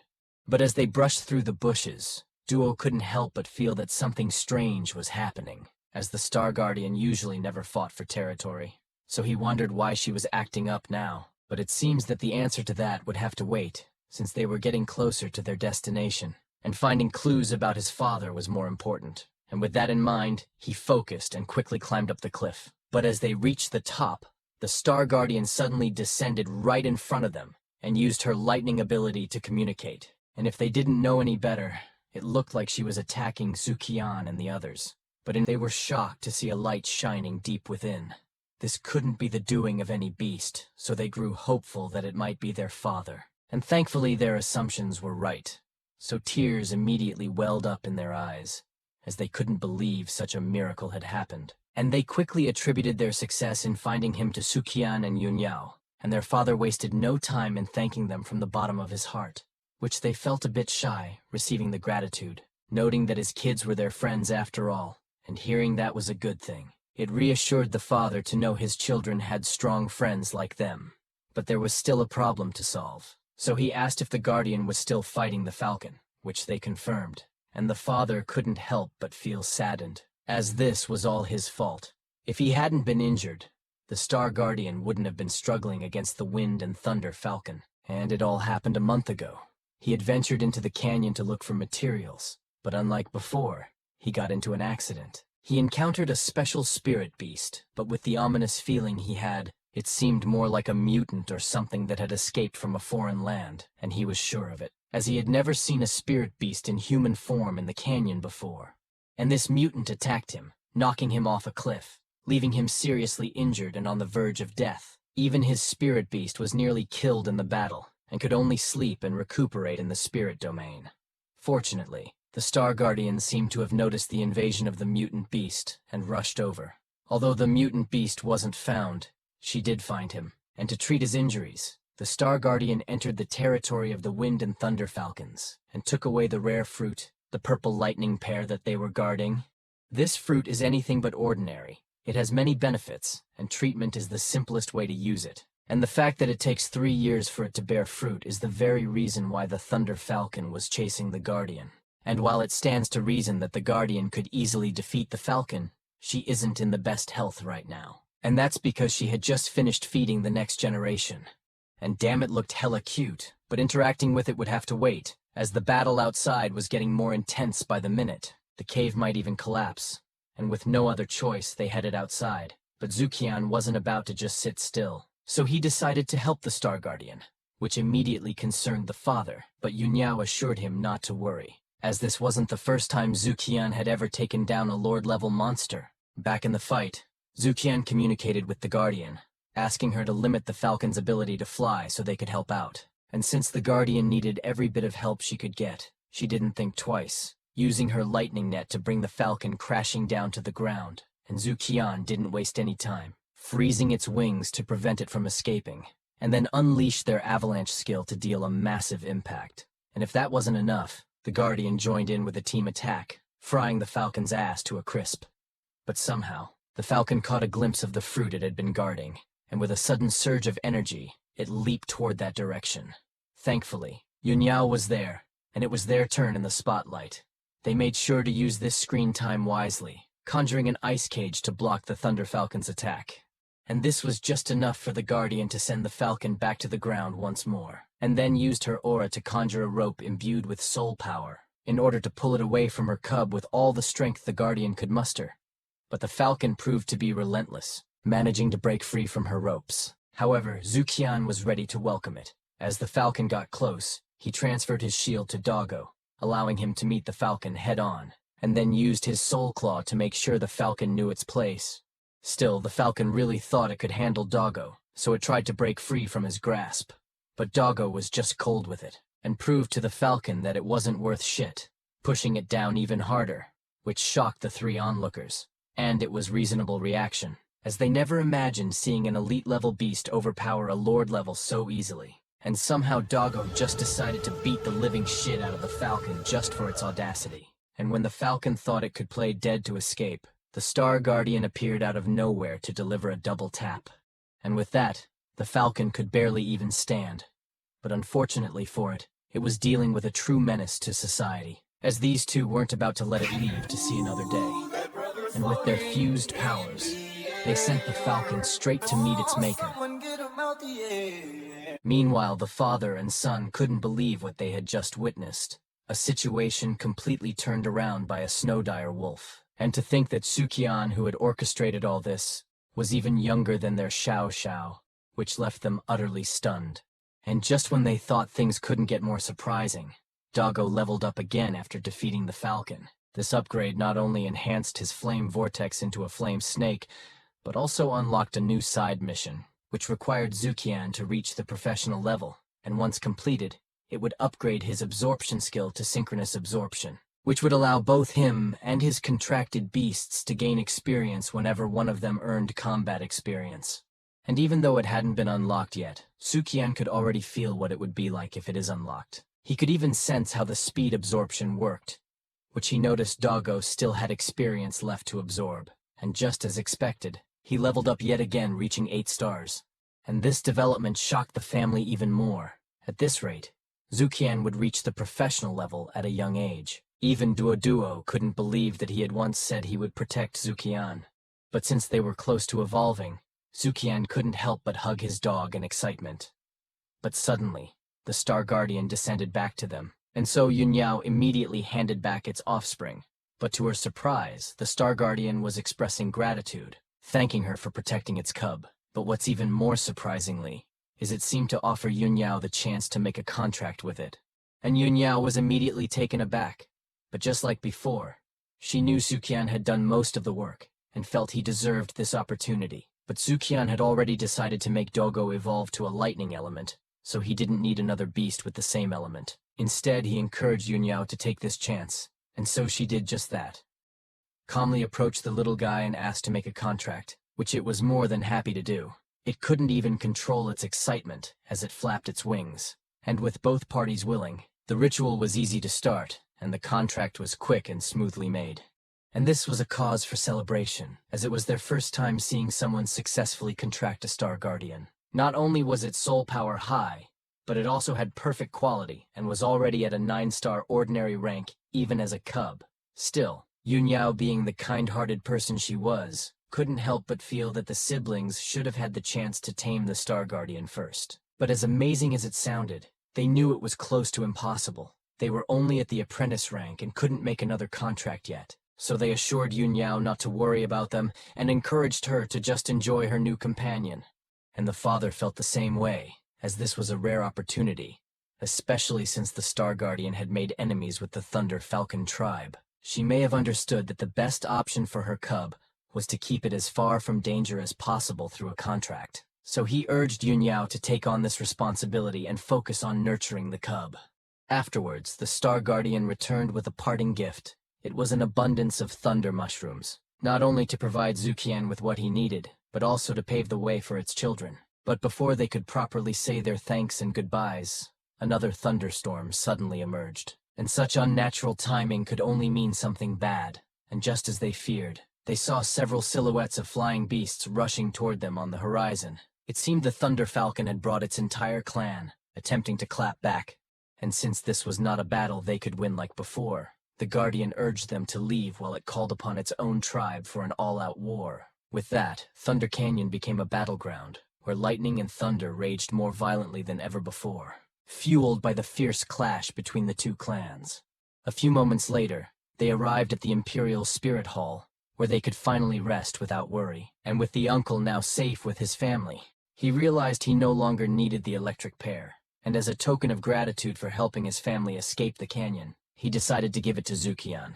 But before Zukian could even say his thanks, people around them noticed the Star Guardian that Yunyao had contracted.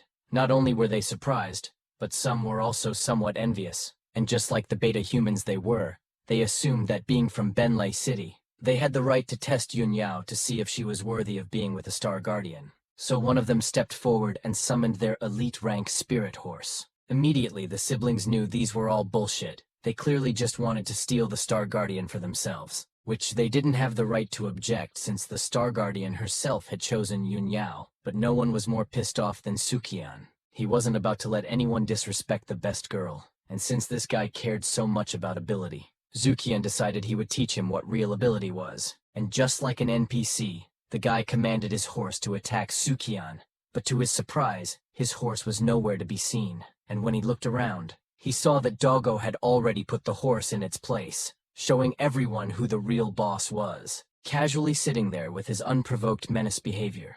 With that settled, the staff in the hall quickly arrived to intervene, warning the guy that if he ever pulled a stunt like that again, they would ban his ass, which he fully understood.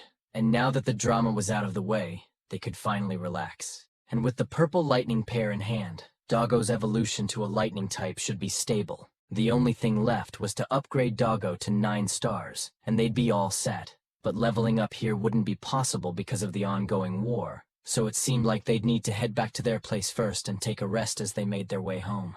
In the previous chapter, the group found the siblings' father, who had been cared for by the Star Guardian after an accident. It even stole a fruit from the Falcon tribe just to heal his wounds. But this enraged the Thunder Falcon, leading to a heated battle. Thankfully, with Doggo's help, they managed to defeat the Falcon, but it just sparked an all-out war between the clans. But before they left the canyon, the Star Guardian entrusted her cub to Yunyao. But upon returning, others noticed Yunyao's new beast and attempted to steal it, but Shuqian quickly deterred them. And then the uncle gave Zukian the lightning pear as a reward, a perfect evolution material for Doggo. And now they just needed to level him up to 9 stars. But with the ongoing war in the canyon, it was best to return to Linjiang City. Now on to the next part. After reporting the ongoing war inside Thunder Canyon, the uncle thanked Zukian once again for everything he had done for his family, and he acknowledged that an outstanding man like Zukian would likely face mysterious and strange environments in the future. With that in mind, he took the opportunity to remind Zukian about the humanoid beast he had encountered. Although the chances of meeting it were slim, the uncle wanted to warn Zukian, as the creature was highly intelligent, extremely powerful, and incredibly hostile towards humans. And the fact that it had managed to escape from the foreign lands and lurk in their world spoke volumes about its capabilities. But now that he thinks of it, he might need to report this to the higher-ups as well, to ensure everyone was warned.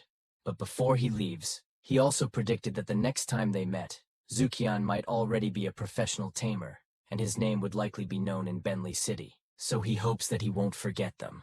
And with the conversation wrapped up, they were now heading back home, chilling on the train. But with the stash they just picked up, they couldn't help but take a quick peek, even out in public. These mushrooms were something else, not your everyday thunder mushrooms. Just holding one, they could feel a buzz like it had a little extra kick. It was clear these had a bit more spark than the usual, and they had a feeling things were about to get real interesting once they got a chance to try them out. Even Zukian couldn't help but feel a bit envious, as he had never heard of a contracted spirit beast giving away so many rare breakthrough materials, all for the sake of its baby. However, because the items were displayed openly in public, others quickly took notice and were easily tempted to steal them. Yet, because they were on a mission and couldn't risk being discovered by the Night Corps, they had no choice but to stand down. Meanwhile, Zuqian and Yunyao were completely oblivious to these shady intentions and continued their conversation. And so Yunyao mentioned how content she was to have such amazing items for her beast, acknowledging that she couldn't have found anything this good on her own, even if all of these combined might not be as rare as Zukian's electric pear. Speaking of which, she can't help but be concerned about whether this pear would be enough for Doggo to evolve, but Zukian assured her not to worry, as they had already accomplished the impossible, so this wouldn't be any different. And seeing his confidence, Yunyao's worries quickly dissipated, showing how she fully believed in Sukian's words, while offering her support. But unfortunately, this only intensified the greed of the ill-minded duo on the train, and they knew exactly how difficult it would be to obtain such treasures, and how much this item was worth, as it would take at least 1,000,000 points just to redeem one at various universities, making this opportunity too tempting to pass up. And they figured that if they could get their hands on that lightning pear, they'd have at least 5 years of worry-free food and clothing. And judging by Zuqian and Yunyao's appearance, they looked like new students. At most, they're only low-level elites. And so the duo was confident they could handle them, even if one of them moved.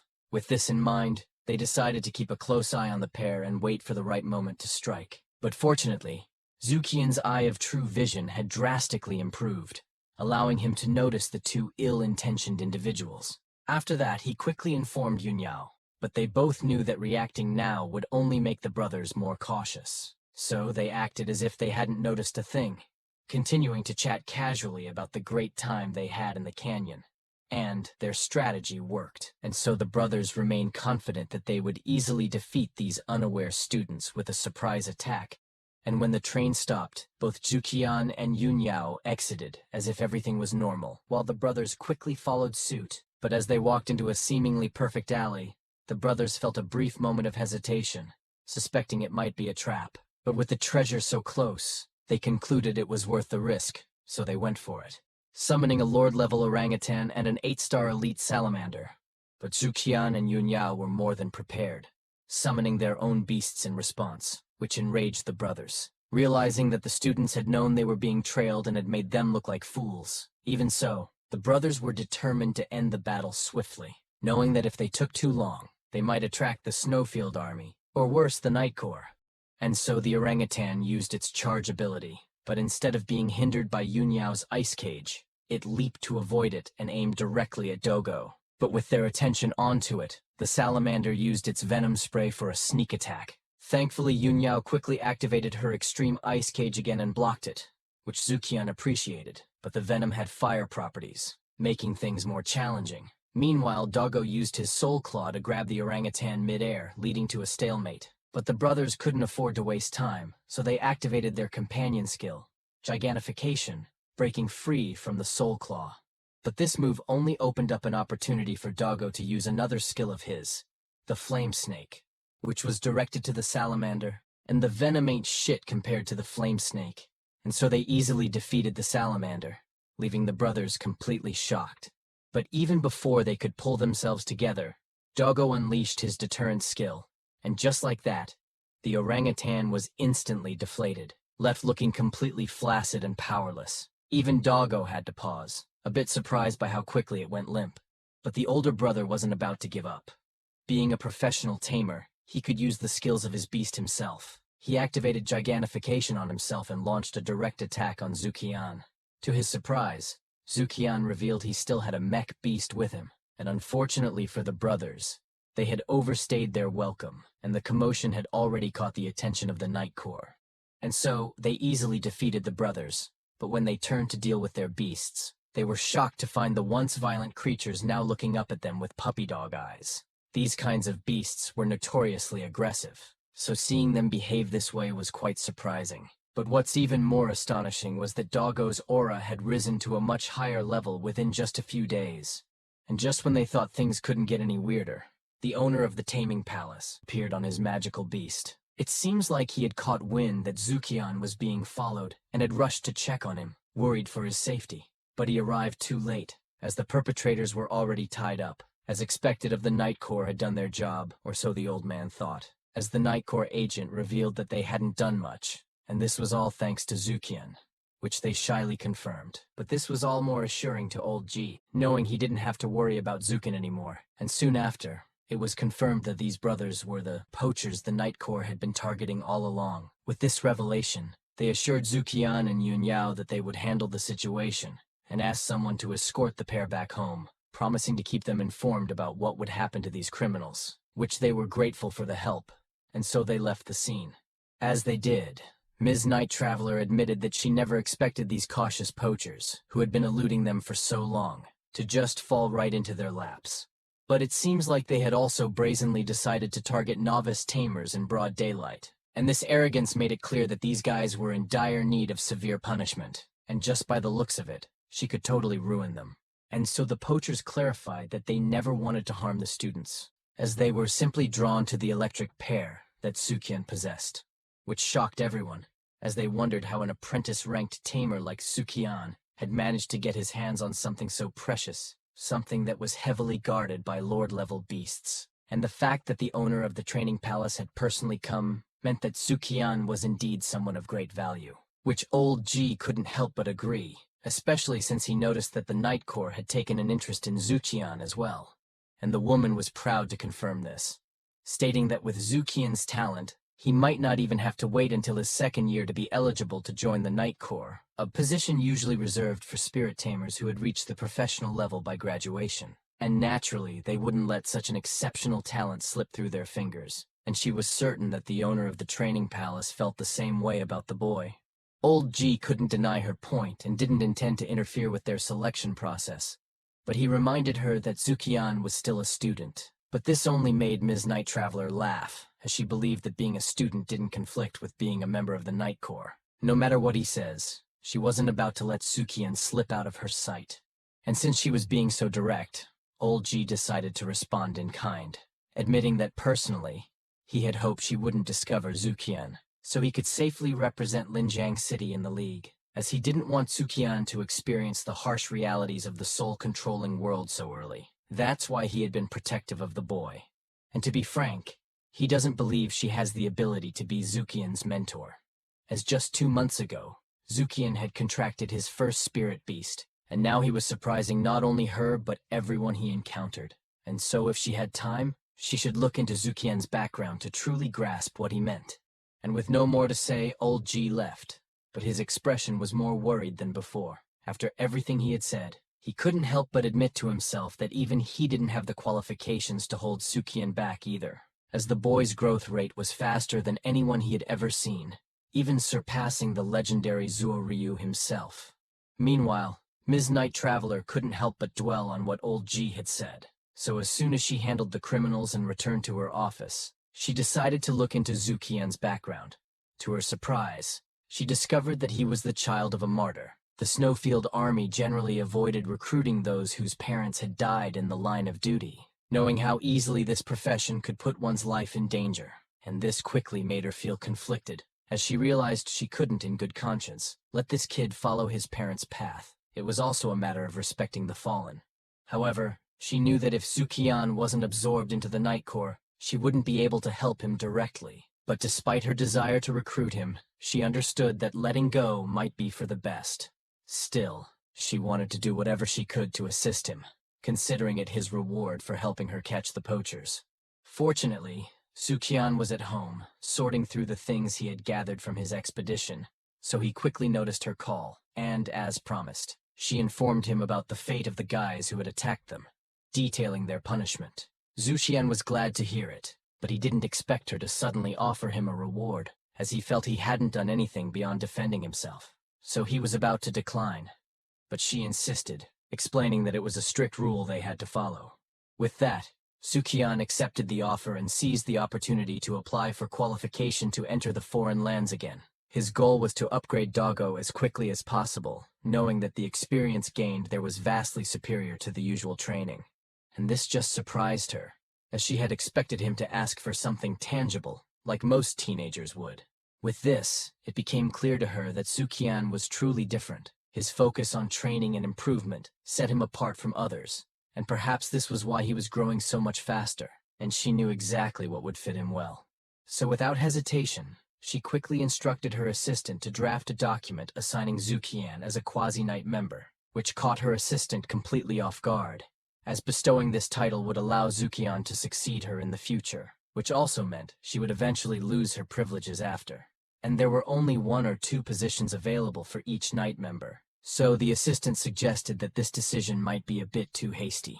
But Ms. Night Traveler reminded her assistant that this title didn't belong to the Nightfield Army, but was her personal title, which meant she could give it to whomever she wished, and whether or not Zukian chose to join the Night Corps was entirely up to him, and she wasn't worried about losing the title's privileges because, in her opinion, the title would soon be of no use to him anyway, as she believed Zukian's potential would far surpass the need for such a title. With that explanation, her assistant understood and promptly carried out her orders. A few hours later, someone appeared at Zukian's door, knocking politely, and so Zukian immediately checked who it was, and was surprised to find someone delivering a package from Ms. Night Traveler. Opening the package, he was astonished to find a badge with a letter with it, informing him that he had been chosen as the future successor of her title, which was far beyond what he had expected, as it seemed too significant a reward for simply dealing with the poachers. And seeing his expression, the messenger assured him not to worry, as this wasn't an actual medal of the Night Corps, but rather a quasi-badge that he could use to enter and exit the foreign world freely. And Ms. Night Traveler had made it clear in the letter that he wasn't allowed to return it, leaving Zukian with no choice but to accept. But despite his initial surprise, he was extremely grateful for this honor, so he asked the messenger to thank Sister Night Traveler on his behalf. With this quasi-badge, Zukian knew they were one step closer to uncovering the truth of the foreign lands. But more importantly, it meant he could help Doggo find his way back home, a promise he had made when they first met. As for Doggo, he was feeling an immense amount of gratitude, not just for the opportunity to return home, but for every moment spent with Zukian, the bond they had formed, the adventures they had shared. Doggo cherished these memories deeply. In Zukian's care, he had experienced not only fun, but a profound sense of growth and belonging, making this journey the most meaningful one of his life. Previous chapter, Zukian and Yunyao returned, but was interrupted by some shady individuals targeting them. Fortunately, Zukian and Yunyao were quick to notice the threat and managed to apprehend them, and it turned out that the Night Corps was already on their trail, and even Old G made an appearance at the scene, which quickly became clear that they were there because of Zukian. So as soon as Zukian left the scene, a heated argument broke out between Tangjing and Old G, where Tangjing wanted Zukian for herself, while Old G just wanted him to be free to make his own choices. But after she learned that Zukian was a child of a martyr, she quickly backed down, and just decided to support Zukian in whatever way she could. And since he just wanted to explore the foreign lands, Tangjing decided to give him a quasi-Night Corps badge, allowing him to freely enter and exit the new world, something he was immensely grateful for, as he could get closer to achieving his goals, and more importantly, he could help Doggo return to his world. Now, onto the next part. So as soon as the next day arrived, Sukian went straight to the army and presented his quasi-knight badge. The soldiers were shocked to see someone so young with such a prestigious title. But their initial surprise quickly turned into skepticism, as they started to assume he must be a Nepo baby who didn't deserve the title. So as soon as Zukian met the others, they surrounded him with devious-looking eyes, as if he was about to get clapped or something, just to intimidate what they perceived to be a spoiled brat. If that ain't enough, they went straight to the point, telling him that this place wasn't meant for someone like him, as he must abide by their rules if he wants to stay with them, and they wouldn't give him any special treatment either. Furthermore, the only thing that could earn their respect was strength, the one thing that could keep someone alive in the foreign world. And lastly, he must be very careful, as there were far stronger beasts there than anything he had ever encountered before. Even professional tamers weren't completely safe, so it was recommended to be at least at the master rank to confidently expect a safe return. And judging by his appearance, he seemed to be at apprentice rank at best, so it is best to rethink his decision before joining. But they didn't want to force him either, as the foreign world itself would tell him when it was time to quit. After that rough introduction, they arrived at the center of the camp, where the captain was present. And just like the others, the captain was shocked by Zukian's appearance, so he quickly asked who had sent him. And although Zukian was getting tired of being belittled, he knew his place and answered the captain honestly, which shocked the captain once again, as he never expected the perfectionist Tang Jing to choose a successor. And there were only two possibilities for this. Either Zukian was a relative, or he truly had what it took to survive in the new world. But since the captain wasn't sure which was true, it was safer to assume the former. So he specifically ordered Zukian not to explore the new world without the soldiers' accompaniment, but he was allowed to train with them for the time being. And Zukian was fine with this arrangement and agreed. But just then, another soldier named Boliang arrived, preparing to register for an A-level dungeon. But he was momentarily distracted by Shuqian's presence, but became more intrigued upon learning that Shuqian was a successor to Tang Jing, a title he himself had never achieved, as she hadn't even considered choosing him back then. And therefore Boliang wondered if Shuqian might be stronger than him. But regardless of the answer, he wasn't too concerned. After all, he already had a badge and Zukian was just a newcomer. Meanwhile, Sukian began to reassess how he was being treated, especially after noticing that Boliang, who had the same badge as him, could come and go freely, unlike himself. The captain explained that this was because Boliang was already a professional tamer at the age of 20 and had the qualifications to enter an A-rank dungeon. Even the Snowfield army members were all late apprentice-level tamers with contracts to elite-level spirit beasts, so a newcomer like Zukian couldn't yet compare to them. This realization made it clear that these people truly underestimated him. Just as the first guy had mentioned, the only way to change their minds was by proving his strength. Once he did that, he could enjoy the same freedom as Boliang and enter dungeons whenever he pleased. But, before moving forward, Zukian asked the captain about the dungeon rankings in the new world. The captain was more than happy to explain that, like most ranking systems, the dungeons were divided into 4 levels to indicate how dangerous they were. Starting from C-rank dungeons, which are considered to be the safest, as there are only ordinary mutant beasts roam, and even the boss inside is nothing too worrisome.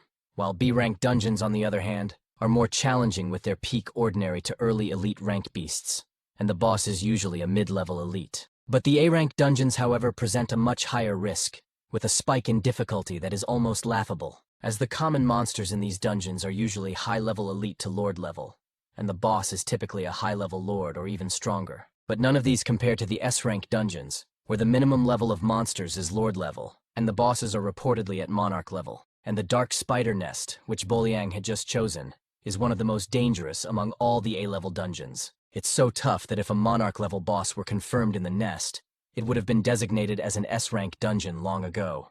But instead of being scared, this information only delighted Zukian, as he had dealt with dark spiders before and was eager to prove himself. But these guys truly believe he was just a Nepo baby, so the captain quickly stopped Zukian before he could even begin to brag, explaining that he wouldn't believe any story about surviving such a dungeon, even if it were C-rank, which immediately pissed Zukian off, but he decided to let it slide, knowing he couldn't afford to mess up the opportunity that had been given to him by Jing. And fortunately, a sudden discovery of a new dungeon occurred, and since it was predicted to be only at B-rank difficulty, Zukian found it easier to convince the captain to let him join the expedition, believing they could take care of Zukian, even suggesting that Sukian would only be dead weight, but the leader thought otherwise, as he pointed out that not only had Sukian been chosen by Tang Jing, but despite the long and grueling journey in harsh conditions, the kid hadn't complained once. He just kept going, which impressed the leader, which made him more favorable towards Sukian than the others were. Still, the soldiers argued that Sukian was only 18 and too young for such a mission, because when they were his age, they had only high-level ordinary rank beasts at best. With this, the leader reluctantly summoned his beast and activated a wind-proof barrier to protect Sukian, hoping to ease the soldiers' worries. But this didn't sit well with Zuqian, as he didn't want to be babied or treated as a liability, so he asked the leader to unsummon his beast, assuring him that he could still hold on. But the leader insisted it was fine, explaining that they were nearing their destination and should focus on conserving their energy for the challenges ahead. And as expected, they arrived at the dungeon in no time. However, the place looked far more peculiar than other dungeons they had encountered before, as towering stone formations were riddled with countless holes, as if something or someone had intentionally carved them. Not only that, but there were also large underground caves beneath the surface, adding to the eerie atmosphere. But despite this unsettling environment, their mission was clear, and that is to identify the species of mutant beasts present and venture as deep as possible. They weren't here to exterminate, so at the first sign of danger, they were to retreat. And as for Zuqian, he was ordered to stay as close to the leader as possible, which he fully understood and agreed to. And as they ventured deeper into the dungeon, they encountered their first real challenge. A massive 8-star elite rock python emerged from the ground, trying to surprise them. But the team was prepared with a powerful Lord-rank beast in their arsenal, specifically a mother-freaking fully armored bear, which made quick work of the python, tearing it down like it was nothing. After that, the soldiers zoomed in further the dungeon thinking this should be just a rock python's lair, while Zuqian was impressed, not just by the ease with which the soldiers handled the beast, but by how they were coordinated. He finally got to see firsthand how professionals operated in these kinds of situations, and it was a valuable learning experience for him. Meanwhile, on Tang Jing's side of things, she had been informed about Sukian's current mission, and given that it was predicted to be a B-grade dungeon, she wasn't particularly concerned. And even if it somehow turned out to be an A-rank dungeon, she believed Zuqian could handle it. A few moments later, back in the dungeon, Zuqian and the crew had ventured deeper, encountering mostly pythons along the way. One of the soldiers even suggested they head back and report that the dungeon was indeed B-rank, as there didn't seem to be anything more dangerous than the rock pythons they had already faced.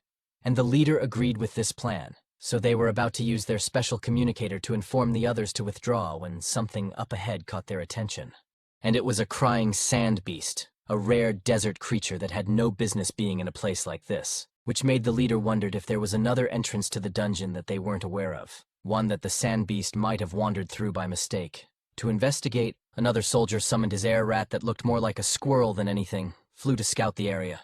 But as the air rat flew above the sad-looking sand beast, a sudden bump appeared in the sand, and to everyone's surprise, a large mouth emerged from it, snapping at the air rat. Fortunately, the air rat was fast enough not to be an appetizer, as it turned out that the crying beast was nothing but a mimic rattlesnake, a mid-level lord beast, suddenly escalating the dungeon's difficulty to A rank.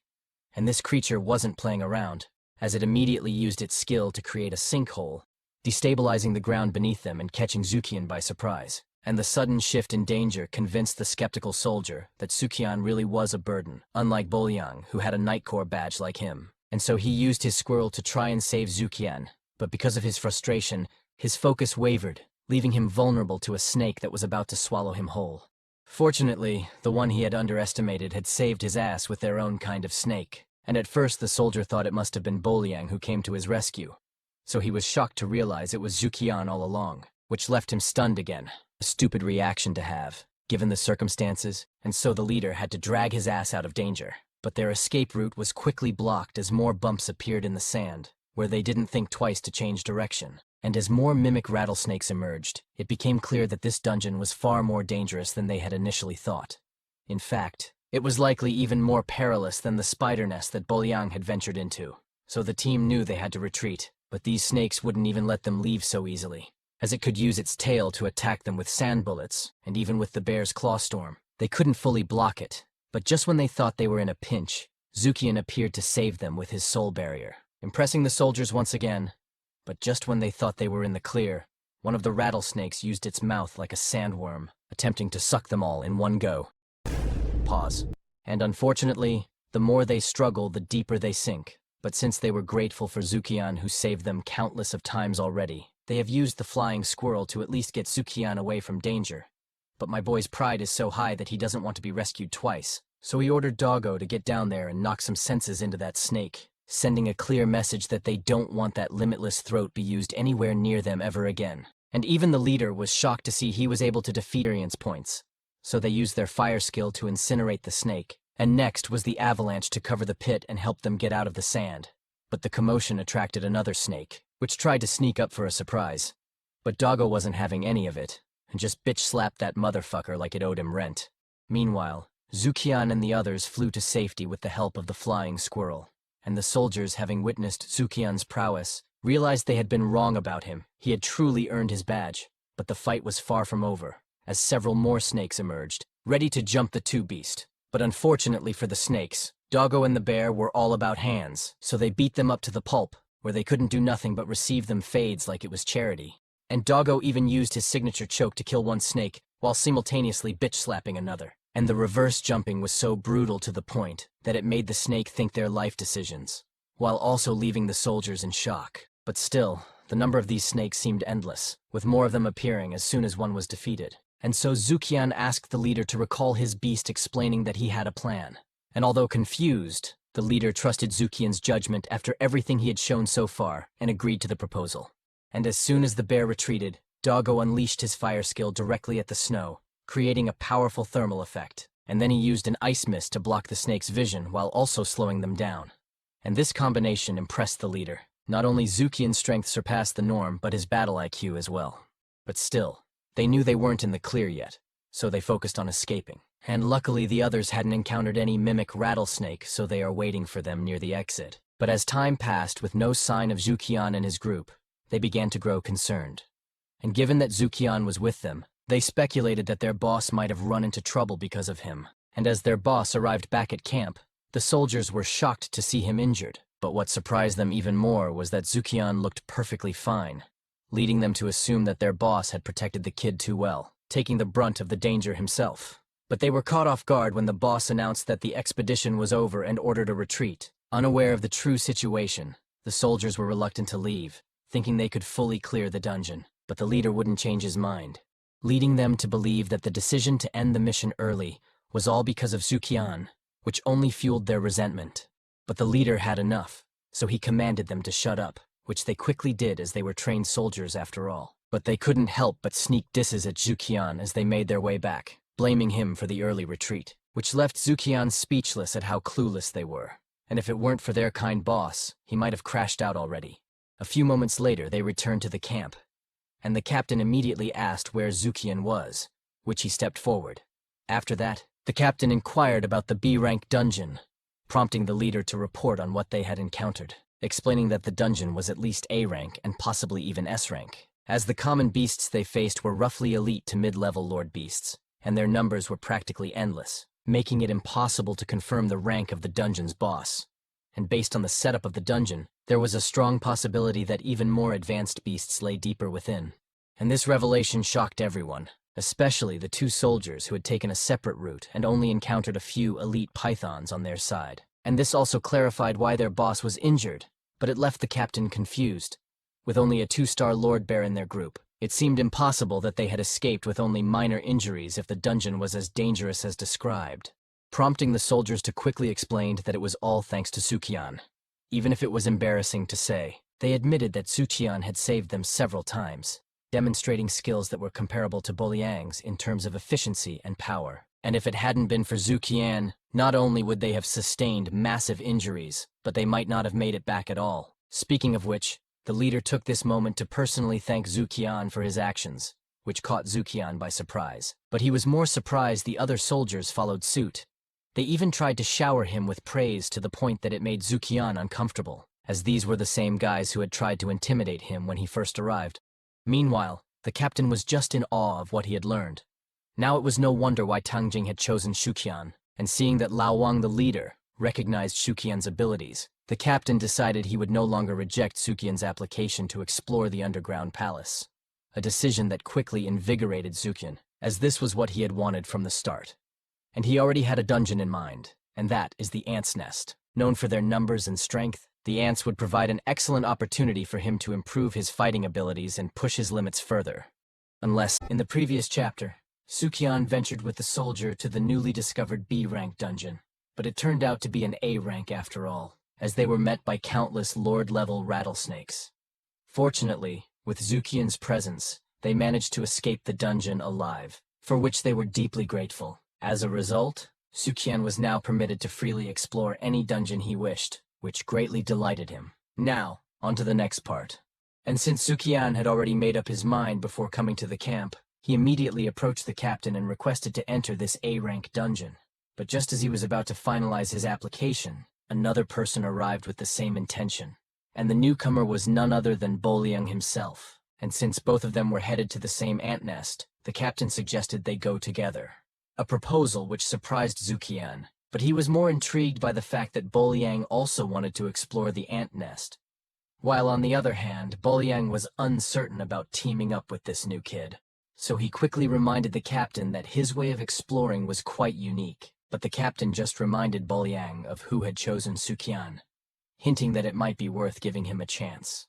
And although reluctant, Boliang agreed, hoping that Sukian wouldn't hold him back, while the captain just chuckled, knowing that Boliang was in for a surprise. After that, the captain informed Zukian that he would be going to the crazy ant nest with Boliang since they both happened to be holders of the Quasi-Knight Tour medal, while also encouraging him to seek advice from Boliang considering his experience. And Sukian was fine with this arrangement, as long as it didn't interfere with Doggo's promotion to Lord level. With this, they ventured towards the dungeon.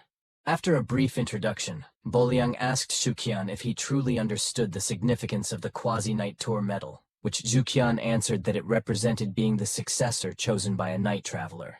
And Boliang agreed, but he emphasized that there was only one Quasi-Knight Tour medal for each night traveler. And it was at that moment Zukian fully grasped the importance of the medal Sister Tang Jing had entrusted to him.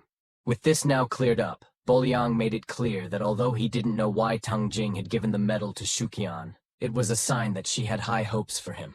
But if Sukian failed to live up to her expectations, he wouldn't hesitate to take the medal back by force, even if it meant robbing him. This stern warning emphasized the seriousness of the responsibility Sukian now carried.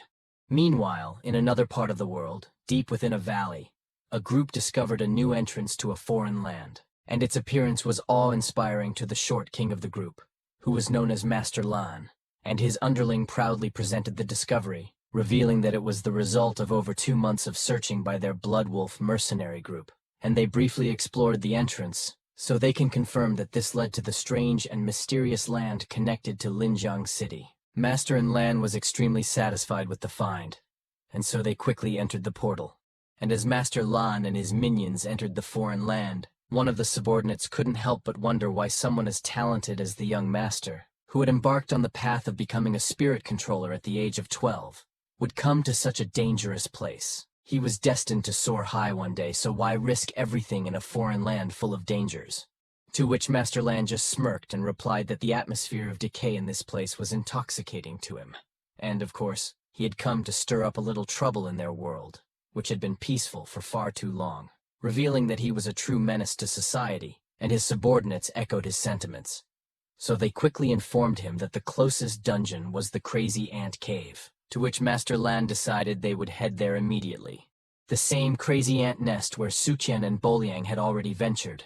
But as they looked at the horizon, it was clear that Boliang was on edge, as this A-rank dungeon was no joke and Lord-level beasts roamed freely. And even though these crazy ant nest was considered weak among A-rank dungeons, there was still at least a 7-star Lord-level underground palace boss lurking within. And with Sukian with him, things were just a little harder. Still, he was curious about Zukian's capabilities, so he asked what level his main spirit beast was, which he confidently replied that Doggo was on the verge of a breakthrough to Lord rank. But this didn't sit well with Boliang, as he began second-guessing his decision to bring Sukian along, thinking he should have rejected the idea earlier. Still, there wasn't much he could do now, so Boliang shrugged it off and instructed Zukian to follow closely, making it clear that they weren't here to kill the boss this time. Instead, Boliang planned to collect enough ant fangs and leave before things got too dangerous. And as they continued down the dungeon, Boliang started some small talk, curious about how Sukian had gained Tang Jing's medal, and Zukian answered casually, saying it might be because he helped Sister Tang Jing catch 2 poachers, which had completely dumbfounded Boliang, as it surely wasn't that easy to earn such a prestigious honor. But before their conversation could go any further, a beast appeared in front of them. It was a mid-level Lord-rank ant, its body surface covered with a hard carapace. But Boliang knew its weak point was the abdomen, so he sent out his 5-star Lord-rank ghost mantis to attack. And the crazy ant lived up to its name with unpredictable movement patterns. But the mantis was a true predator, as its eyes already locked in, meeting where the ant was going, and yeeting it into the air and then slicing it into pieces before it even hit the ground. A true master at work. But as Boliang was about to collect the ant's fangs, he realized something was off. He had been to this ant nest before, and typically the crazy ants would release pheromones before every battle to call for reinforcements. This time, however, the ant had rushed them alone, which was unusual. But still, seeing the ant in action, my boy Zukian was eager to fight it himself. So he quickly asked Boliang if he could take on the next crazy ant that appeared, as these ants seemed much stronger than other beasts of the same level, making them perfect practice for him. And although skeptical, Boliang agreed and told Zukian that he wouldn't intervene against the next ant no matter what. But despite his doubts, Boliang was confident that everything would be fine as long as he kept an eye on the situation. So as the moment appeared, Boliang subtly ordered his ghost mantis to be ready to save Zukian if he appeared to be in grave danger. Meanwhile, Zukian was enjoying the challenge, thrilled by the unpredictability and speed of the crazy ants. And so he commanded Doggo to activate the real Beast Awakening and Night Battle, enhancing their abilities to match the ants' speed, which left Boliang stunned, as he hadn't expected a snow-dire wolf to suddenly keep up with the rapid movements of the crazy ants. Although he had made it look so easy before, it was no easy feat, as these ants were notoriously difficult to deal with among mutant beasts. But matching the ants' speed wasn't enough. But Boliang watched in shock once again as Doggo executed a deterrence skill as soon as it got a hold of the ant. But just then, something unexpected happened, as the deterrence skill didn't seem to work on the ant. But Zukian and Doggo had a plan B ready. So, without missing a beat, Doggo yeeted the ant as hard as possible, then followed up with a lava snake attack to ensure the kill. A strategy that paid off, as Doggo leveled up to another rank, much to Zukian's delight, as they were now ready to rank up even further. But Zukian's excitement was interrupted by a system prompt, informing them that the crazy ant they had just killed had a violent status on it, which likely explained why the deterrence skill hadn't worked, and this just confirmed that something was wrong with the dungeon. Meanwhile, Boliang was still reeling from the shock of seeing Zukian actually take down the crazy ant, but before he could fully process what had just happened, Zukian approached him with a worried expression, explaining that the state of the crazy ants seemed off, as they were in an unusually aggressive and violent state, which Boliang immediately questioned how this could be possible, knowing that crazy ants typically only go berserk after their queen is killed. But as they pondered this mystery, the scene shifted to reveal the true cause, and it was Master Lan. He was responsible for the current chaos, but he was far from satisfied, as the queen ant he had killed was only a 7-star lord at best, which didn't impress him. Meanwhile, his underling was quick to glaze him with praise for single-handedly taking down the boss, and they were confident that the crazy ants outside had already gone berserk, and would likely cause significant trouble for the Snowfield army, a prospect that delighted Lan, who thrived on chaos. But feeling a bit bored after the easy victory, he decided to seek out an S-rank dungeon. Luckily for him, his underling was a know-it-all, and so he suggested to go to the ruins of the Machine God, an S-rank dungeon not far from their current location, as the ruins were known to be filled with wandering mechanical beasts, promising plenty of entertainment for Master Lan. But before they could leave, Lan suddenly stopped, and his demeanor shifting dramatically as he sensed the presence of others within the dungeon. Suspecting it might be the Snowfield army, he raised his fingers near his eyes, activating his mechanical beast, which quickly detected the other party. And there were only 2 of them, which assured Lan that they weren't part of the army, and likely weren't there for him. Despite this, Lan knew that 2 individuals brave enough to venture into an A-rank dungeon weren't to be underestimated. They might stumble upon Lan and his group, which could lead to complications.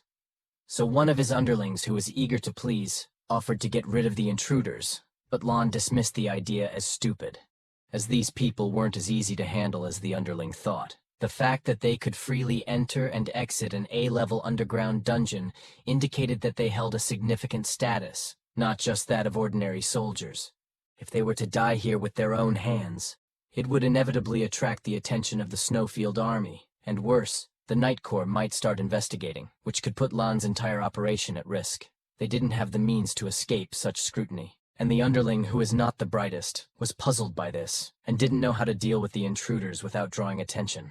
And they couldn't allow the pair to delve deeper into the dungeon and risk discovery. But a direct confrontation was too risky. Lan, however, had a simple solution, explaining that if they wanted something to happen without getting their own hands dirty, they could use the chaos of the dungeon to their advantage. With so many mutant beasts roaming about, if one of them happened to take out the intruders, it would be impossible to trace it back to Lan or his group. The fact that the beasts in the dungeon were already going berserk worked in their favor. So Lan just needed to add a little more spice to the chaos to ensure the intruders wouldn't make it out alive. And that is by simply summoning his 6-star Lord Bewitching Demon, a creature with the innate skill of bewitching voice. At its level, the demon could freely echo its enchanting and maddening voice throughout the cave, reaching all the crazy ants within. And as Lan had planned, the ants immediately began swarming towards Zukian and Boliang's location. And since they were unaware of the true cause, Zukian and Boliang assumed that the ants were releasing pheromones to call for reinforcements. And seeing the rapidly approaching danger, Boliang suggested that if Zukian couldn't handle the situation, he should retreat while he still had the chance. But Zukian was determined to help Doggo break through to the Lord level, so he chose to press on. But his initial excitement quickly turned into concern as hundreds of ants emerged from the shadows, completely surrounding them from all sides, leaving no possible escape route. And as the ants began to rush toward them, it was clear that they were outnumbered and outmatched. And so Boliang urgently asked Zukian what his contracted beasts were, and whether he still had enough soul power to fight. And Zukian somewhat begrudgingly revealed that his second spiritual beast was a mechanical beast, capable of only providing a shield for him and Doggo. And as expected, Boliang was disappointed, as they were severely outmatched, and so he began to brace himself for the worst, thinking he would have to rely on his own strength to get them out of this situation. With this in mind, he summoned 2 more Lord-rank beasts from his arsenal. It was an undead skeleton and a sprite named Ruyi Boy. And the undead skeleton is a true beast in close combat, as it was equipped with the passive skill Tireless, which allowed it to fight endlessly without fatigue. It also had a unique passive that buffed its strength the longer it fought, while Ruyi Boy, on the other hand, was just a cute sprite, but possessed powerful debuff and buff skills that could turn the tide of battle. As they fight it out on the other side, Boliang's ghost mantis was efficiently cutting down ants left and right just like before. But he quickly realized that maintaining 3 spirit beasts was draining his soul power far too quickly. And so he admitted to Zukian that he couldn't sustain this level of power for much longer. Despite this, he had already informed the others, and hoped they would be rescued soon. But they both knew that staying in the center of the ant swarm wasn't a viable option. So they decided to carve out a path to a narrower area where they could better defend themselves. But as they fought their way through, they gained some confidence, especially since the ants in their berserk state weren't using their usual skills. But just as they began to think they might make it out, a single ant attempted to sneak up on them. Thankfully, the undead skeleton came crashing down just in time, killing the ant before it could attack. But a new problem arose, and that Boliang was nearing his limits. Sustaining 3 powerful beasts was consuming too much soul power already. But with the tireless undead skeleton, it had drained nearly half of his reserves in an instant. But he knew he couldn't afford to stop now, as doing so would mean certain death for both of them. But surviving together was becoming a distant hope, and so Boliang urged Zukian to leave while he stayed behind to hold off the ants as best as he could, and hold them off he did. With every skill his beasts could muster, they fought without reserve, buying as much time as possible for Zukian to escape. However, Zukian wasn't willing to abandon Boliang. But the exhaustion was so overwhelming that Boliang didn't even notice Zukian was still there fighting alongside him. And in those final moments, Boliang genuinely believed he had saved Zukian. Even as he felt himself succumbing to the inevitable, he collapsed on the spot as his soul reserves was completely depleted, which also unsummoned his beast, and only the countless glowing eyes of the ants remaining in the darkness signifying that the true challenge began. As the ants rushed in like a tidal wave, Sukian and Dogo fought back just like before, slapping the ants from side to side. But the sheer quantity of these beasts quickly became overwhelming, and so Dogo was knocked back against the dungeon walls, leaving Sukian momentarily vulnerable. But with no one around them, Sukian realized that they could practically go all out, and so he excitedly called out to Dogo, urging him to reveal his true self. And without hesitation, Dogo shed his usual form, revealing the mythical being he truly was. And damn, he looks fine as heck. With that galaxy-like aura all over him, he is nothing compared to any beast in here. And in Erha's true form, with a mere thought, he could easily conjured a black hole, warping the space around him and sucking in the ants that dared to approach. And although this move drained a significant amount of Zukian's soul power, the sheer awe of seeing Erha's full potential made him rush forward to hug his companion, marveling at how different and powerful he had become. But the fight was far from over, so Erha continued to throw hands like before, but this time his strength had increased exponentially, and so he effortlessly decapitated the ants with a flick of his power, and his attacks so potent that they seemed to ignore distance entirely, striking down foes without needing to touch them. But this process, as powerful as it was, felt too slow for Erha. And so Erha teleported to up above and used his void ability to conjure another black hole, this time intending to suck in all the ants completely. And the move worked perfectly, drawing in the entire horde and eradicating the threat in one massive pull. However, the toll on Zukian was immense. The black hole not only nearly swallowed him with the ants, but maintaining it nearly sucked him dry. So he reminded himself not to do that ever again as much as possible. Meanwhile, Master Lan and his minions took notice of the sudden commotion they had caused, and such a disturbance would undoubtedly attract the attention of the Snowfield Army and the Night Corps, and so Lan decided it was time to leave, and therefore he and his followers swiftly made their exit, intent on creating trouble elsewhere. At the same time, Boliang was drifting in and out of consciousness, caught between wakefulness and sleep. In his disoriented state, he believed he might have died and was experiencing some sort of afterlife, as the sight before him was beyond comprehension, some godly creature that defied explanation. But his weakened state wouldn't allow him to remain conscious, and so he slipped back into sleep, unable to fully grasp what was happening. Meanwhile, Tang Jing and her team arrived at the scene, frantically searching for Zukian. But her assistant was the first to locate Zukian and Boliang, and he was relieved to report that they were both alive. But what he witnessed was just so unbelievable that he just urged everyone to better come down where he was and help him make sense out of this. Because who in their right mind can accept an apprentice and single professional tamer do something as devastating like this?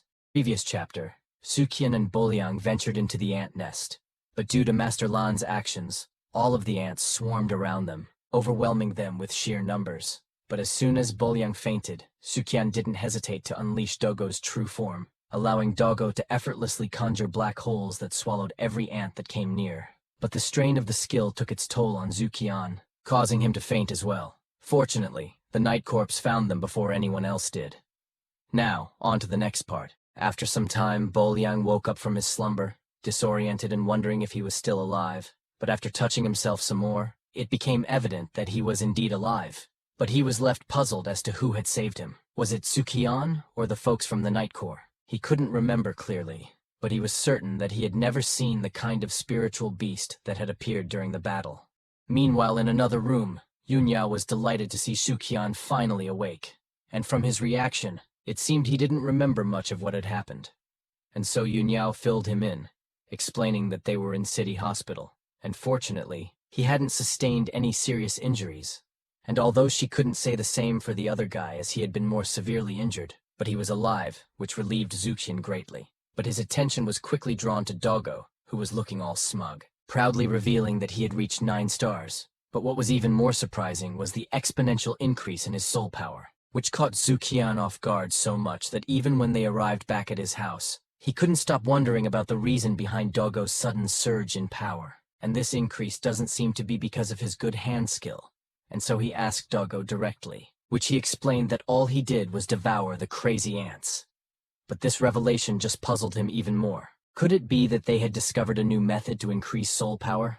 But that didn't make much sense, because if it were that simple, others would have figured it out long ago. And so Zukian began to piece things together, considering that there must have been something specific about the situation that led to this outcome. One possibility was that Dogo had transformed into his original form during the battle. Speaking of which, although Dogo's level might not have changed, the gap between the combat power of his fake form and his true form was immense, and the fact that Dogo had managed to kill a Lord-level ant in mere seconds suggested that his power was potent enough to approach, if not reach, the Monarch level. And so he went ahead and asked Dogo himself. He first inquired if Dogo could now compare to the Witch Bearess, but Dogo shook his head. So he then asked if Dogo could match Sister Tang Jing's undead bull demon, and after thinking it through, Dogo howled, which made Zukian ecstatic. As not only Dogo confirmed it, he is also saying that he is stronger than the undead bull. So it's safe to say that Dogo's true form was likely at the intersection of Lord level and Monarch level. But then again, although Dogo's black hole attack was incredibly destructive, it also drained his soul power completely. This meant that Dogo could only transform back into his true form to fight when absolutely necessary, and when no one else was around. So normally, Dogo would need to continue fighting in his Snow-Dire wolf form, which made it all the more important to evolve him to the Thunder system first. With this plan in mind, Zuxian gave Dogo the purple lightning pear, which Dogo easily swallowed without any trouble.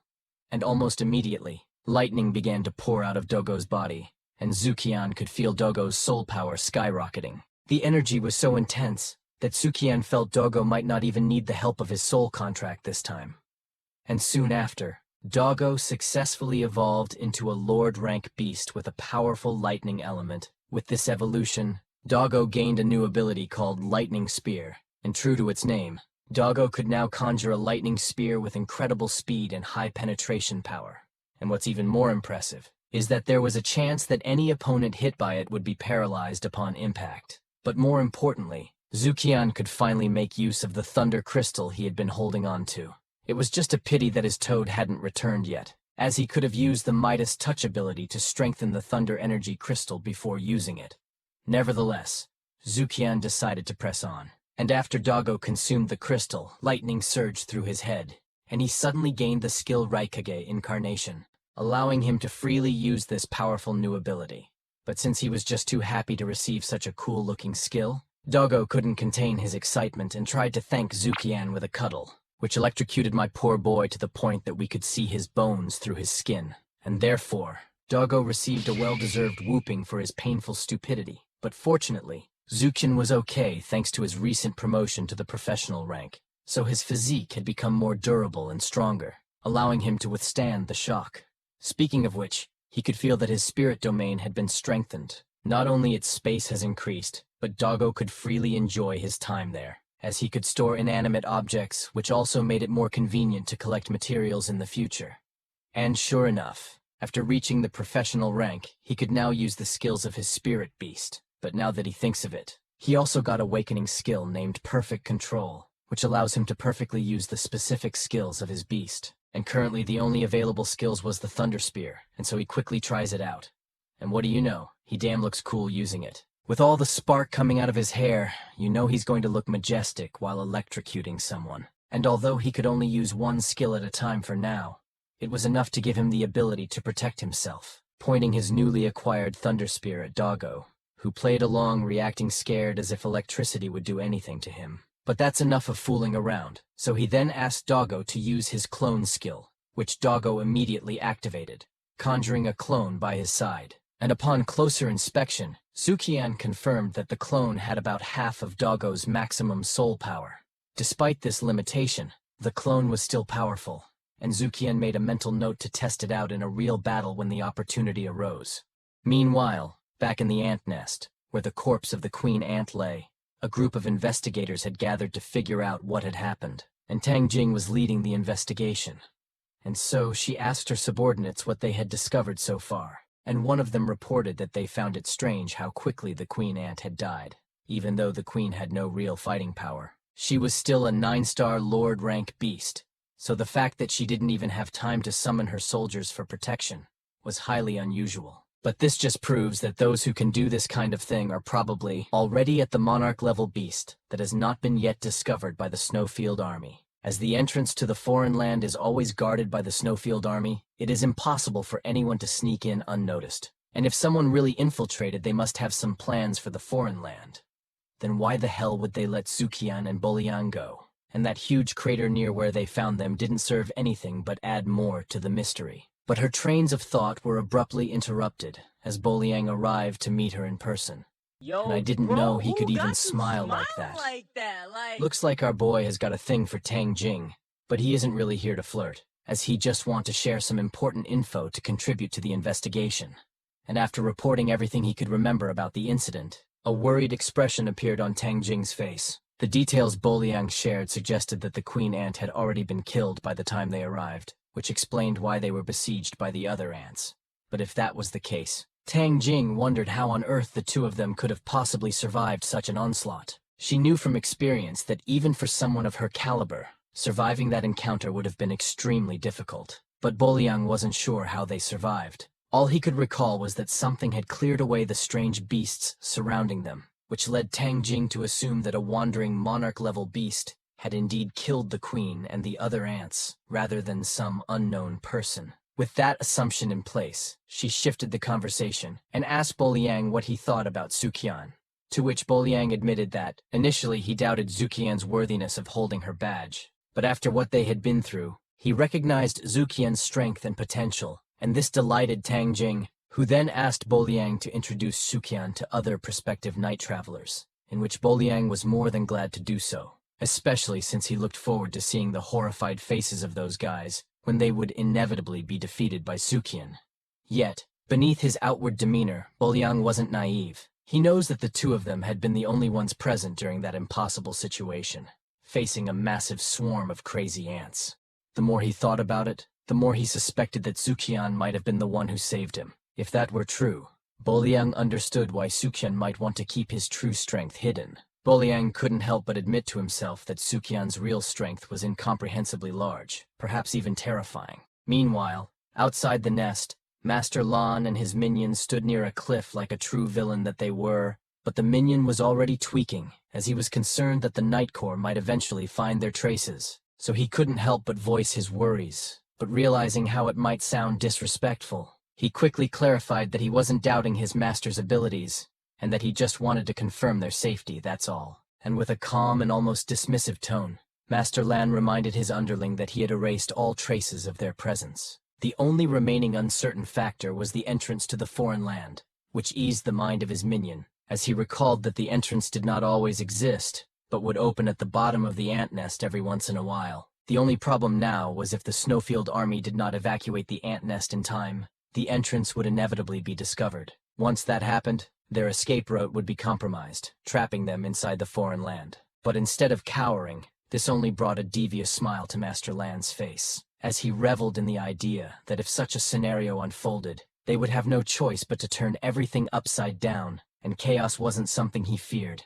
In fact, he craved it. Meanwhile, inside the training palace, Boliang confronted Sukian directly, asking if he still remembered what happened in the ant nest. And as expected, Sukian tried to play it off, acting as if he didn't remember anything. And his act was so convincing that Boliang started to believe him, thinking that Sister Jing's theory might be correct, and that a monarch-level beast had intervened.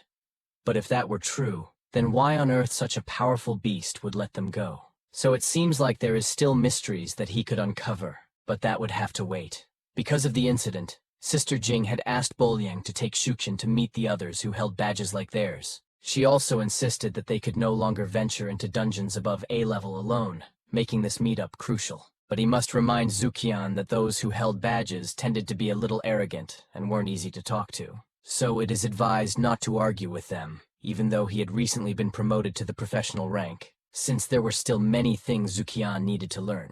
And this was a sound reasoning, so he agreed with Boliang.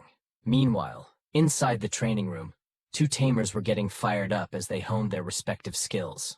One of them used a skill called Mental Blow, which had a galaxy-like aura that manifested a clone of himself, which then attacked with pinpoint accuracy like a homing strike. And the power of this skill reached 7,000, even though it was only at a 39% inheritance rate, meaning it could become much stronger once perfected. Meanwhile, the girl next to him just straight up transforms her whole arm into vines and whip it against the wall with a force of 7,300 and a skill inheritance rate of 51%, showing to the guy that she is still better than him as usual. But of course the guy is a sore loser and wouldn't admit that, arguing that her skill Mountain God's Descent was an A-level skill, so it was naturally stronger than his B-level spiritual attack, prompting the girl to quickly call out his bullshit, as they both know her level is lower than his, which only triggered the Short King further. But just as the tension between them was about to escalate, the two guys entered the room and Bulyang immediately noticed something was off, so he asked if they were the only ones present today,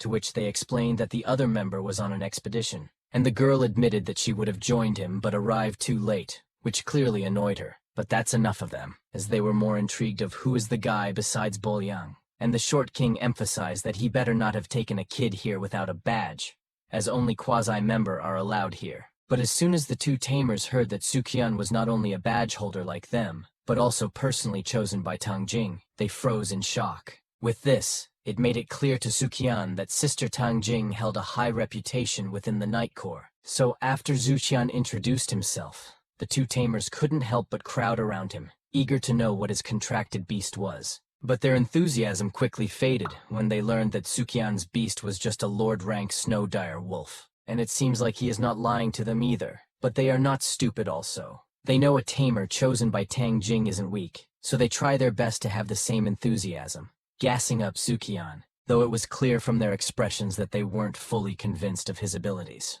While Bulyang couldn't help but see a reflection of his past self in them, remembering how he had initially reacted when he first met Sukian. And Zuqian noticed it as well, but just decided to divert the topic, asking what they had been doing before he arrived, which the two tamers were more than happy to explain. They pointed to the wall they had been striking and informed him that it was called a test wall, which could absorb the skill damage of all spiritual beasts below the monarch level and calculate the attack's strength. Additionally, it could calculate how much of their beast's abilities they had inherited after becoming professional tamers. And seeing that Zuqian seemed a bit clueless about what the inheritance rate was, the two tamers took the time to explain further, clarifying that the inheritance rate is a measurement of how well a tamer truly understands and connects with their spirit beast. Because becoming a professional tamer is where the real journey begins. This is the stage where a tamer's true potential is unlocked, and where their spirit beast skills start being graded as well. And similar to dungeon rankings, skills are graded from C rank up to S rank, and this classification reflects not only the skill's destructive power, but also the inheritance rate, the degree to which a tamer can fully harness and master their beast's abilities. In simpler terms, the higher the rate is, the greater its destructive power. But with that said, he noticed that the S-level inheritance rate was listed as only 60% to 80%, so he inquired what came after that, to which Ergi revealed that beyond the S-level are categorized special skills, often referred to as ultimate moves. These are rare and incredibly powerful skills that can only be achieved with a deep understanding and bond between the tamer and their beast. And with that explanation out of the way, the two tamers couldn't resist showing off a bit, in where the girl named Yang Shu made sure to emphasize that she was stronger than Ergui, which immediately triggered him. Meanwhile, Zuqian just stood there deep in thought as he experienced an epiphany. He finally understood what his new talent, perfect control, truly meant. It had to be 100% mastery. With this realization, he asked the others if he could give it a try on the test wall, which they didn't mind at all. And so Zuqian started by closing his eyes, focusing on channeling his skills. Meanwhile, the others took the opportunity to ask Bulyang if he truly believed Zuqian was capable, in which he proudly claimed that he is, because this guy had somehow made his Snow Dire Wolf master a fire skill. But as soon as they saw Zuqian begin to conjure lightning, they were shocked. This was far from the fire skill Bulyang had mentioned, making them wonder if Zuqian had contracted a new spirit beast. But not a moment passed. Zuqian had fully conjured his lightning spear, and ducking hell, he looks legendary as f***. He even got that plume extensions on his head like Wukong. But unfortunately, the others have a different opinion. As Thunder Spear are known to be just a C-rank skill, it looks good but not practical. While Bulyang was just wondering where the hell he got this skill from, because he is sure Zuqian wouldn't have the time to contract other beast. But before he could further think, Zuqian started his thing, blitzing towards the wall with lightning speed, and then hurled the lightning spear directly into it. And as expected, the attack was indeed flashy. even causing Ergui to begrudgingly admit that it looked impressive. Still, he estimated that the spear wouldn't score higher than 3,000, dismissing it as more style than substance. But when the wall revealed the score, it sent shockwaves through the room. The lightning spear had scored an astonishing 7,700, far surpassing anything the other tamers had achieved. But the surprises didn't stop there, as the wall also displayed an inheritance rate of 100%, a feat none of them had ever heard of before, which left them stunned, leading them to think that the wall might be malfunctioning. So to confirm, Yang Shu quickly tested the wall with her own skill, but the equipment functioned perfectly. And so sweat started to form on their faces as they try to accept their new reality, and that they are just side characters in Zukian's world. The previous chapter, Doggo had recently evolved into a lightning element beast, which also ranked Zukian up to a professional tamer. Now, he could wield Doggo's new skill, the lightning spear. And since Tang Jing had asked Boliang to introduce Zukian to the other badge holders, he tagged along to meet them, and coincidentally, they were training by striking a special wall that could measure the strength of their skills and their inheritance levels, which was the perfect opportunity for Zukian to test his new ability. But when Zukian revealed his lightning spear, the others initially thought it was weak, as it was known to be only C rank at best. But once the results came in, they were completely shocked. It turned out that Zukian was a different breed of tamer altogether, as he had a 100% inheritance rate and an overall power that surpassed all of them. And in that moment, they realized who the real main character was. Now on to the next part. And with their reaction, Zukian misunderstood, thinking they were disappointed. And so he tried to clarify to the others that his wolf had just learned Thunder Spear a short while ago, so he wasn't very proficient yet, however. That was still bragging rights in and of itself, leading them to ask how the heck his snow wolf even had a lightning skill. Even Boliang straight up asked if this was the same wolf he saw a few days ago, and if so, he'd like to summon it, which Zukian didn't mind, casually summoning Doggo for them all to see. With this, there was no doubt it was indeed a thunder-type snow wolf, and Boliang's expression was priceless, as he was completely dumbfounded. Not only had the wolf learned fire, but it had also mastered another element in just a few days, making him wonder how Zukian kept pulling off these impossible feats. Meanwhile, Ergi's curiosity got the best of him, and he decided to pet Doggo, naturally electrocuting himself in the process. Even Yangshu couldn't believe what she was seeing, thinking that kind of stupidity should probably be studied. But now, she realized that Zukian was indeed the right person to be Tang Jing's successor, and Boliang, never missing a chance, took the opportunity to mock them, asking how it felt to be outdone by their junior. And they reacted just as he expected, as this was exactly how he had when he first saw it. But now that they knew Zukian was competent, Yangshu asked the two guys if they'd like to form a team, since Dashin and the others were teamed up and headed to the S-rank dungeon. And this seemed like the perfect opportunity for them, especially since Dashin was the only quasi-member among them with a high-level Lord-rank beast. In fact, Dashin already had the ability to travel at night like a true night corpse, so with him around, entering the S-rank dungeon would be no problem.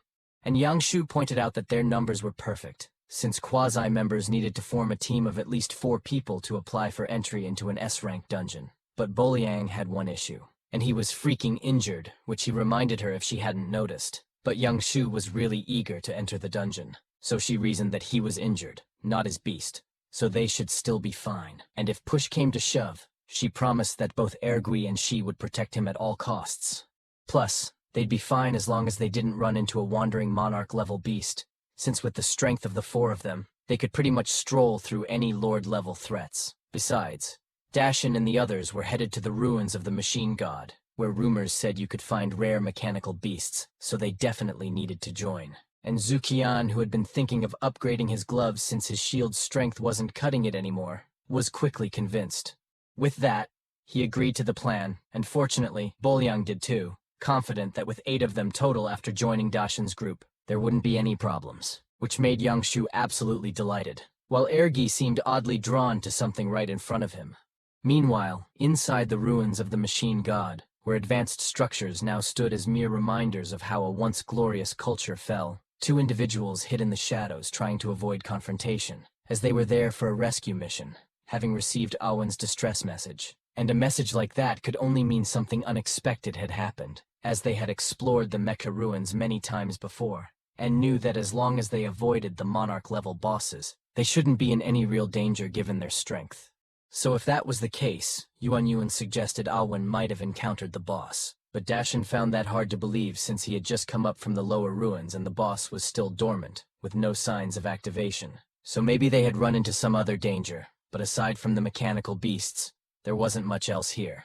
More importantly, Awen was still sending messages on the communicator, and his location hadn't moved for a while, and he was supposed to be with Lin Feng. But now he was all alone, which meant they were his only hope for survival. So without hesitation, they rushed toward his location. As they ran, Yuan informed Dashin that Yangshu and the others were on their way, in which Dashin immediately wanted to warn them to retreat. But unfortunately, the message had been sent an hour ago, so it was possible they were already at the entrance. So with no other options, he asked them to follow where they were headed. Meanwhile, where the others were, Yangshu's eyes gleamed with excitement as she looked forward to getting her hands on a powerful mechanical beast. But unfortunately for her, that would have to wait, as Yuan's message reached them, instructing them to head to their location and not scatter. And this wasn't a good sign, as it suggested something urgent, but the problem was that the message didn't give any details, meaning they were probably in a rush. Still, with Dashin on their side, they felt confident that everything would be fine. At the same time, Doggo remained cautious, sensing something eerily similar to the ant's nest, and that wasn't a good thing. But before he could warn the others, a mech beast detected their presence and attacked on sight, and just as expected of an S-rank dungeon, it was a Lord-level mech squid. But these guys weren't pushovers either, as Yangshu quickly sprouted a vine that penetrated right through the creature's mouth and out its head like it was nothing, proving that her promise to protect them wasn't just talk, which impressed Zukian, since using inherited skills to effortlessly kill a 3-star Lord beast wasn't an easy feat. But it was a shame they couldn't contract such a powerful beast, as these mechs had been eroded by the decaying power of the foreign world. So they had no choice but to keep moving, hoping to find a suitable one along the way. However, that wasn't going to be simple, as more mech beasts emerged to block their path. But knowing his spiritual attacks wouldn't affect these creatures, Ergui decided to let Yangshu handle the hard work. But that didn't seem hard at all, as she sprouted more vines, wiping them out rather quickly. And she was even laughing while doing it, which only served to annoy Ergi even more. But no matter how skilled Yangshu was, the sheer number of enemies was overwhelming, and a few managed to dodge her initial attacks. And they were about to retaliate, but was just struck down by Zukian's lightning spear, killing it in an instant. And so Yangshu quickly showed her appreciation with a playful wink, even though she knew full well that the mech beast never had a chance to hurt her in the first place. Meanwhile, Ergi couldn't help but notice how Zukian's thunder skills were particularly effective against the mechanical beasts. They were so effective, in fact, that he felt like he should stick close to Zukian for protection, but in reality, he just wanted to be as far away from Yangshu as possible, as he'd had enough of her constant showing off. But during this time, on Dashin's side, they had finally arrived at their destination, only to be shocked at the sight of Lin Feng all bloodied and beaten, and he looked completely disoriented. But despite his condition, they still asked where the others were, especially Awen, who had sent the message. And even in his grave state, coughing up blood, Lin Feng managed to respond, saying that he'd received the same message, which was why he was here in the first place. But then, his expression suddenly shifted, a maniacal smile spreading across his face as he informed them that Awen was right behind them, which sent a huge shiver down their spines as they immediately felt a presence behind them. So instinctively they turned around just in time to see Awen mid-swing, and bam! He knocked Yuan across the room with brute force. But it became clear that they weren't traitors, but were being controlled by a bewitching demon. And the only reason the demon made its presence known was because it was using a spirit seal that prevented them from summoning their beasts, a move orchestrated by Master Lan himself. But he seemed surprised, though, when Dashin resisted the seal. But before anything could happen, his minion offered to deal with them, but Master Lan urged him to stand down, saying it would be more entertaining to let the badge holders kill each other instead. And soon after, Dashin broke through the seal and summoned his beast, a 7-star Lord Swordsman lizard. And since the demon was behind Awen's strange behavior, Dashin didn't hesitate to have his beast slice the creature in half. But as it turned out, dealing with the demon wasn't going to be that easy, as physical attacks proved useless, and it still maintained control over Awen, even when separated from him. Meanwhile, Master Lan recognized that Dashin wasn't a simple opponent, so he commanded his minion to control the demon, while he focused on trying to wake the boss himself, which the minion was more than happy to comply. At the same time, Dashin noticed his friends moving unnaturally, making it obvious that they were now under the demon's control. But Dashin, being the straightforward guy he was, decided to wake them up the only way he knew, and that is with his fists. Just enough to keep them alive and intact. With this, his beast made the first move, creating some distance for Dashin to start his wake-up call. Meanwhile, over on Sukian's side, Yangshu was starting to get worried.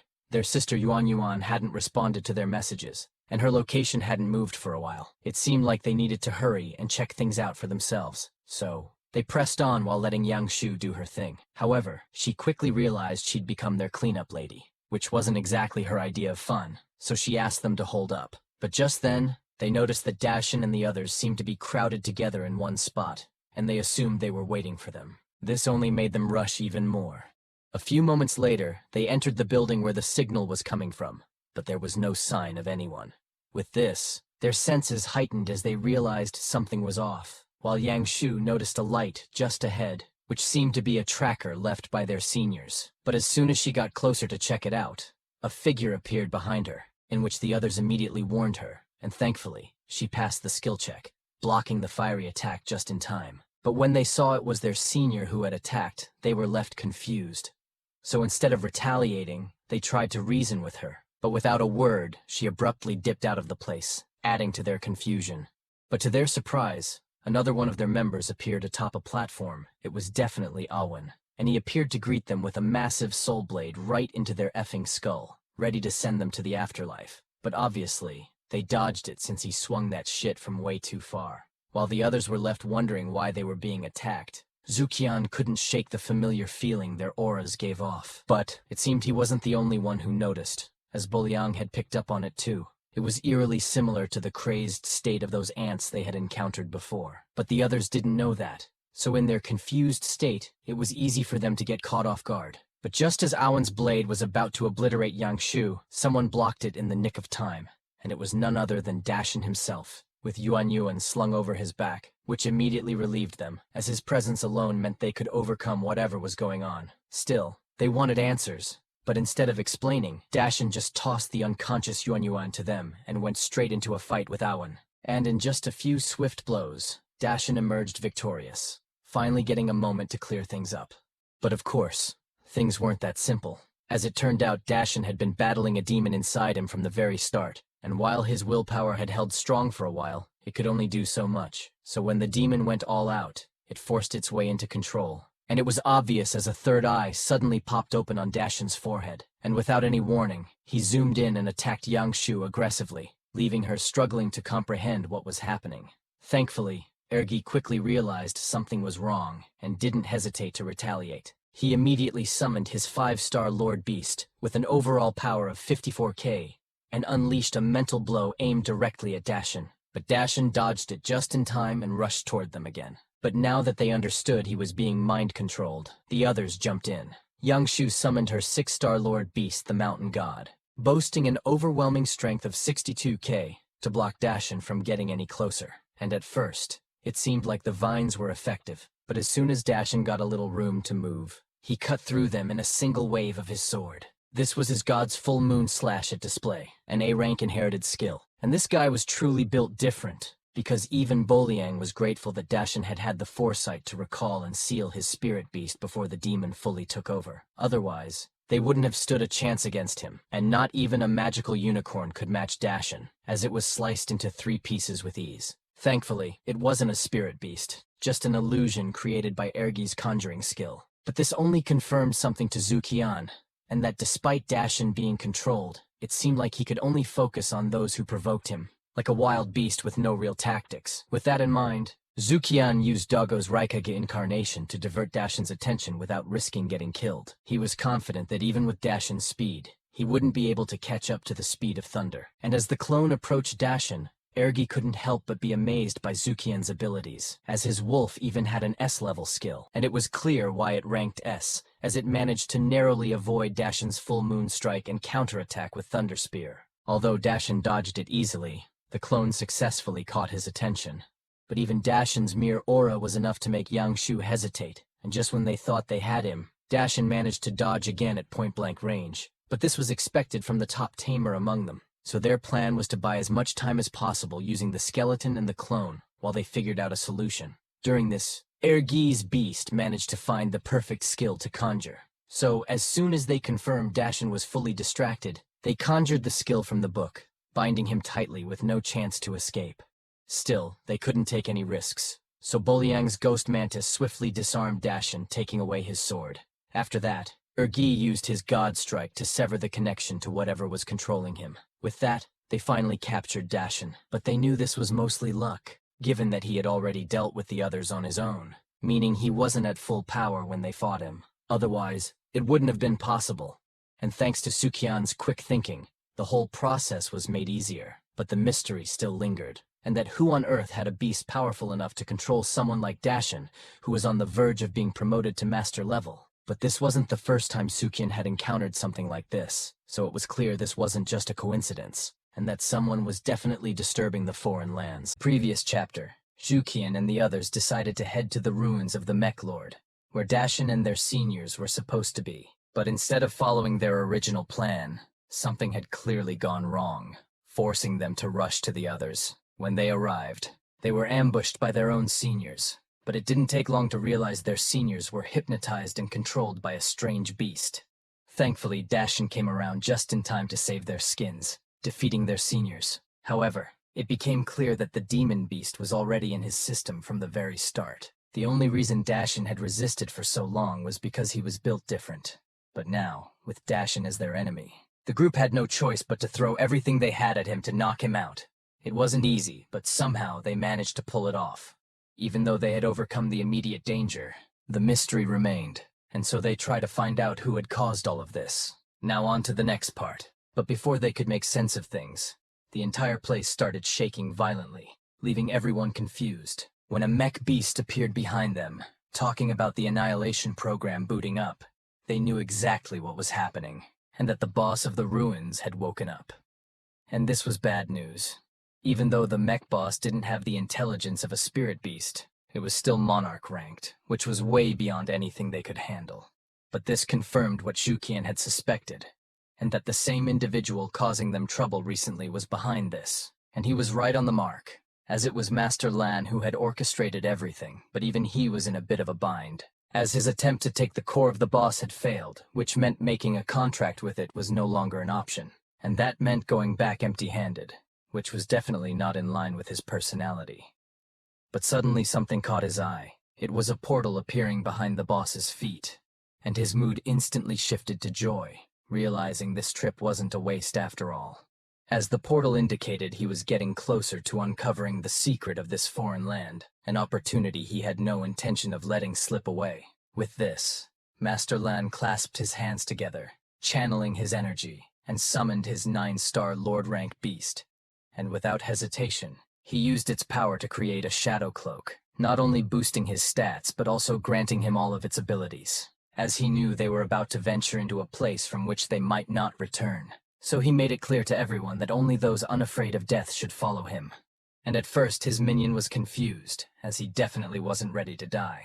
But as soon as the monarch-ranked boss locked its eyes on him, he quickly realized his best shot at surviving was to follow Master Lan. And so he swore loyalty on the spot, and in return, he received a sick shadow cloak like Master Lan's.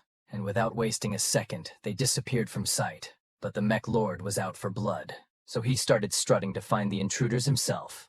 But he ain't called the Lord of the Machines for nothing, as his eyes were connected to all the mech beasts in the ruins, meaning whatever they saw, he could see. And right now they were locking onto Zhuqian and the others. And just like before, these beasts operated on sight, not giving Zhuqian and his crew a moment to breathe, with lasers raining down on them relentlessly. And even though Zhuqian had his shield up, he knew it wouldn't hold for long against such high-level enemies, so they decided to run. But these beasts weren't about to let them escape so easily and quickly gave chase. But psych! Those mech beasts didn't get far before they received a spear through their heads, instantly taking them out. But it seems that they were different from the ones outside, because if they were going down, they were taking everyone with them. And so they began self-destructing near Zhuqian, and the explosion was so intense that it shattered his shield into pieces. Luckily, the shield was just enough to absorb most of the damage, leaving Zhuqian unharmed. But unfortunately, that was just the appetizer, as a massive hand broke through the wall and ripped that she open like his side bitch. And heck, if that wasn't the most badass entrance they'd ever seen, I don't know what is. And immediately Zhuqian and his crew started tweaking, knowing they were nothing but ants to this massive boss. But with its eyes locked onto them, there wasn't much they could do but lock in themselves and try to survive. But the boss was just ruthless, and it wasn't playing at all, as it launched not 1 but 7 missiles directly at them. But Ergui wasn't about to let that happen, so he conjured up a wall to block the onslaught. But the sheer power of a monarch-level beast's attack was so intense that it even managed to damage his soul in the process. Still, it wasn't in vain, as Zhuqian had managed to position them right beneath the boss, and since his lightning skills worked well on the octopus mechs earlier, he bet they'd be effective on the mech lord too. And it was now or never, especially since the boss was about to slam its hand down on his team. And so Dogo leaped into the boss's blind spot and attacked that same hand, and just as Zhuqian had hoped, the left arm's circuitry got damaged, halting its attack. And so the others were getting a little hopeful, but Zhuqian knew it was only temporary, so he shouted for them to move. Unfortunately, it was a little too late, and the mech fully sent its attack right into them. Thankfully, Ergi came in clutch, managing to throw up his shield at point-blank range, saving them from being obliterated. And Yangshu was especially grateful for the save, so Ergi took the chance to remind her that if they made it out alive, she should thank him profusely. And while their asses were getting thoroughly handed to them, Dashin finally woke up, back in his right state of mind, which delighted Boliang. But there wasn't any time for explanations, so Boliang just showed Dashin the situation they were dealing with. And it was clear the group was struggling against the monarch-ranked beast, with some even willing to sacrifice themselves just to give Zhuqian, the youngest member, a chance to escape. But now that Dashin was awake, things were about to get interesting. He casually strolled up and told them to hang tight and give this boss a proper try. And if they couldn't handle it, well, they could easily bail now that he was around. And so Yangshu didn't waste no time calling Dashin crazy, saying he can't just pull the new kid into this mess and get him killed. But this is where they started to get heated up, because a powerful tamer like Dashin has an ego. He doesn't like to be told what to do, and so he get it straight with Yangshu, making it clear that her useless ass wouldn't be needed, so she better go back off and chill with the injured. And of course that hit a nerve, and so she was about ready to scrap with Dashin instead of the boss. Lucky for her though, Ergi slid in and stopped her. And he's really thinking he was slick with it too, but nah. We see you, bro. Meanwhile, Dashin decided to team up with Zhuqian, having learned about that paralyzing spear of his. He wanted to use it to his advantage, especially since he'd done some research on the mech lord beforehand. He knew the mech was powered by a core in its chest, and all he needed was for the paralysis to last long enough to destroy it. And Zhuqian fully understood the plan, but before they got started, Dashin made sure there wouldn't be any backstabbing after he got the core, which Zhuqian assured him there wouldn't be, and with that, they kicked off their battle. Meanwhile, over at Master Land's side, they had been trudging through this desolate land for what felt like ages, but there were still no signs of anything important, and it didn't help that the atmosphere of decline was so overwhelming that even the minion was feeling breathless. But it seemed like their search wouldn't take much longer, since up ahead, they finally spotted what Master Lan had been looking for. It was a flower-like structure that hadn't fully bloomed yet. Even so, it was already glowing with immense power, and with each step they took, the suffocating pressure thickened. But with just a few more steps, the once closed flower suddenly bloomed, revealing what lay inside. And oh boy, she looked like trouble. Even with that smile, she already making me think unwise. But Master Lan wasn't a simp, and he was just in shock to discover a mutant beast like her. But he already knows this beast was a menace, and there was no way he was going to let it get close.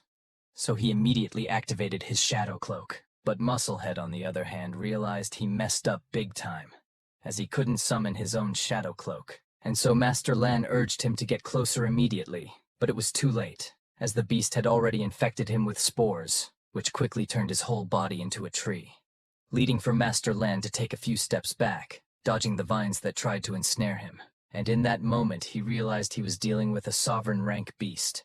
But instead of fear, this only made him smile, as this was the most special creature he had ever encountered.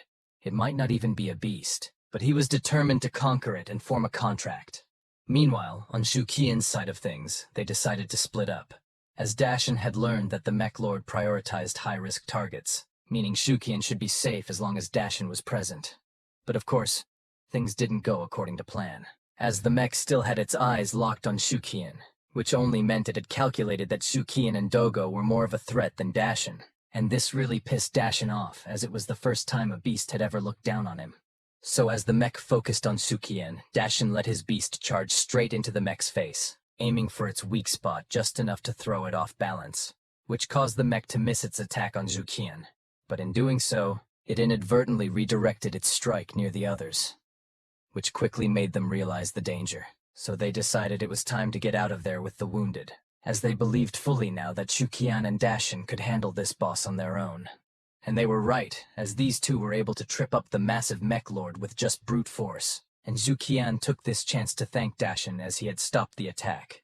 But Dashin wasn't looking for appreciation right now, as stopping the mech wasn't enough. They still needed to destroy its core.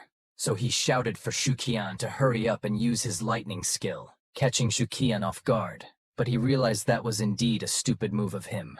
So Shukian decided to make up for it by conjuring not just one, but as many lightning spears as he could manage.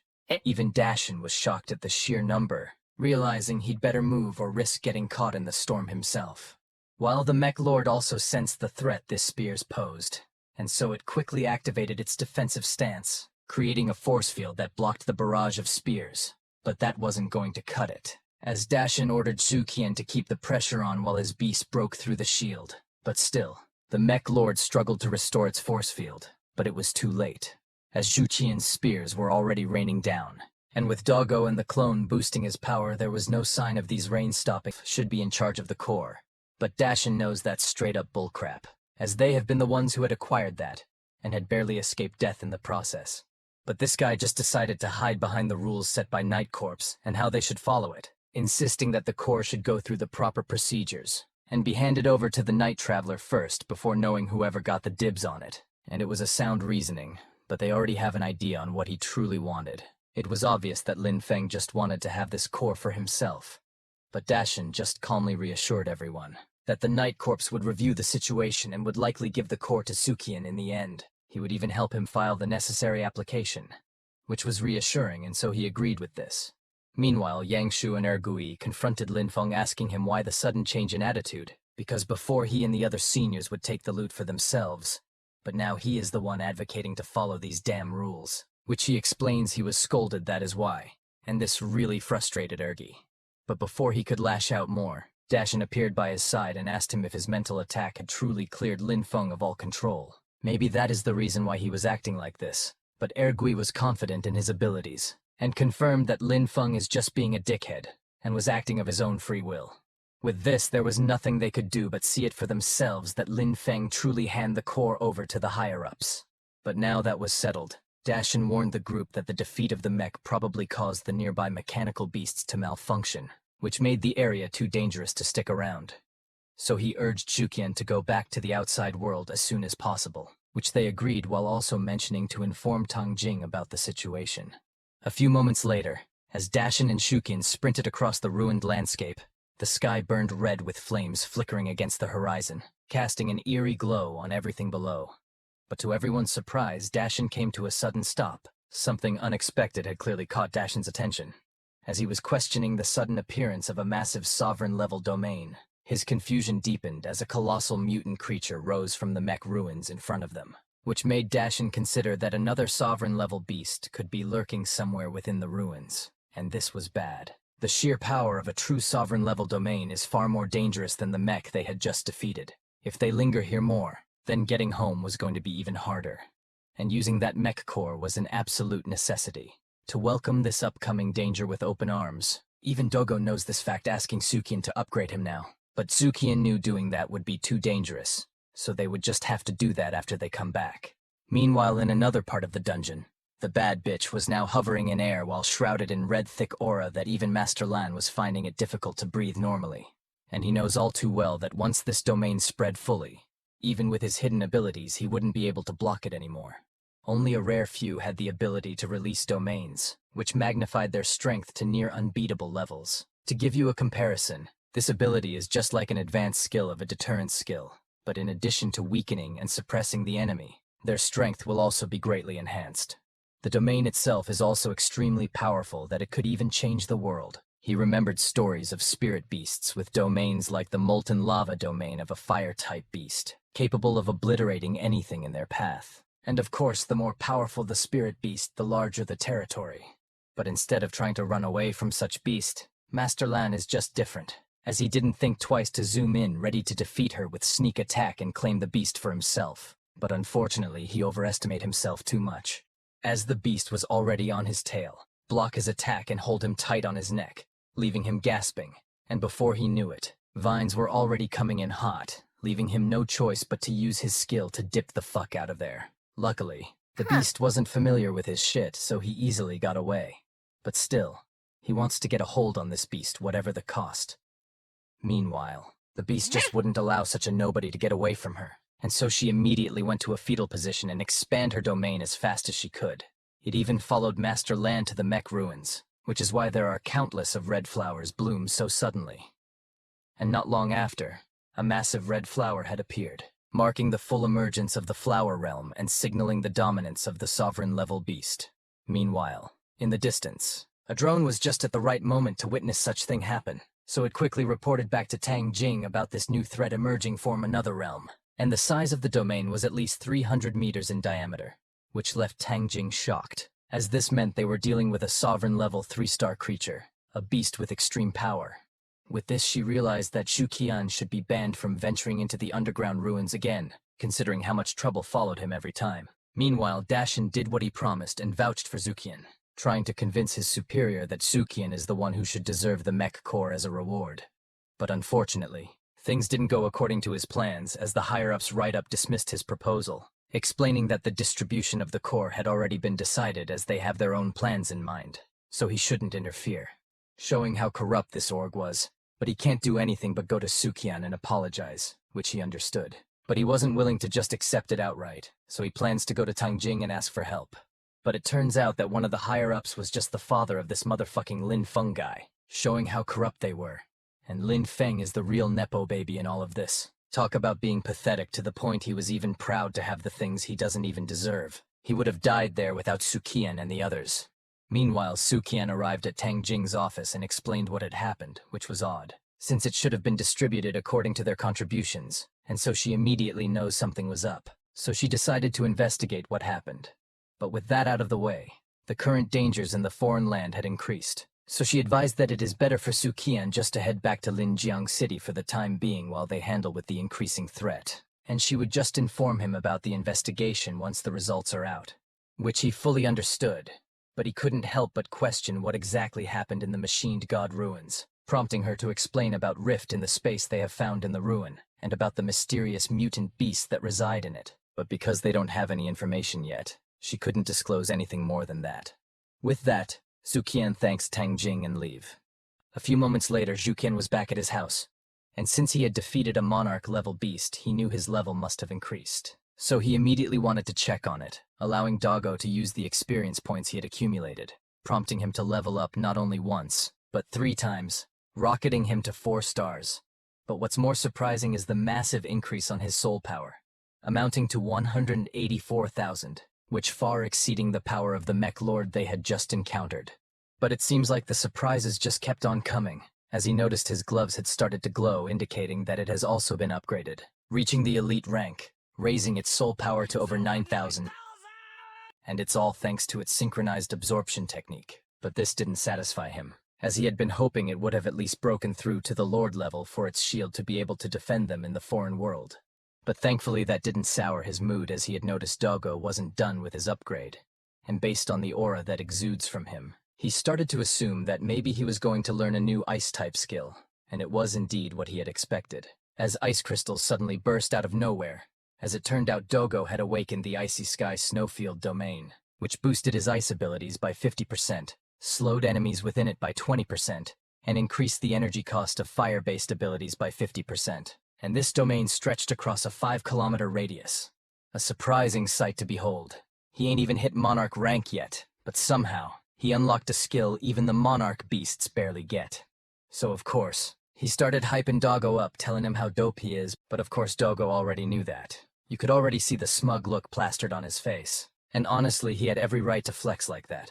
Sure, his domain only stretched 5 meters, way smaller than the massive zones they saw back at the mech ruins. But in close combat, that's all he needed, since he could run them fades without any effort, as his enemies just literally froze up, really proving to us that he is all about them hands. And this was indeed a powerful skill, cause even Shukian, a pro tamer, couldn't handle the cold that came with Doggo's ice domain. Dude was out here shivering, asking Doggo to shut it down ASAP. And since Doggo's the good boy he is, he did what he was told, no questions asked.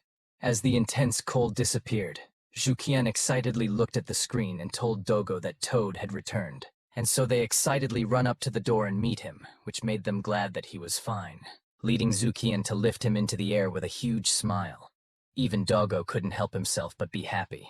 But it seems like Toad came in with a clutch, as he had a treasure that Zukian actually needed. It was a device from a 9-star Lord Mech Beast, a perfect tool to upgrade his gloves, which Zukian was thankful for, and so he quickly used it. And damn, the glove's evolution was straight up surprising, as it transformed covering his whole arm. And judging by how it looks, it could basically transform into a full armor suit, and he would absolutely look damn cool with it too. He even unlocked an offensive skill that allows him to release energy pulls that has the power equivalent to the skills of a 6-star Lord rank Spirit Beast, which he could use 3 times and only have to wait 8 hours to use it again. And so he was extremely grateful for what Toad had given him. So he was planning to give him items so he could also rank up. But to his surprise, Toad already did just that. Thanks to the synchronous absorption, he casually ranked up to 5-star elite rank, which also unlocked him a powerful skill that would help his adventure, as this space jump skill could shuttle him through difficult terrains. With this, Zukian patted his 2 beasts for being this talented. Meanwhile, back in class, the students were hyped, talking about the wild stuff going down in the foreign realm, especially with a sovereign rank beast popping up out of nowhere. Word was even out about some quasi-member taking down a monarch-ranked beast, which was mad impressive. But Yunya was different, as she couldn't stop thinking about Shukian, knowing he went into the foreign land, wondering if he was okay. But her thoughts didn't last long, cause Jang had to jump in, speculating on Shukian's fate, straight doubting if he survived the chaos, which had Yunyao about ready to snap. But this clown couldn't leave it at that, as he started flexing about the dude who took down the monarch beast like he was the one who did it, just to downplay Shukian, acting like the only reason Shukian got to go to the foreign lands was cause of some family connections. But little did he know, Shukian was the one he was bragging about. But Yunyao didn't know either, so she was about 2 seconds from throwing hands, ready to teach this son of a bitch to watch his mouth. But luckily for that guy, Zukian strolled in just in time like nothing happened, grinning like he hadn't just been through hell and back. But Zhang didn't waste a second cracking jokes about Shukian being MIA for so long in those trials. But Yunyao, who was already fed up, just used this opportunity to rush to Sukian's side, and asked him to leave with her so they could avoid this attention-seeking bastard. And the only reason he is feeling himself so much was because he hit Elite 5-star, which doesn't amount to anything really, compared to Shukian's level at least. But unfortunately, without knowing anything, this just made Jiang even prouder than before, leading him to continue to throw shades at Sukian, while bringing up the Northern League and doubting if Shukian even made any progress at all. But Shukian was unbothered and just hit Jiang with a thank you for his help in the trials, smirking while adding he hoped Jiang wouldn't chicken out before the competition. And that should have stung, but Jiang kept grinning, thinking he had the upper hand now that he had some strong tamer backing him. He was just playing the long game, waiting for the day he could take Shukian down and finally see the look on his face. Like literally, this guy is so dumb he really thinks he is him.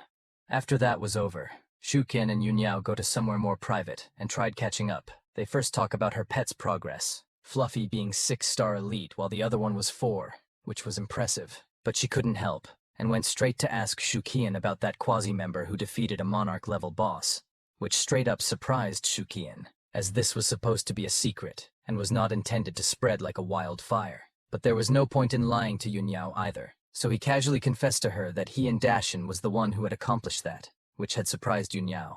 But knowing Shukian too well, she never doubts it, and just prompted to ask if Dogo was already at Lord rank, which he confirmed and shocked Yunyao again. But with how many times this had occurred already, Yunyao just sighed and accepted this fact, and just laugh as she was wondering what would Jang's expression would be if he found out the one he had been dissing was the same guy he had been looking up to. But still, she can't help but worried sick about Sukian as the foreign lands kept on getting dangerous by the day. But Sukian was just different, as he was even thinking to ask Tang Jing to let the both of them enter the foreign world next time, as upgrading their own beast is quite fast there. But their conversation was abruptly interrupted as Sukian's phone rings. Picking it up, Tang Jing informed him about what happened to the mech core, and since it is a little more complicated than they presumed, she asked him to meet her in person, which he understood. Meanwhile, the two wankers who had been a thorn to Sukian had met up, and it seems like Lin Feng is the one who had been backing him up lately. And since Jang is a try-hard that wants to prove something, he was willing to do anything to gain what he wanted, even if that meant lowering his own pride, glazing hard, which he thought was doing something as he got a crystal to level up his pet. But in reality, Lin Feng just saw him as a tool that he could use as a scapegoat. Meanwhile, Sukian arrived at Tang Jing's place, where she quickly filled him in on what had happened. It turned out Lin Yi, a member of the Night Corps with the same rank as Tang Jing, was behind everything. But since Lin Yi had been around longer, there wasn't much Tang Jing could do, having only been in the office for a few years. Still, Lin Yi wanted to offer some compensation for the trouble, offering him a gravity suit that could offset gravity by 50%. While it wasn't comparable to the mech core, it was still a useful gift for Sukian, so he accepted it and immediately formed a contract, completing the number of beasts required to finish his system task.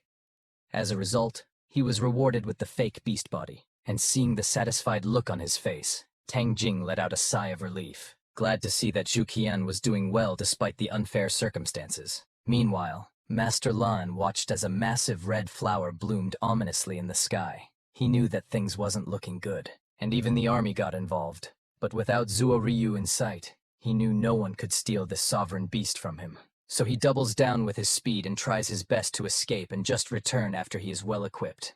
But unfortunately, that would have to wait, as another beast had pinned down his shadow beast, which completely put him to a halt, and this was bad, because even the sovereign-level beast wasn't able to find him with his cloak on. So it is smart to assume that whoever he was up against is beyond what he is capable of handling. So he was ready to use everything to bail out.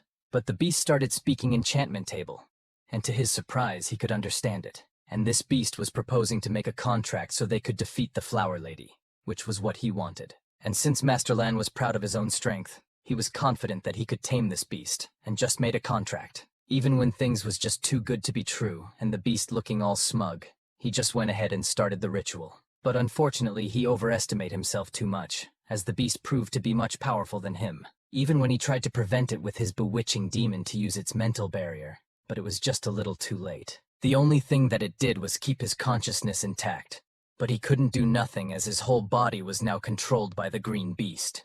And now, Master Lan had become nothing more than a puppet, doing the beast's bidding. He returned to the realm of the Flower Witch, only to find an army already poking their noses where they didn't belong. The beast made quick work of them, killing them on the spot, including one of the quasi-Night Corps members, who stood no chance against the beast's overwhelming power. It was clear that this creature operated on a completely different level, and as he made his way toward the Flower Witch, his presence disturbed her sleep.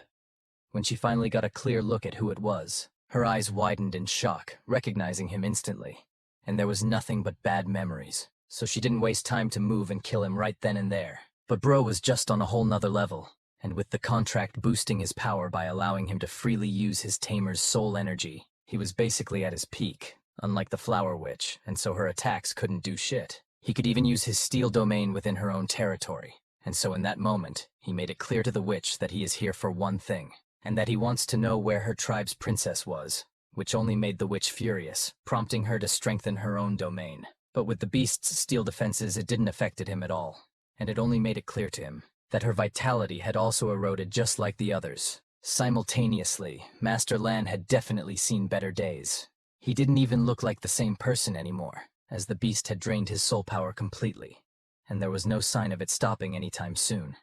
At this rate, it could very well lead to his death. But the beast doesn't care none about that, as he continued to fight the witch. But with him having a contract, it was obvious he got the upper hand. So he easily penetrated this witch with his 2 hands and defeated her. But this wasn't the end either, as A wasn't willing to go like that, so she messaged her people of what had happened. Meanwhile, outside the ruins, Zuo Ryu just witnessed the flowers started to wither away, which meant that the sovereign rank beast had been defeated, which wasn't a good thing as he was sure it wasn't his men who did that. So he ordered the rest to block the entrance and exit as he tries to find the one who was strong enough to defeat such a powerful beast. Elsewhere, the Flower Clan received the witch's message and quickly pieced together what had happened. And they couldn't let such an insult slide, so they rushed to settle the score, even calling upon other beasts to join them in fighting this old enemy. With this, the entire foreign world began to shake as a result, catching Tang Jing and Xu Qian completely off guard. And so Tang Jing immediately reached out to anyone who could explain what was going on, only to be informed that the entrance had been blocked, which wasn't good news, especially since Xu Qian was still with her. But the only thing she could do was curse at her predicament, while Xu Qian started to realize that the truth about the foreign world was about to surface. While this was happening, in the outside world, other flower witches began to awaken, standing guard to protect their sleeping princess, while nourishing her in preparation for the battle that was surely coming.